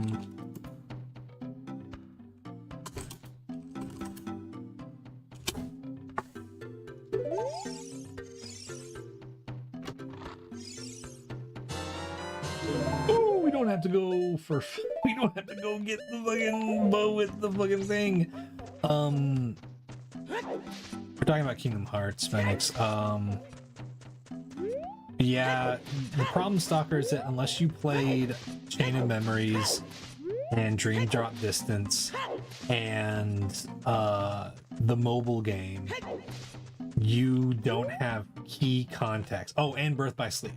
You do not have key context to a lot of the events happening in the book series. And I know that sounds like I'm joking. I'm not. I wish I was. Oh yeah, we already went in there. Well, that's the problem, Stalker, is that is where you get context for the majority of stuff happening. The mobile game gives you backstory to everything in the Kingdom Hearts world. Birth by Sleep gives you context to everything that leads up to Kingdom Hearts 1 and the main villain. Chain of Memory gives you interconnected information that has you actually understand what happened with Organization 13, and Dream Drop Distance actually tells you how they got from Kingdom Hearts 2 to Kingdom Hearts 3. Yeah, it's frustrating how much side game content there is that's absolutely necessary.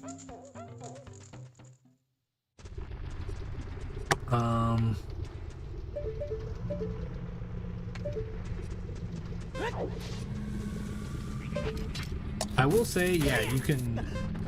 Yeah, this is a great game, dude. I love it. I will say that you can come to understand Kingdom Hearts. But I don't recommend looking it up in a normal way, because there's a guy on YouTube, Barry, and Barry has a video talking about Kingdom Hearts story and how jumbled and fucked up it is, and his explanation is better than most videos. Oh yeah, if you want to understand who Roxas is and why he is the way that he is, you have to play 300 and whatever over 8 days, the fucking whatever that game is called. Yeah, exactly, Kyra. It's fucking wild. It's presented terribly, and some of the explanations are absolutely shitty. Like when they explain the key symbol thing, when they explain the X thing, that's maybe one of the just like, we just made this shit up on the spot moments ever.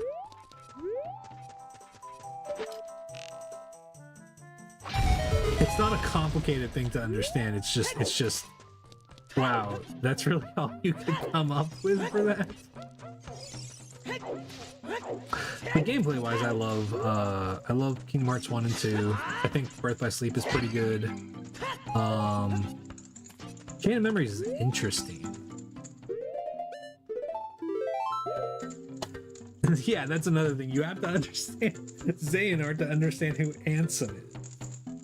But also to understand who Ansem is, you have to learn about the other Ansem.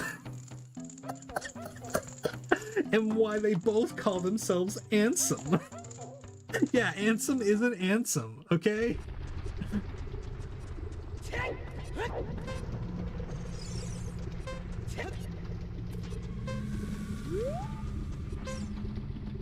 Yeah, I don't think the card system was super well done. But I do think it's interesting. I do wish that they had revisited it in a more interesting way. Because I did kind of like the concept a lot. It like, because I always think of like in a kind of weird, different way. It reminded me a little bit of how Battle Network does their system.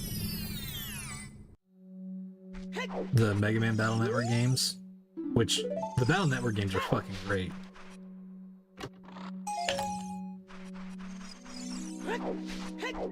But they never really built upon it or tried to make it better. Battle Network is really fun. I fucking love those games. Token. I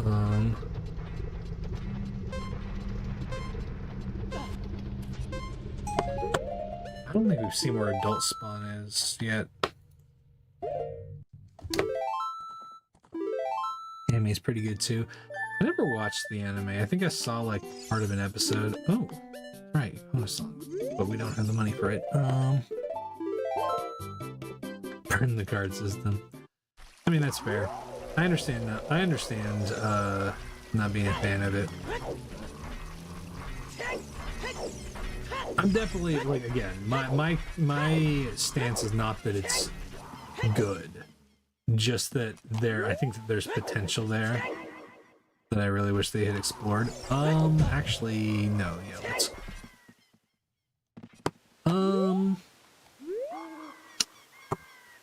yeah, let's go this way. Yeah, a deck of those cards would be really cool, actually.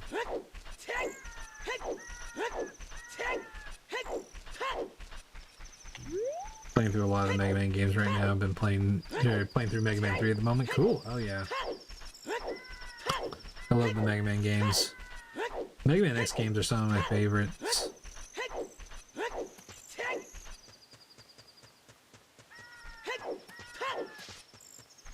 Yeah, Legends and Legends 2,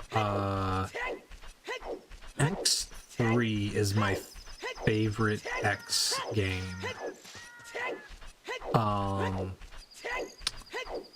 And then I love Mega Man Zero. I love every one of the Mega Man Zero games, but I think 03 is the best. Oh yeah, you're gonna love Mega Man X, Colby. It's so good, and the fucking soundtrack, unfucking believable, man.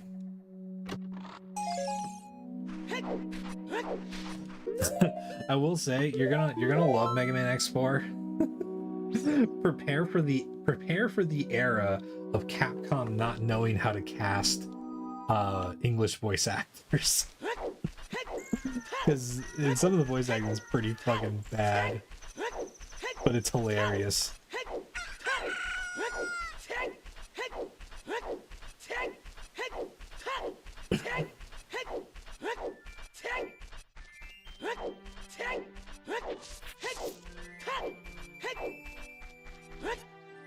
It's been a long time since I played Chain of Memories. I don't even remember exactly how far I got. But yeah, I played so much fucking Mega Man X. It sucked too because I didn't own Mega Man X3, but I fucking loved every second that I played it.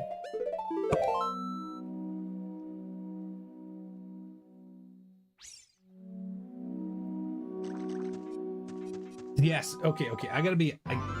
thank you, Phoenix. I like Mega Man 8. I know it's different from a lot of the Mega Man games. And I know that a lot of people don't like that. I think Mega Man 8 is fun. Do I think it's the best Mega Man game? Not by a mile. But I had a lot of fun with that game.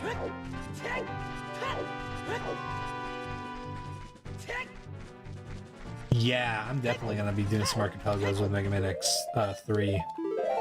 There's actually a Mega Man X fan game that I've been following for a while, because I know that there's like... Oh great, man. This fucking piece of shit.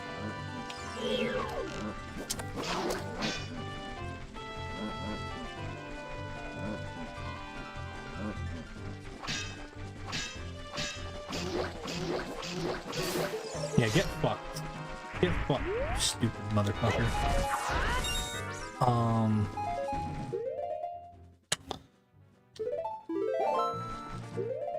Soccer X7, X8. I think X8's alright. It's definitely lower than pretty much every Mega Man X game before 7, but I don't think it's as bad as 7. Mega Man X7 is actually a bad fucking game. Like, I will I will stand by that, man.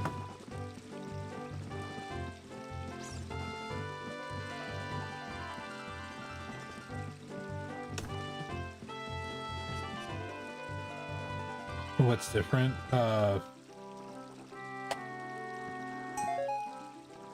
Stalker, what do you mean? You mean like what's different between, you mean like the Mega Man 8?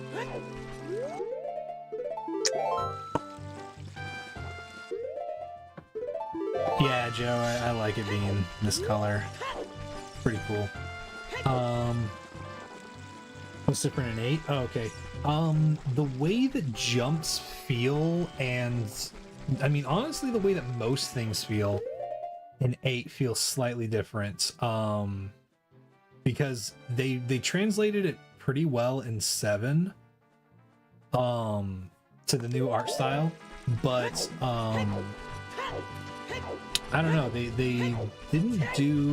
didn't like, there's a lot of things that feel different in that game, and not all the boss fights are super amazing, and some of the abilities are a little like overkill. Like there's basically like a full screen kill ability, and some people complain about how those abilities are balanced and shit like that, but I don't think that ruins the fun at all, you know? PlayStation game trying to capture a Nintendo series. I feel that, yeah. But yeah, Mega Man Legends is very good too, Stalker. I don't know if you've ever seen that or played it, but it's so fucking good. And we were gonna get a third one, but then Capcom fucking scrapped it because they hate money. We're gonna go use these bombs to open up some other shit.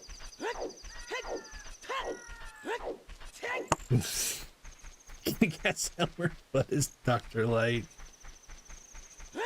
Yeah, he did talk like Elmer Fudd.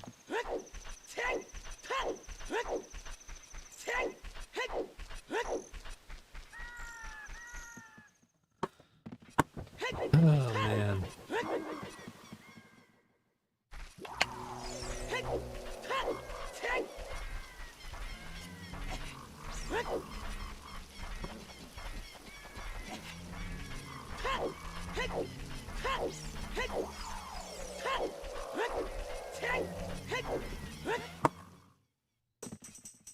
Okay.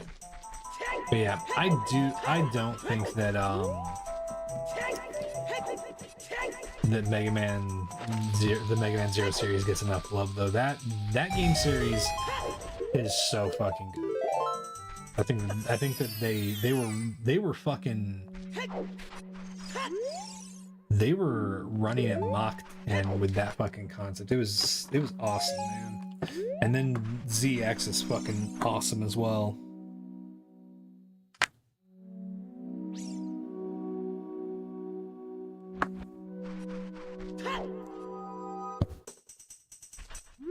Okay, we are gonna go.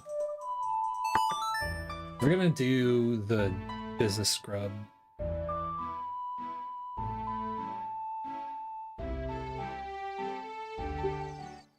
The Mega Man cartoon was dope, dude. I don't remember much about the Mega Man cartoon.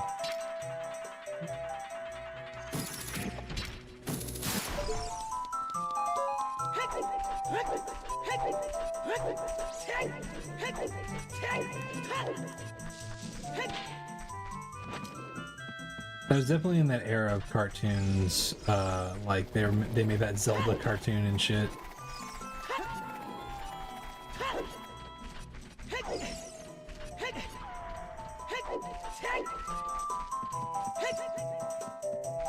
Okay. First we're gonna see what Wolfos Grotto has.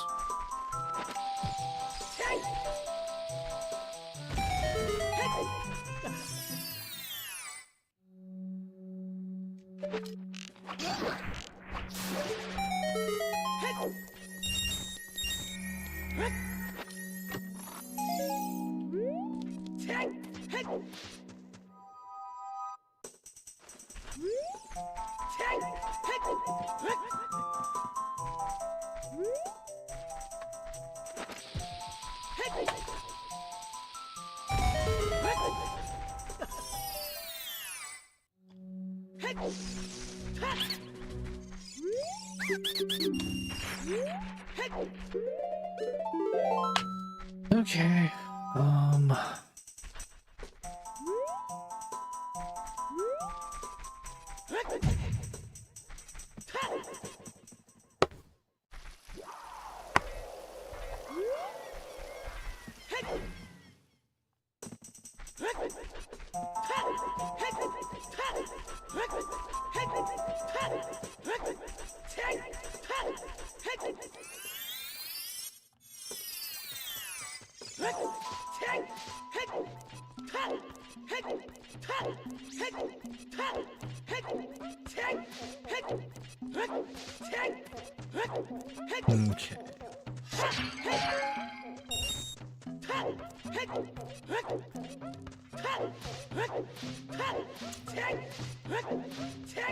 I will say also, oh yeah, I never finished mentioning it. There's a Mega Man X fan game that I'm really excited to see what comes of it, but it's called Mega Man X Corrupted, and they're doing some fucking awesome shit with that fan game. Still working on it, and they've been working on it for a while, but it's so awesome watching their update videos. I hope someday I get to play it.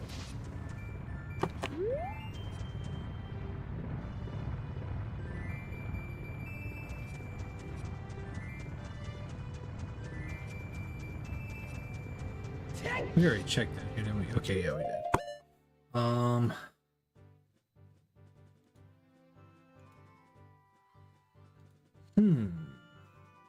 I think we gotta do Dodongo Cavern, but I want Bomb Chews first. Are there Bomb Chews down in Kakariko? No. What about Goron Shop?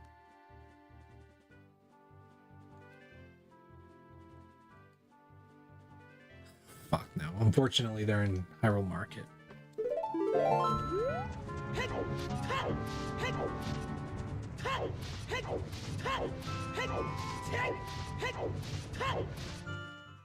Okay.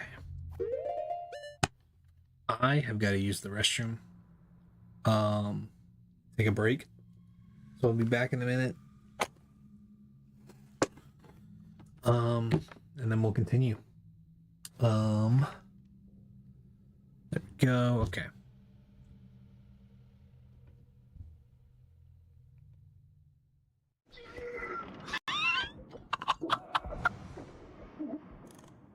Get in, get in, get in!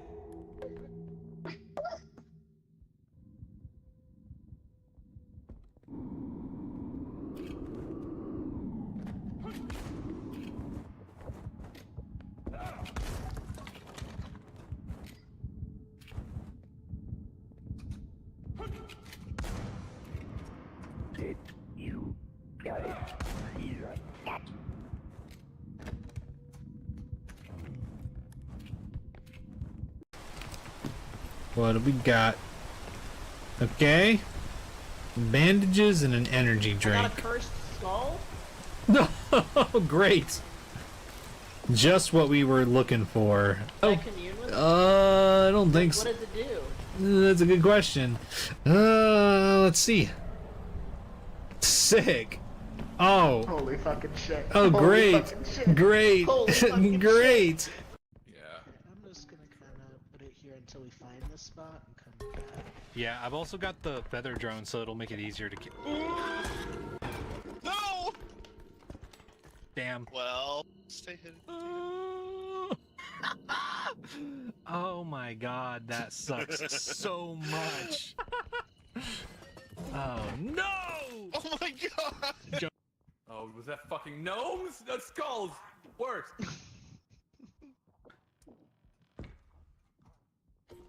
Fuck out of here. Jonas? Oh my god. Oh my god. How did they survive? Oh no. No. Now there's the gnome. It ran away. The gnome.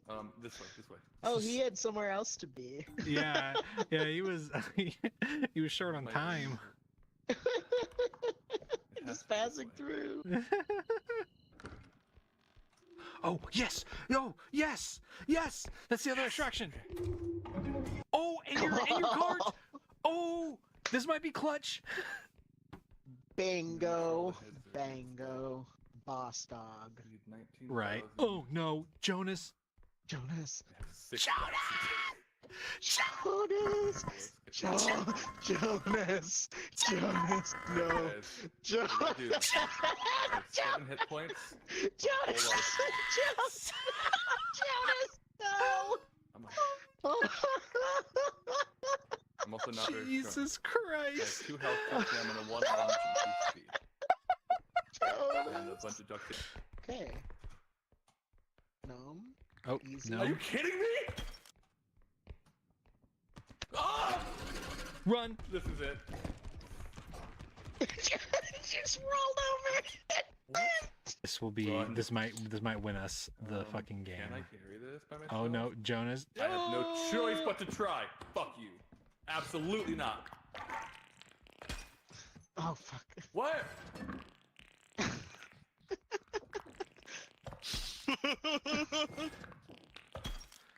Oh my god. Even when Jonas isn't working on tower defense, Jonas is doing tower defense. Yeah. That's what it's like to be on gnome duty. It's fucking ridiculous. Oh my god. Okay. Oh no, there's Oh no. oh! Fuck you guys. Oh No. God! I was so close. Oh yay, Spacefuck Manor. I lost my virginity here.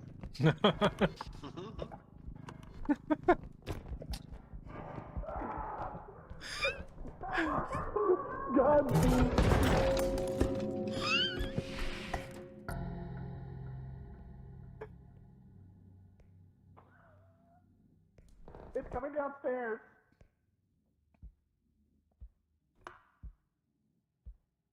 It did that like 3 times before it came in here. Well, hide.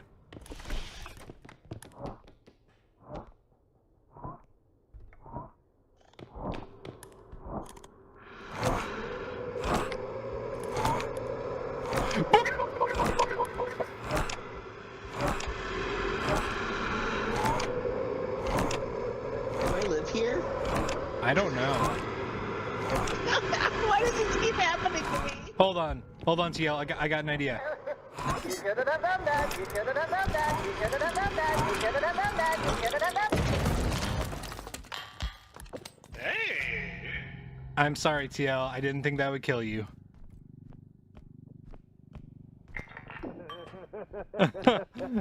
We're gonna bring you back, buddy.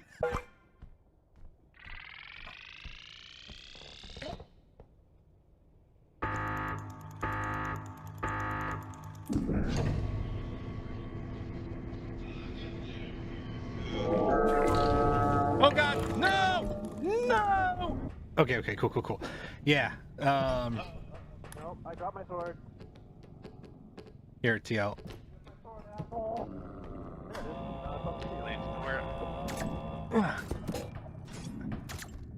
Did you take damage? God damn. Well, Jonas is dead again. Immediately, again. Oh, fucking alien assholes. Hey, I've got some class over here.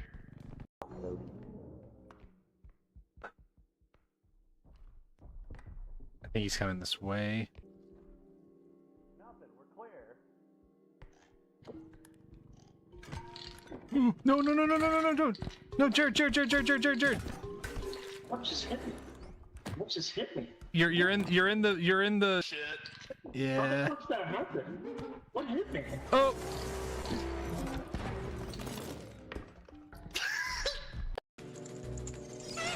Are you stuck?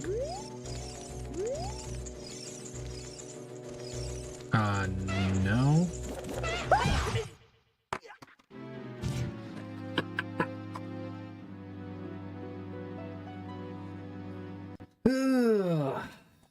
Whatever. Mind your fucking business, dude.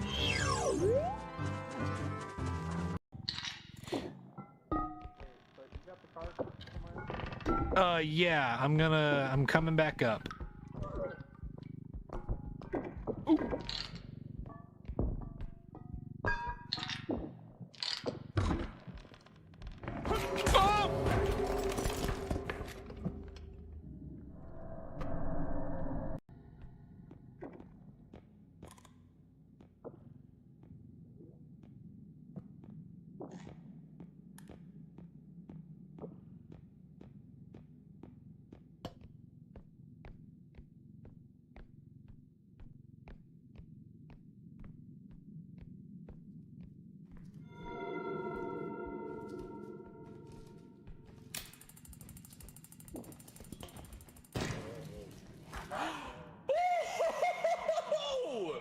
Hell yeah. Whoa!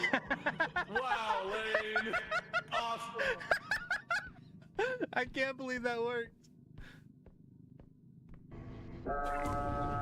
Hello. Aren't you glad we brought the grenade? I am. You're a puppet too. Mm-mm-mm. You can't fool me. No. No. I'm just a reindeer. All puppets must die. I'm just a reindeer. Kill the puppet. I'm just a fucking little Rudolph. What? No. I'm Rudolph. I'm Rudolph. And I have a direction for the next one. It's got to be this way. So.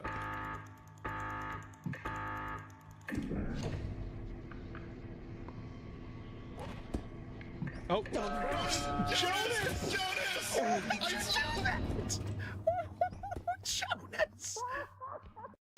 Yeah, I mean that's a bit of a fuck situation, a little bit.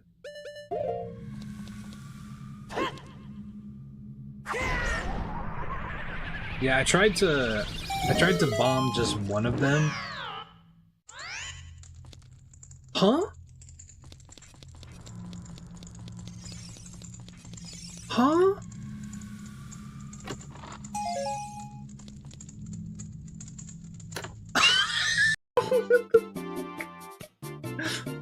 That's awesome, man. Was there an attempt I got close again? For the actual no-hit run? No. Dude, this is apparently like super rare just to get one thing at 0 rupees. Fucking 2? That's fucking hilarious. Whoa! Just Calm down, yo. Whoa! Jonas!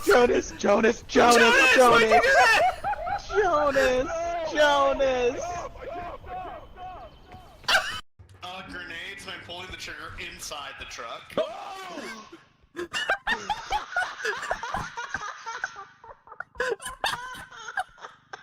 Hold on, I gotta click. Just gotta find I'll the. start looking this way.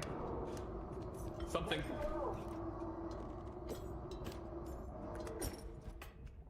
That's the marshmallow dude, I think. That blows really hard. Yeah, he was doing some skew animation. for Careful, he's sure. coming this Oh! way. Yep. Well, I'm stuck. me too.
Fuck! No! That's not what I meant to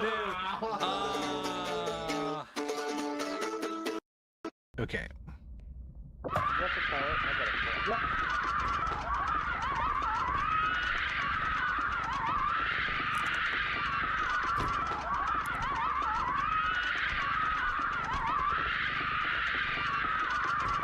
Okay, watch out, Spencer. Watch out. You're standing Watch out. into the thing? Oh. Baby. Die, you stupid fucking baby! Die, you hands on stupid it. fucking baby! Die! Die!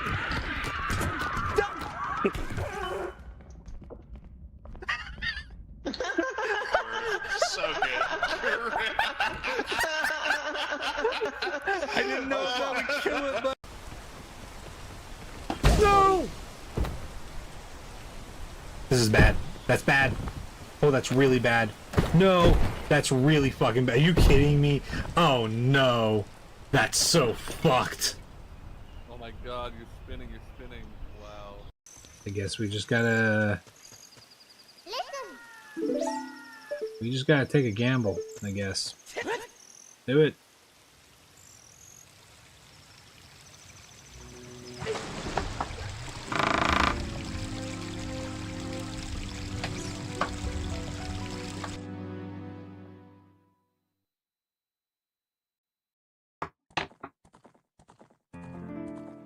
You know, time to do it.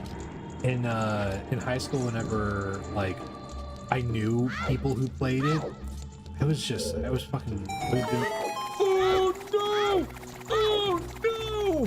Oh, okay. In high school, everybody I knew who played it, you know, I didn't have enough time because I was fucking. I spent so much time just playing guitar. And then I was in cross country and choir and theater and all this other shit. Like, you know, effortlessly flick. If they get shot, that's their business. Yeah, I can figure that out.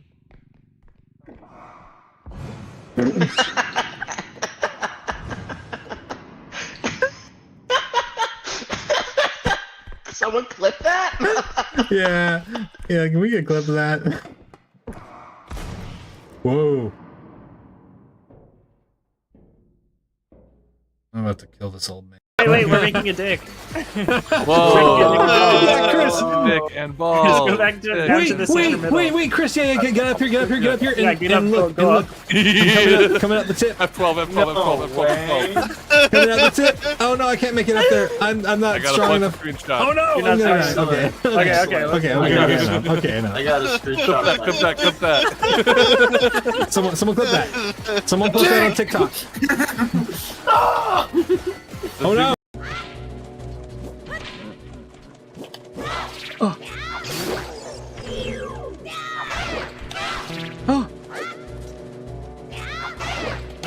Oh. Oh.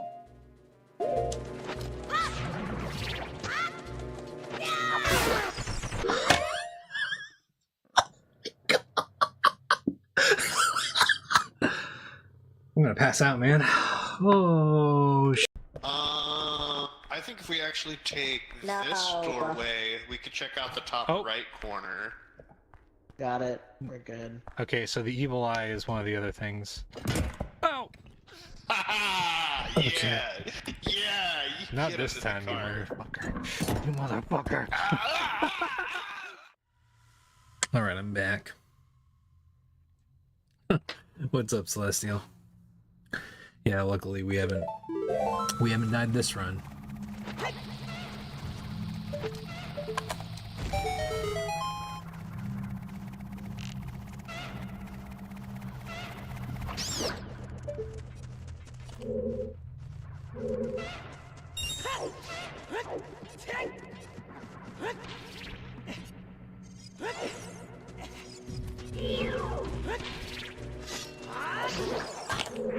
Okay. Oh hell yeah! Three stream streak. Fuck yeah! Thank you for that.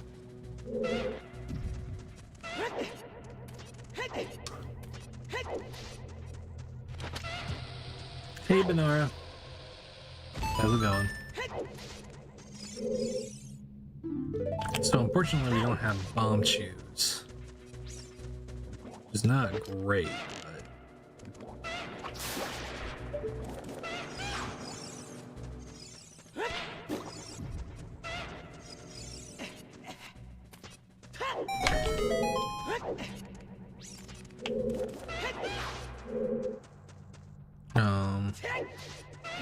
we don't have strength, okay.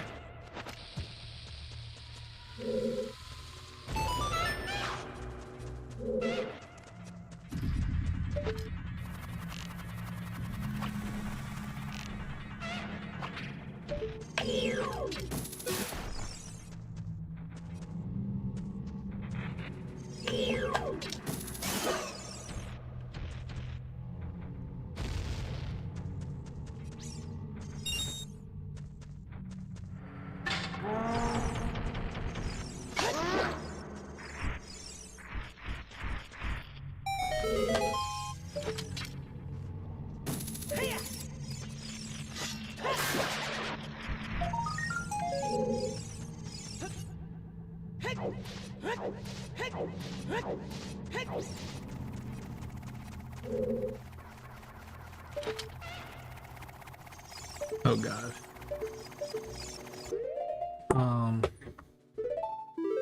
You know what? We're actually gonna go back to the entrance.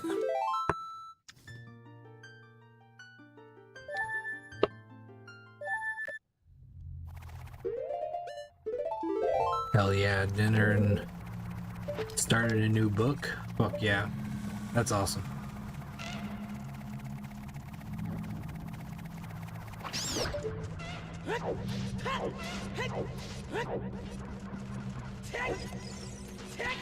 Ooh. That was a little close, man.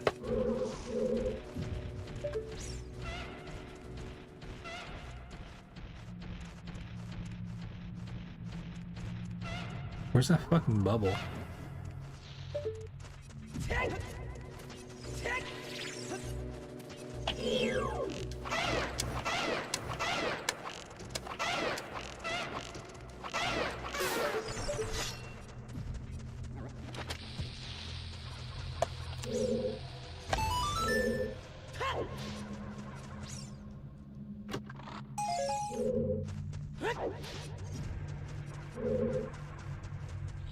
Okay.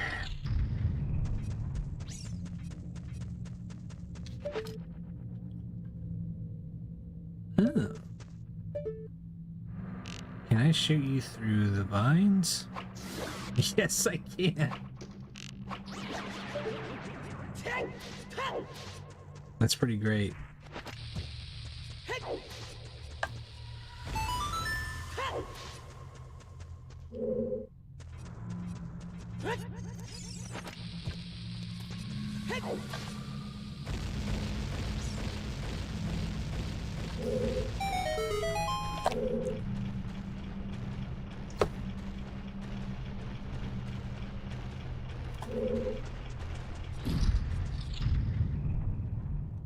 Get the fuck out of here.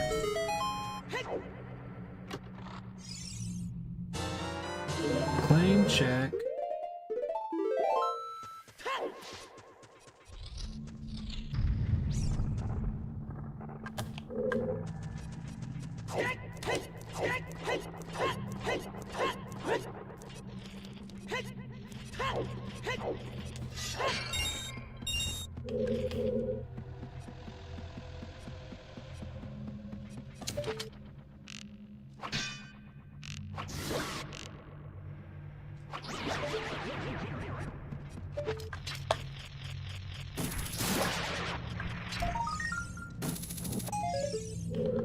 Okay.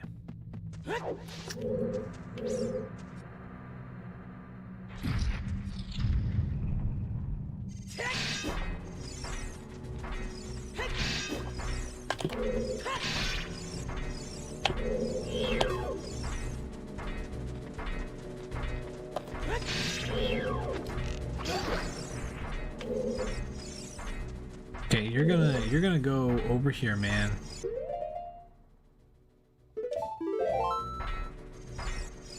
That's right.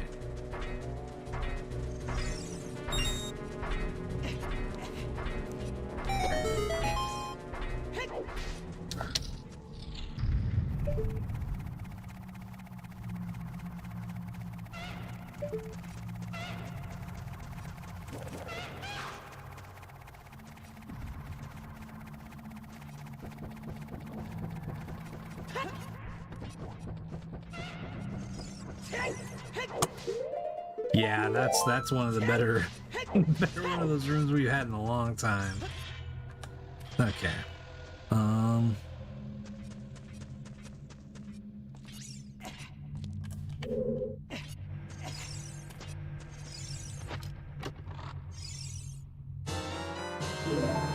Shadow keys, okay.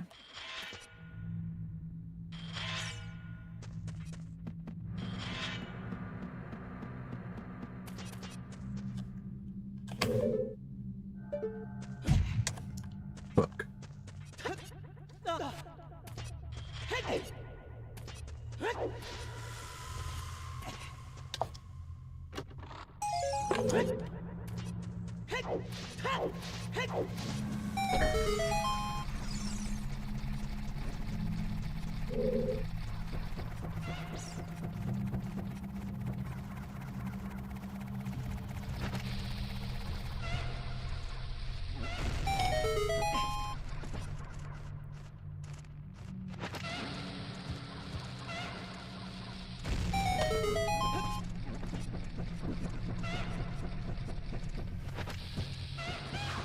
Okay, well, here's hoping that this boss is one that we can do.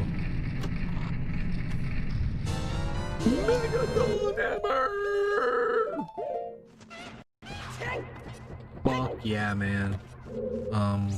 Okay, cool.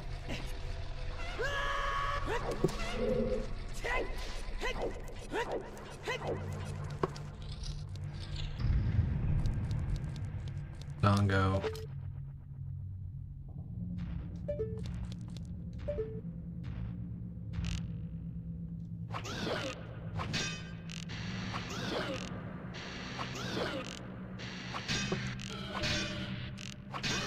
There we go.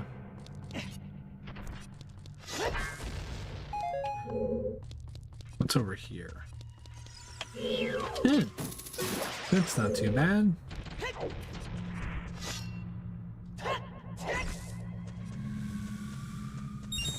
1,000 hammer.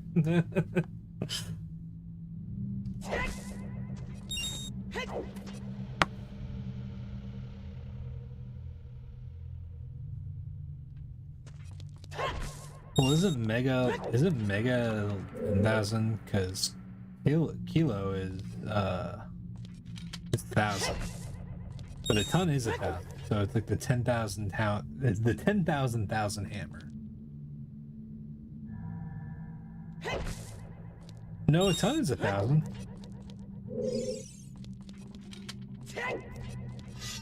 I'm pretty sure, right?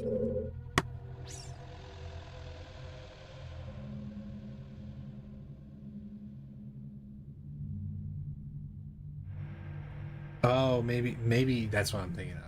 Oops.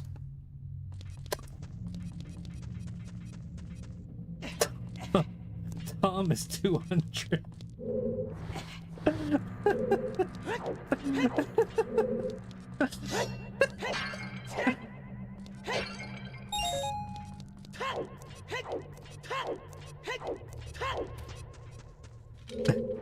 Agent, I know that was 2 typos, but Tom is 200 is really funny.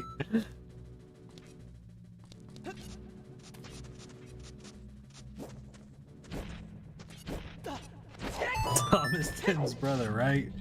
He's Tim's brother.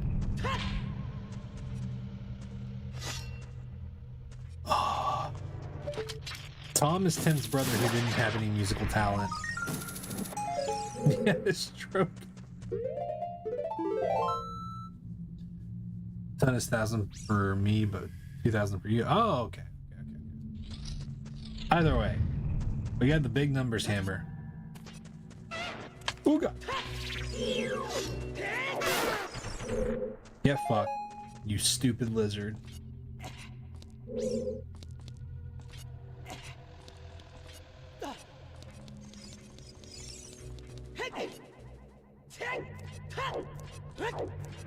We need one of those Majin Phil Kaiba rewards with Thomas 200.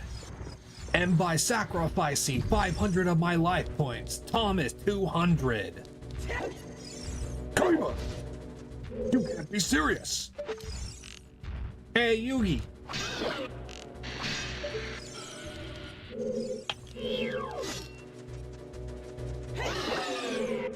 Ooh, ooh, ooh, ooh, ooh. Almost ended the run myself.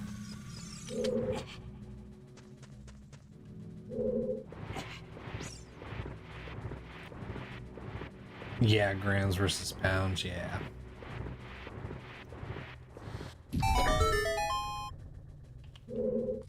Okay. What do we got in here?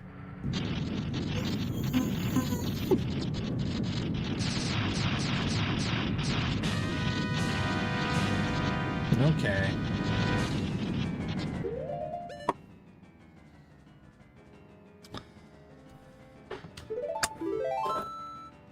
Interesting.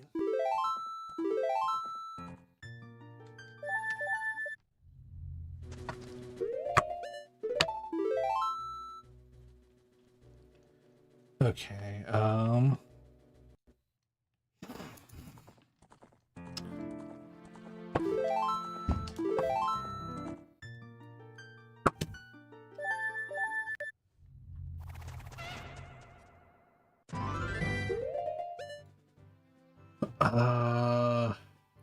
okay, so we'll have to come back as Child Link, which we could actually kill Baronade, honestly.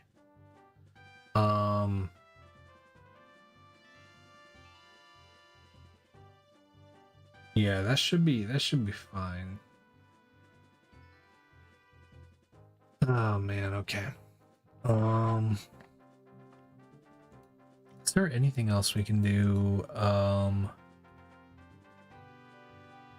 okay, yeah, we can do May's left chest. Oh yeah, claim check. We can do shooting gallery now.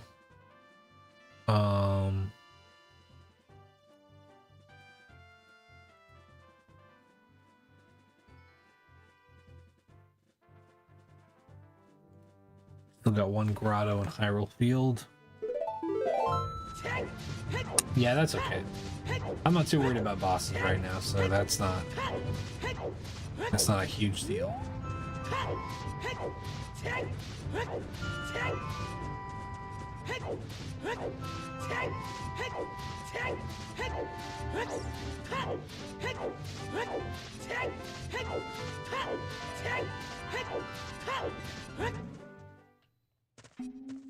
Okay.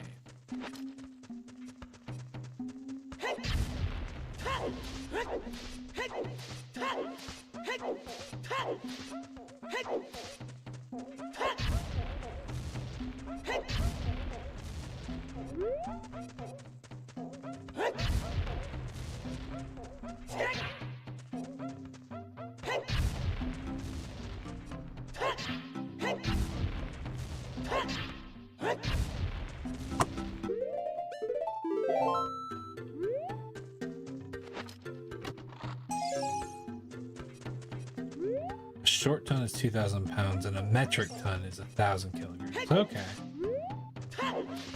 And Tom is 200. That's right.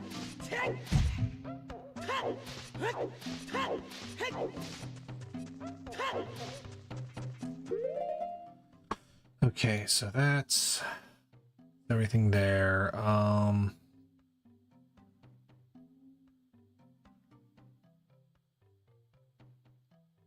Let's go,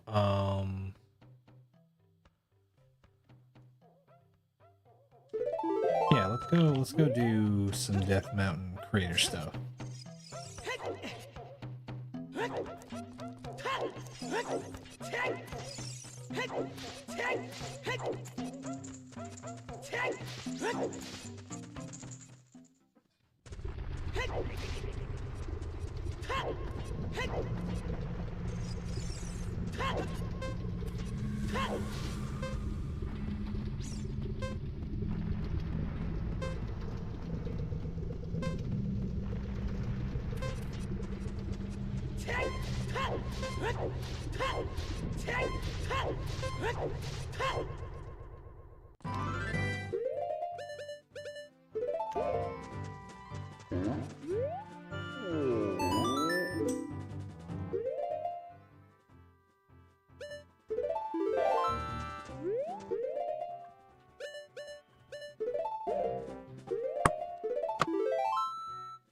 Kind of wild that we don't have magic yet.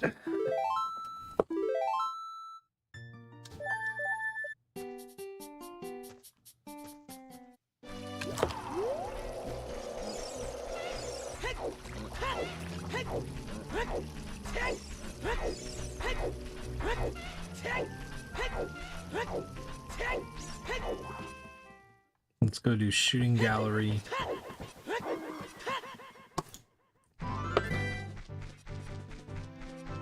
Can you ask something? Yes, but only once, and that was your one question. Well, now you've asked two questions. Mods, remove this man's balls.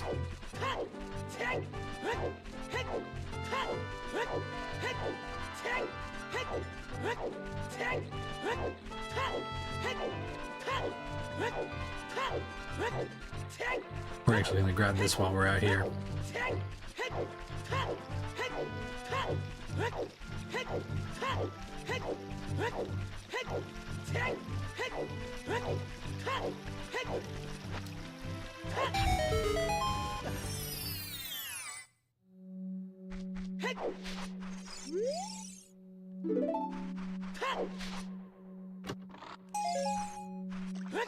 Okay.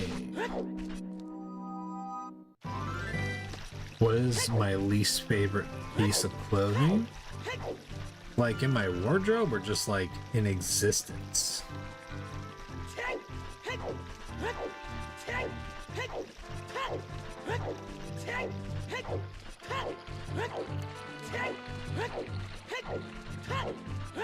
Both. I got a pair of joggers that I don't really like.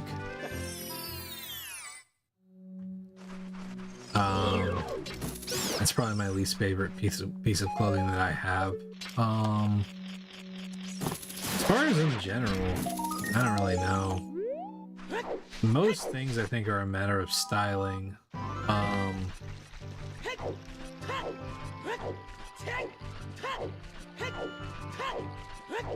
But I don't, oh, there was, I saw this thing, I know what I know what the purpose of them are, but, there are these things that I saw one time at Dick's Sporting Goods, and it was these Crocs that were completely covered in, like, soft fluff. And I understand it's supposed to be like Uggs but Crocs. But I'm just like, Crocs, part of the point is that you can wear them in water and they can get wet and it's not a big deal. And they're easy to wash off. I'm like, there's so many better and honestly more stylish shit for fluffy stuff, you know? I don't know. It's just weird to me. Did I already grab? Okay, yeah, I did.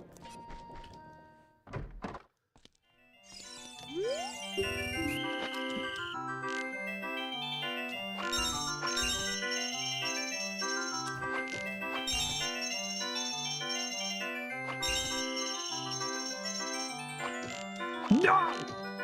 How fucking dare you, man?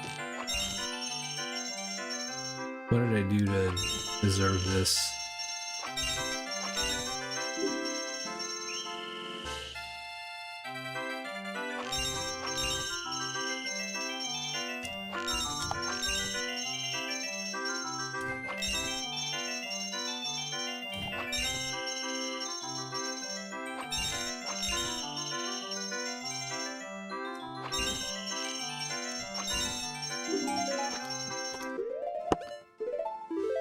Can I add commands to move up? I don't know how it works as opposed to Nightbot.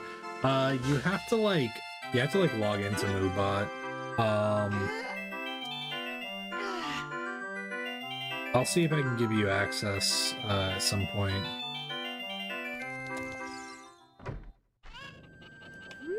Meds partially taken. Hell yeah, we love meds being taken on time, responsibly.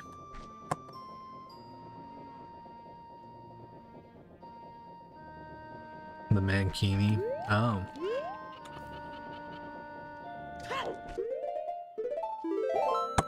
I think I don't really find it stylish or anything like that, but I think if you have the right build for it, that can work. But okay, so we are out of overworld checks now, I think. Yeah. Okay. That means we either have to go back to child or we check what Deku Tree entrance is. We can also check what Fire Temple entrance is. So let's do that.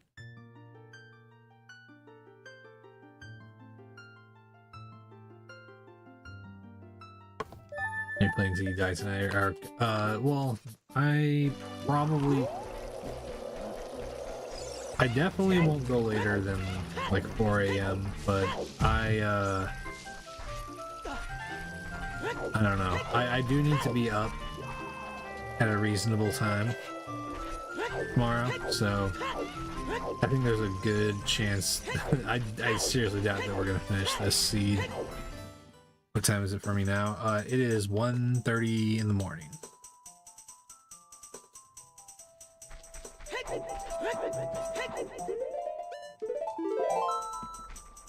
I was gonna add a Tom command. That'd be pretty funny. You just type in Tom and then just 200 pops up. You're 8 hours ahead of me. Oh man, So it's like morning there, like full on morning there. Yeah, me and my roommates are getting together tomorrow for some hangout stuff. So that's another thing they'll stream tomorrow. I've been considering something, and maybe y'all can let me know.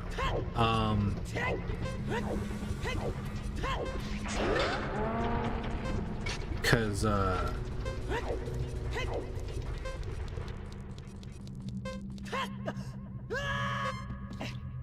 on, sorry, I just gotta get past this. What's in here? Ooh, brother, that's not good. So I've been questioning whether or not, because I want to figure out like a solid schedule of like, these are the days that I stream, for sure. And one of those things that I'm trying to figure out is what days I prioritize more than others. Because there's some weeks that I'll probably stream every day of the week, right?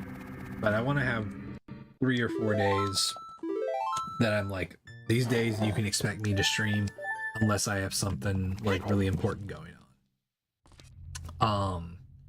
So something that I'm curious about is how many people really want me to stream on Fridays. Is there school at work today? Fuck yeah. Because Fridays are fine, but oh my god, how'd you get up there?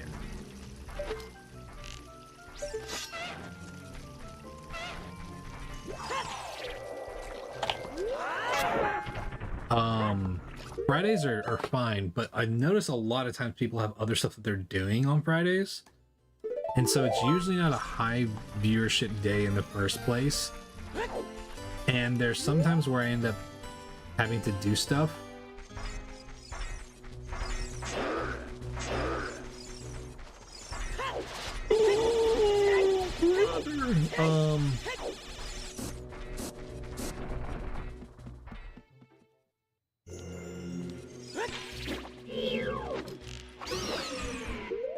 Okay, well, we can't do anything here, man. Okay. That's kind of toxic, man. In Water Temple, we can't do anything. Oh boy. Work weekend, so you're always on the background. Okay. Oh man, stream every day. So I've been thinking that like normally, like Tuesdays and Wednesdays are kind of a great time, or like Wednesdays usually. Tuesdays and Wednesdays are usually a good days to take off sometimes, but Mondays, Sundays, Mondays, and Saturdays I think have been really good stream days also. Okay. Well, then I'll keep Fridays on as like... I'll keep Fridays on. 40 stream streak flex. Okay. Well, with all of this considered, I guess... Is it time to face the market? I think it's time to face the market, y'all.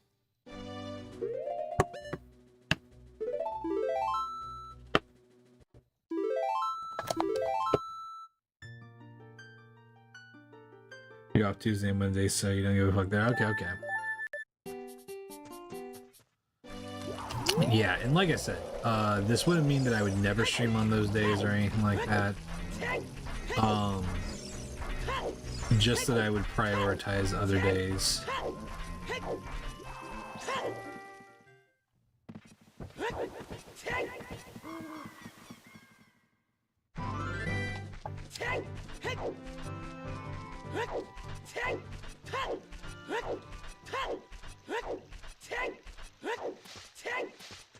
But yeah, if I keep that on, then I could We got Tuesday and Wednesday off, and then do Thursday through Monday.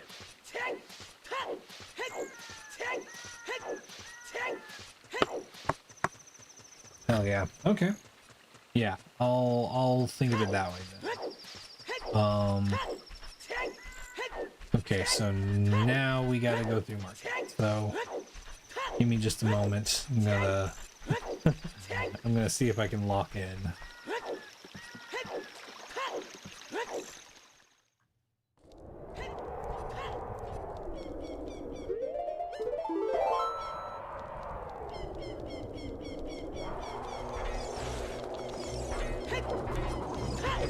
Oh my god. Okay.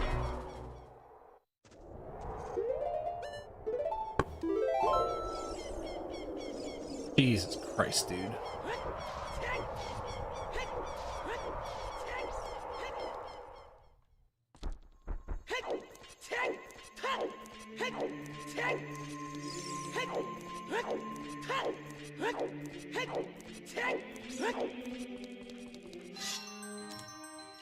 Okay, we're good.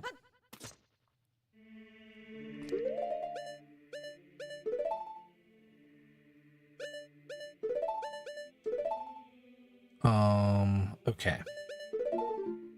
So let's get bomb chews finally.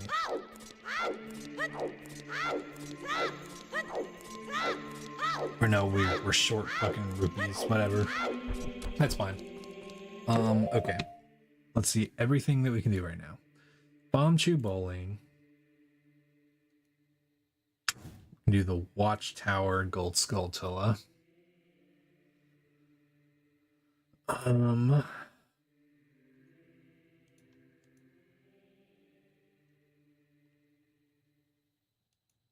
Goron City Maze and Rolling Goron, Zora River stuff.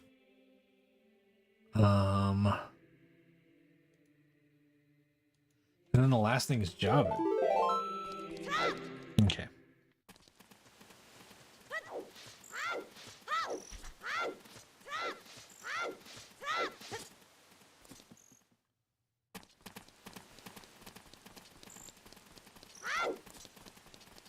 I think I'm also kind of torn between whether or not I want to start streaming a little bit earlier in the day, or if I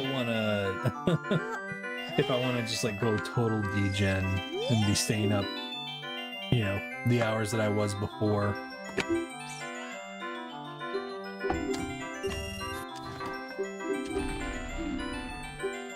A recovery.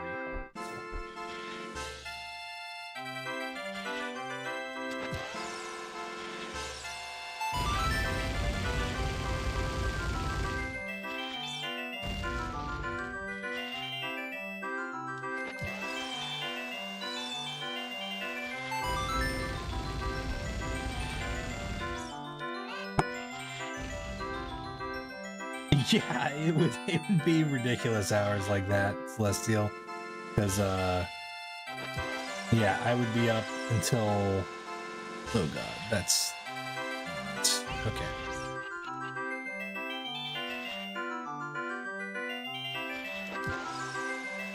There we go. Yeah, I would be up between like 4 and 6 a.m. a lot of the time. And then, yeah, whenever I would have a really long run, I would stay up until 8 or 9.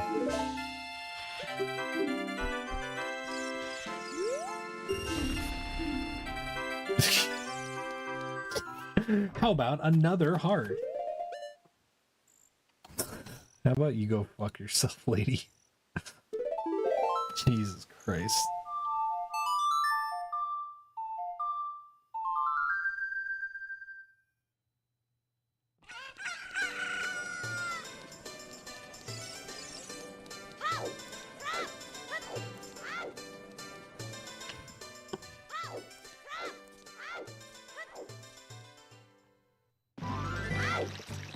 Get rid of this supper time.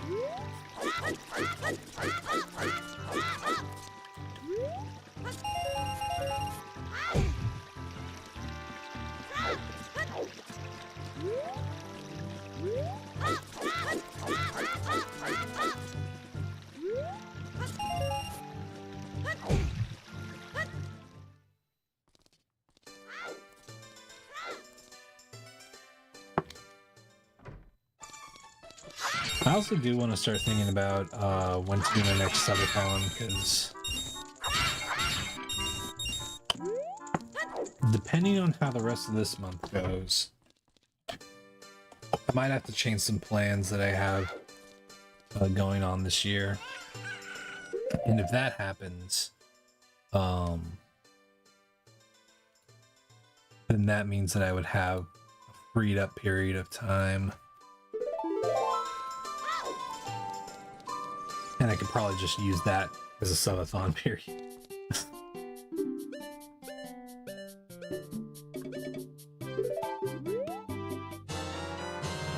We don't degen shame it. Yeah, we do not degen shame it this time. You dedicate your precious work sleep hours to the stream. Well, definitely fall asleep to the stream if you need to, I will say. Hell yeah, Miggy, I'm glad it helps. I used to work night shifts too, so I feel you there.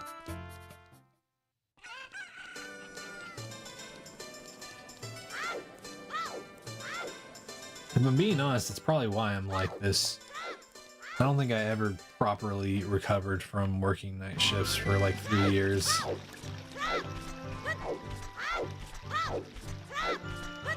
Cause it's funny, I drink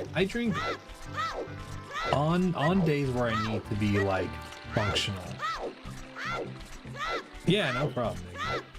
Glad that you're here. But every day that I need to be functional, I drink 1 cup of coffee. I don't drink multiple cups of coffee. So, and I usually drink it between like 11 and 1 p.m. depending on like what's going on. 11 a.m. and 1 p.m. So I'm usually not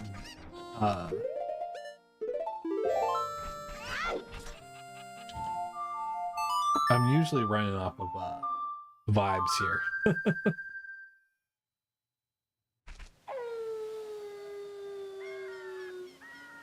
I only agree with I sleep in my chair during Naeus' run. Oh man. Yeah, he went fucking hard that day. See, I don't really do energy drinks. I never really was into them. Coffee's really only been the thing that I've like. I guess if you count the caffeine in like Dr. Pepper, I would drink a Dr. Pepper every now and then for like a small boost, but I wouldn't primarily drink it for the caffeine boost. I would drink it because I wanted to drink Dr. Pepper, you know. Got energy drinks to do so it's healthy. You just mainline Mountain Dew.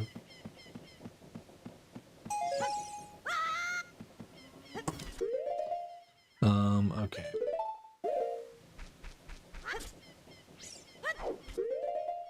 Got that. Let's go down to Zora River.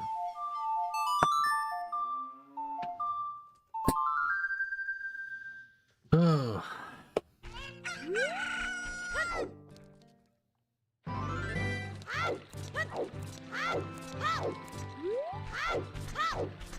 You love DP, but not the freaky kind. Yeah, Dr. Pepper is a little freaky. But I understand.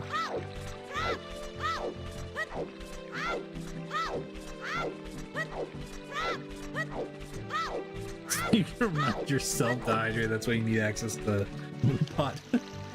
Here in Pacific time zone. Same here, man. Got 3 hours till you're off. Oh, man.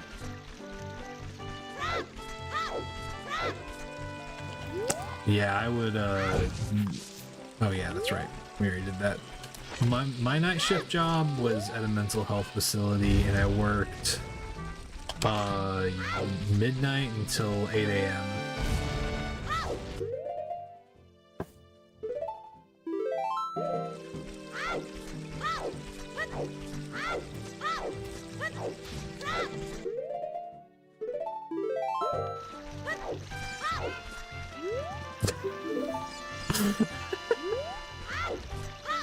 He's a doctor, for God's sake.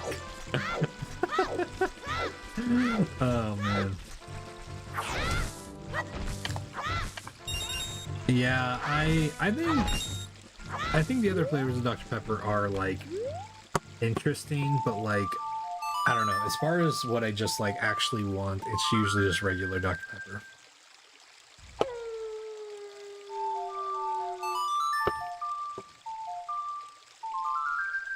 But that's also both a blessing and a curse because it's simple and I'm not in love with any of the limited flavors, but it's also a curse because I cannot do fucking diet or zero sugar Dr. Pepper. I just do not like the taste of it, man. It's not it's not that I hate it. It's not that it's off. But it is just like, it's off enough that I'm like, man, I just want regular Dr. Pepper.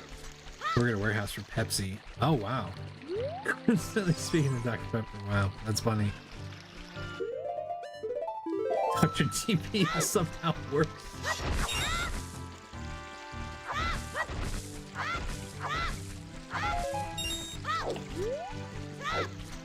Drink like 10 glasses of Dr. DP at your job each day. Well, don't let your boss find out.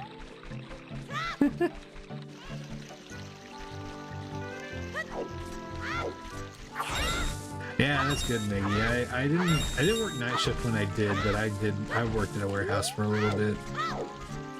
Did a lot of order pulling.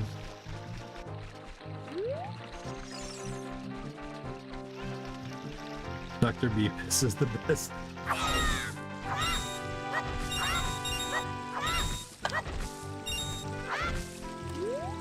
You know what? Let's just see if there's a rupee up ahead.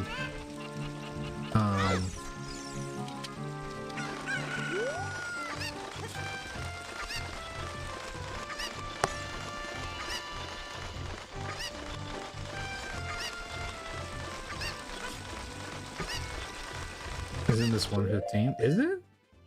Is this 115? Did I forget to up the counter? Motherfucker, man. It's all running together. Did you have to put a picture of the National Scottish Soda on Discord? Okay.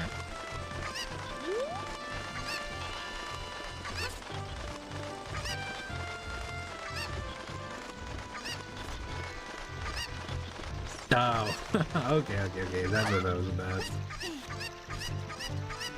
Oh, Iron Brew. Oh, yeah. I've heard about Iron Brew. I've mainly heard that people say it can cure hangovers. How do you feel about Mr. Pibb? It's whatever, you know. Oh, no worries, man. You're all good, man. It's going okay, dude. Been having some really shitty seeds lately, but that's all good. Comes with the territory. Mr. Pibb is fine, but it is a cola trying to pretend to be Dr. Pepper, which I do not like. Whenever it's compared as like a Dr. Pepper alternative, I'm like, it's not. It's a cola, which is fine, but it's not. It's not in the same category as Dr. Pepper. It's just dark, like Dr. Pepper. That's the only similarity. I don't prefer it. I don't really crave it or anything like that, but yeah.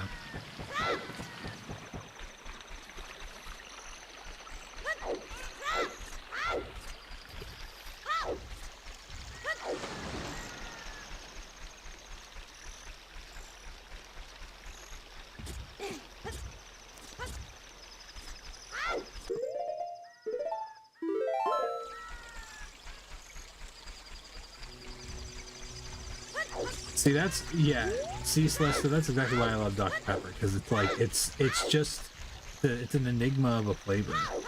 What about Big Red? I like Big Red. Venom, I could, but I don't want to have to learn another trick, and it's also just not in logic. Wow, we got our money back. Cool, man. Whatever. I'm not really interested in learning another trick for this, and since it's not in logic for our stuff, I'm not totally worried about it right now. See, I think Big Red has a more distinct flavor, which is why I like it more than Big Blue, but both are good. I mean, that's the thing. Most sodas are just good. I just don't crave them, you know?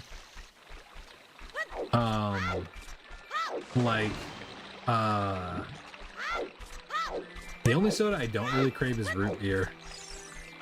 The only kind of root beer I really like is... I'm a little picky with it, because I've had, like, handcrafted root beer stuff that's really fucking good, like homemade root beer stuff. And that can be really good, but I don't like most name brand root beers. I'm just not a big fan, you know?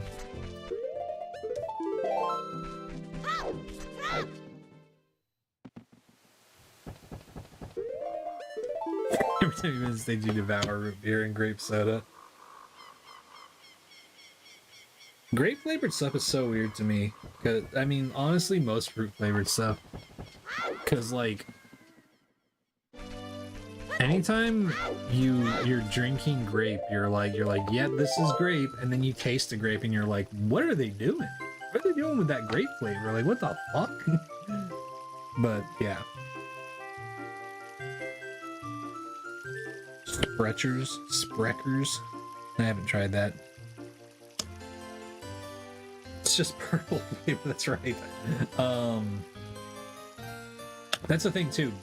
Black grapes are my favorite fruit. They're extremely good, and I will... If you put an infinite bowl of black grapes in front of me, I will eat them for eternity.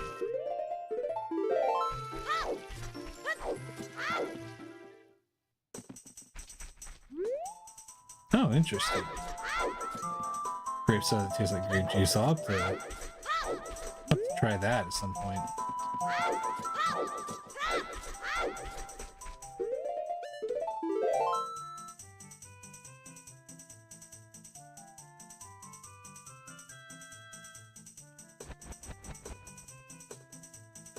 Okay.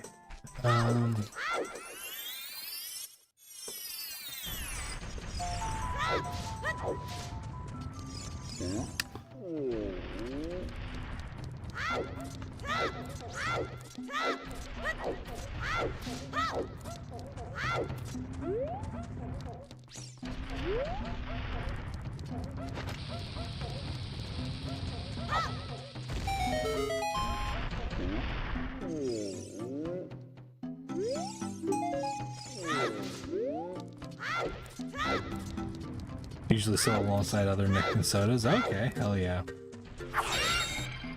Canada Dry is really good. They've got this Canada Dry fruit splash flavor that's really fucking good. Jarritos is really good. I love Jarritos.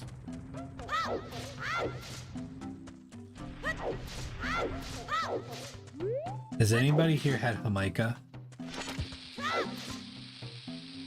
Because Jamaica is maybe my favorite Mexican beverage.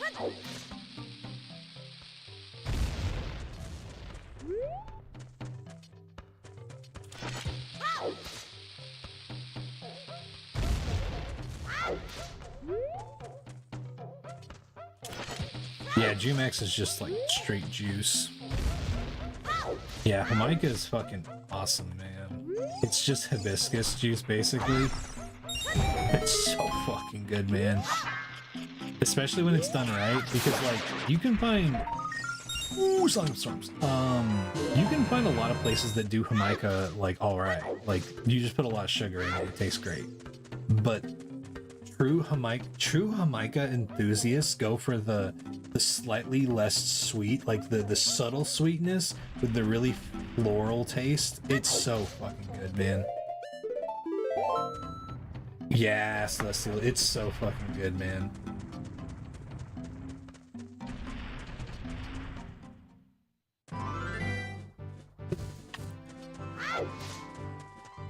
True Jamaicans.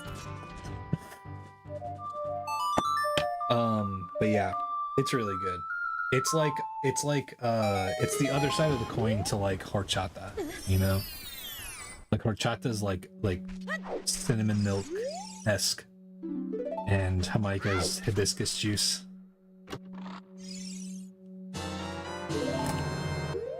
Who are you, the British Navy?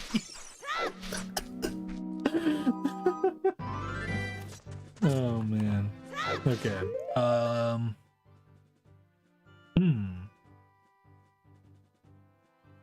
Let's go do the other. Oh wait. Let's go do both of the fucking Song of Storms things that we got.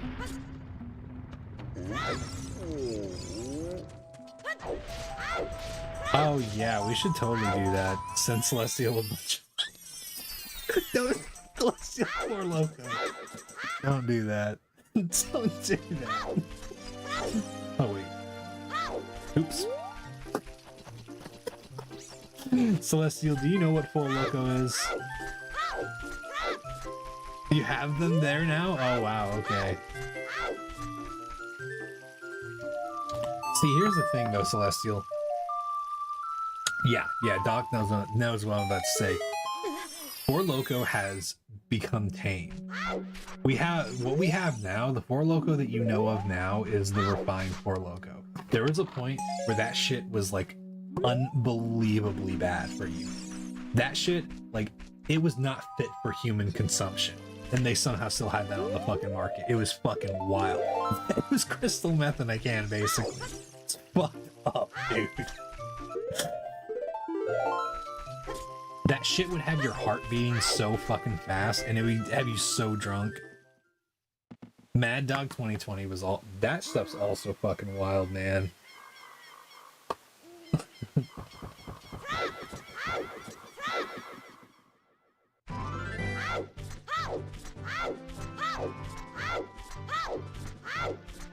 Oh man, that should be Four Loco, but also with weed they did. It's that synthetic weed shit. It's the Scooby snacks. You know what I'm saying?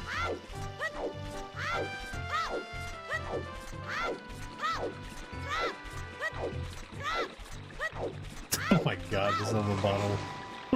That's when you were a kid. Wow. It's not actually called Mad Dog? Oh. Who started that rumor? What the fuck? Low game weed soda California rules. Fuck yeah.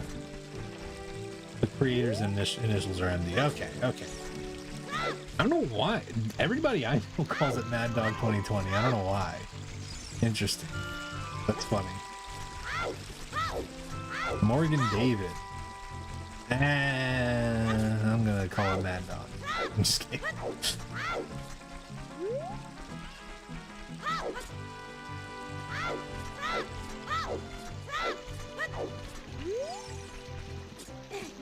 I mean, it puts that dog in you, you know?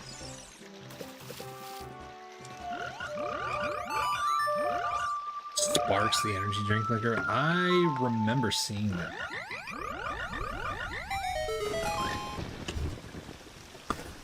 Wow, it's become big there in Scotland. That's fucking wild. Yeah, baby. Fucking finally, man. But does that do anything for us?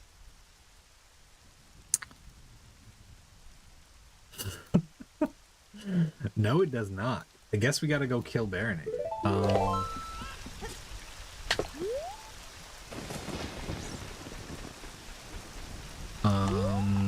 How are we gonna do this? What's child spawn? Okay.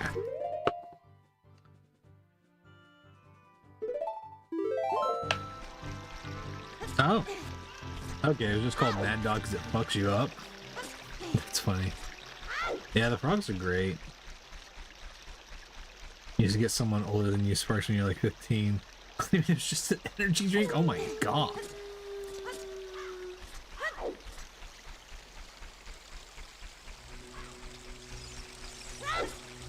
Buckfast? No, I don't know what that is. Did anybody ever have the Lucas candy? Back when it was dangerously full of lead?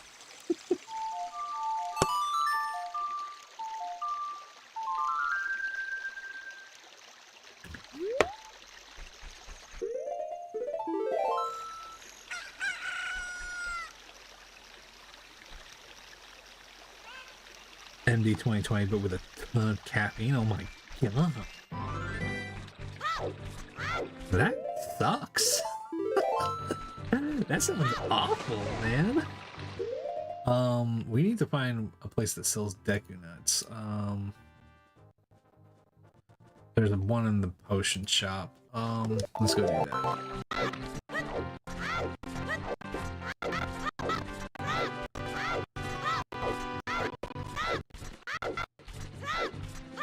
Yeah, Celestial, that's fucking, it's wild, the things that people have gotten away with in the food and drink industry.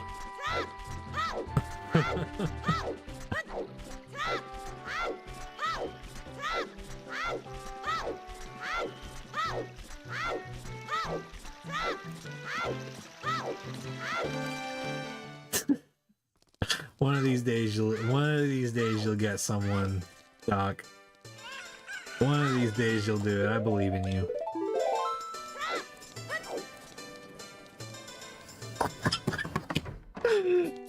Also, I gotta say,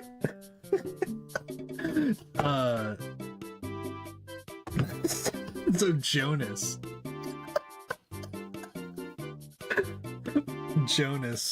one day while we were talking about something, and we were all making these nuts jokes, and there was a point where I forgot what we were saying, but like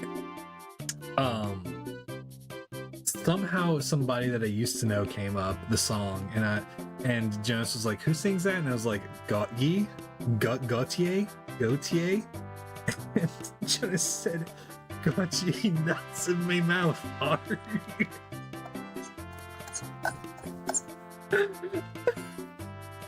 And to this day, it's one of the best ones I've ever fucking heard. Because it's not even a gotcha. It's not even insulting. And I love shit like that.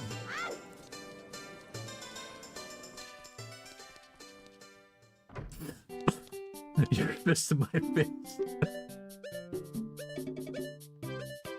Yeah, it's that scene from Joe Dirt.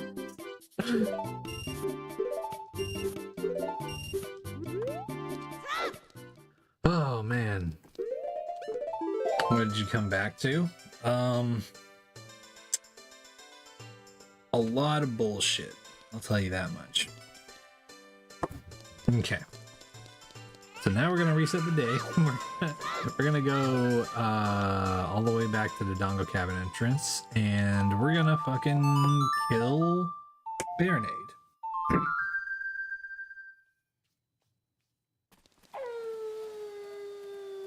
We have just enough sticks too.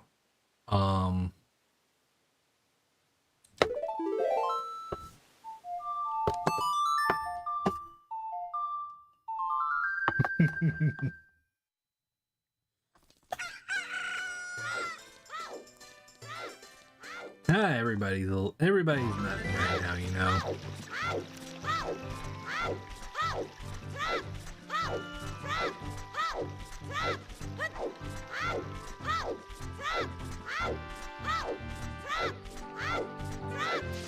Stream has gone on long enough. Oh man. For you to say those words. Okay. Yeah, they have to warm up. We gotta get the early birds out of the way.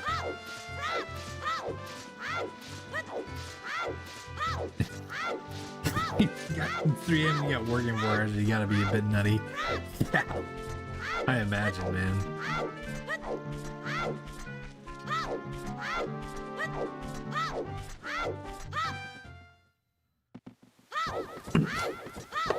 Okay.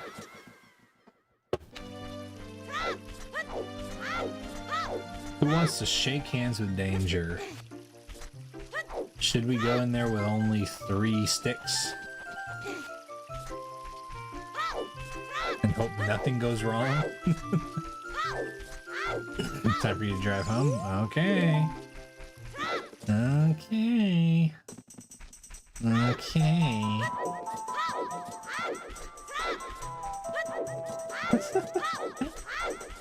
Just be prepared.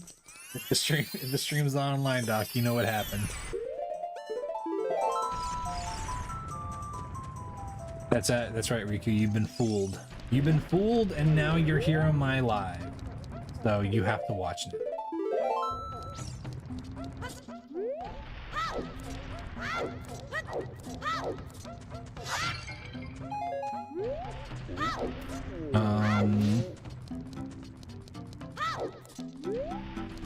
Also, thanks for following, Riku. Appreciate that.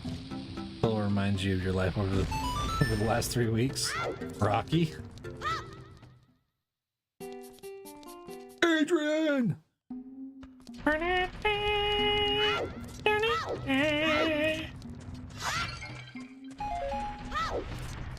Cavernous. You're gifting a sub.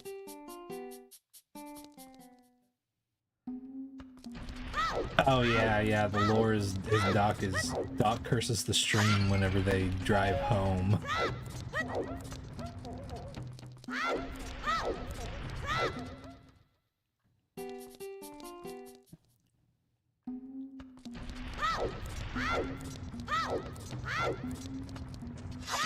Okay. We should be good. 7 sticks. Should be enough.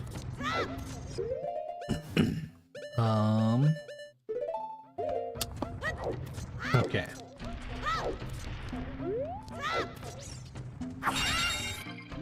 We're just hoping the Baronade has something good.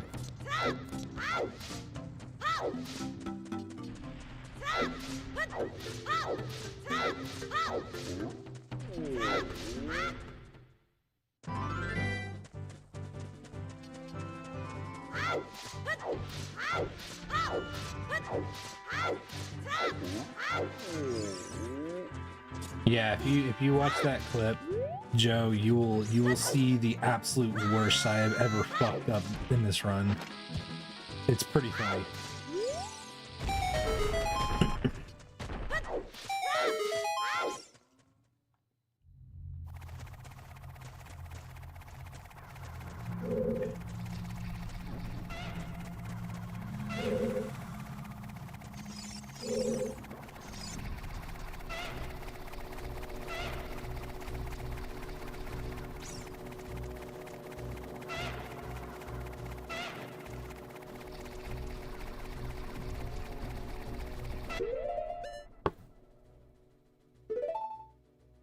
You walked out of your job on the clock when went to do collapse. Oh man, yeah, it was the first time I had to walk away from stream for a moment to calm myself down. Because I was fucking broken, man. For like, I literally muted and walked away from stream, and then I laid face down on my fucking bed for like a minute.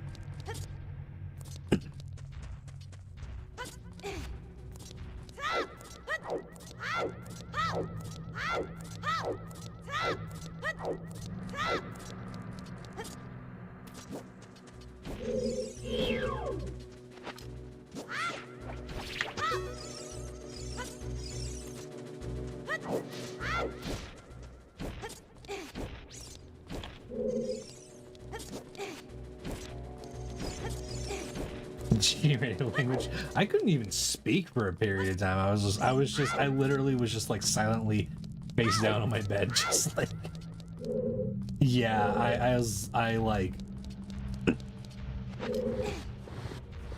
was fucking so angry, man. I was speechless. Okay.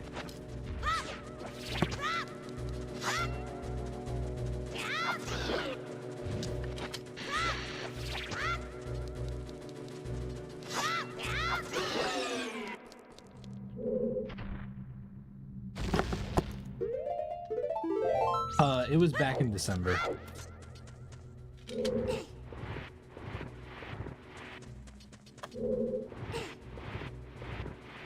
Hey, Ray. Just got a haircut. Fuck yeah. Okay. I'm gonna walk in now.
There we go.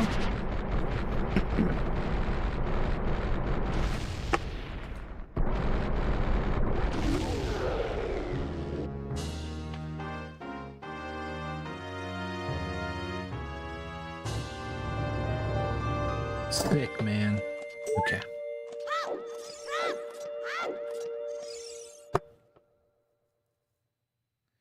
Yeah, good boss to get down first, yeah.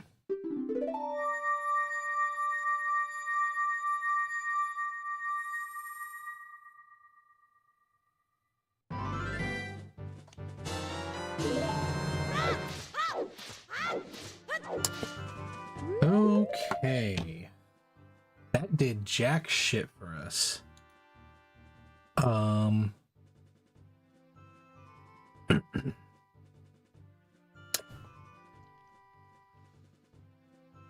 Oh, fuck, man.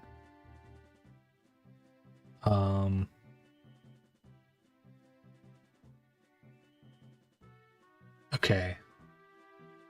This isn't good. Oh.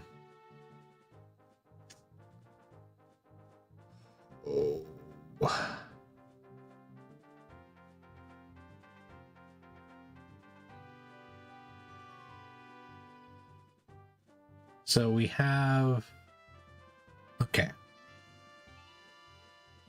We don't have Bolero, but we have bottom of the well keys.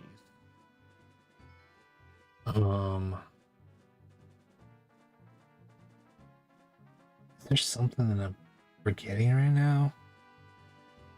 I feel like there's gotta be there's gotta be something that I'm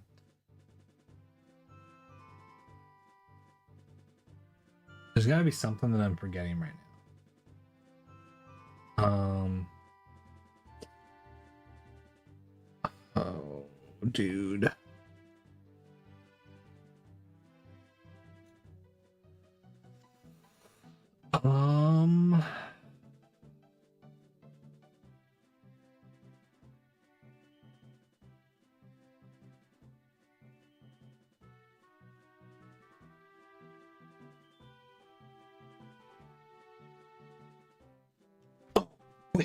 Wait. Ooh, wait, well. Oh, no way I'm doing Child Spirit. Never mind. I guess there is no way that I'm doing Child Spirit.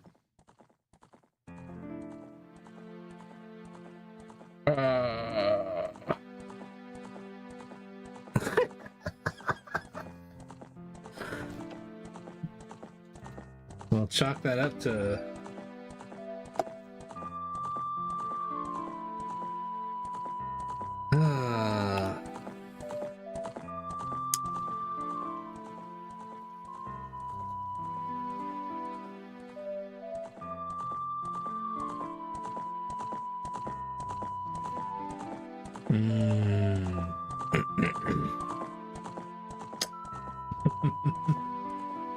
Okay. We were going to... Well, I at least feel good because my instincts were right.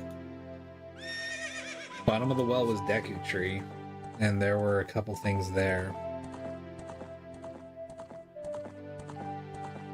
Oh, man. Kyra, I rolled into the Rolling Goron.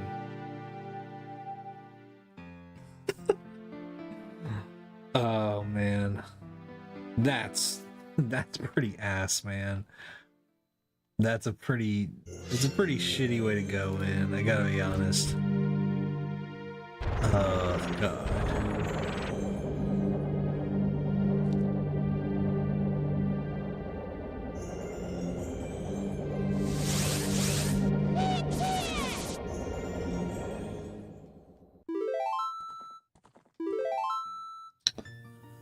Yeah. Ellie, the Rolling Goron Death Mountain Trail, I ran into him.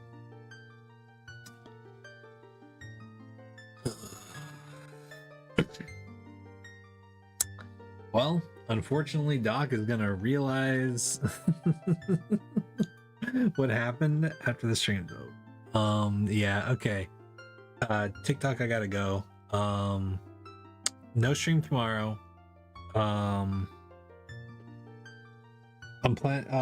plan to stream on Friday and all throughout this weekend.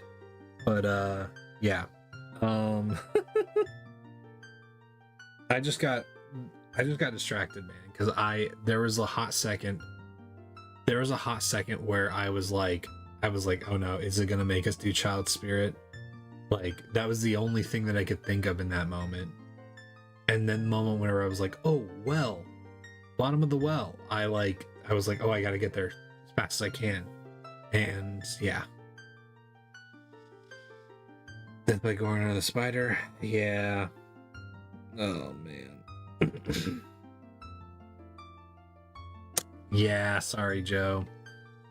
Thanks for the controller, Akiwataru. Or no, it's the money gun. Thank you for the money gun. Okay. TikTok. I'll see y'all on Friday. Y'all have a good night. Thanks for tuning in. All right. And then I guess I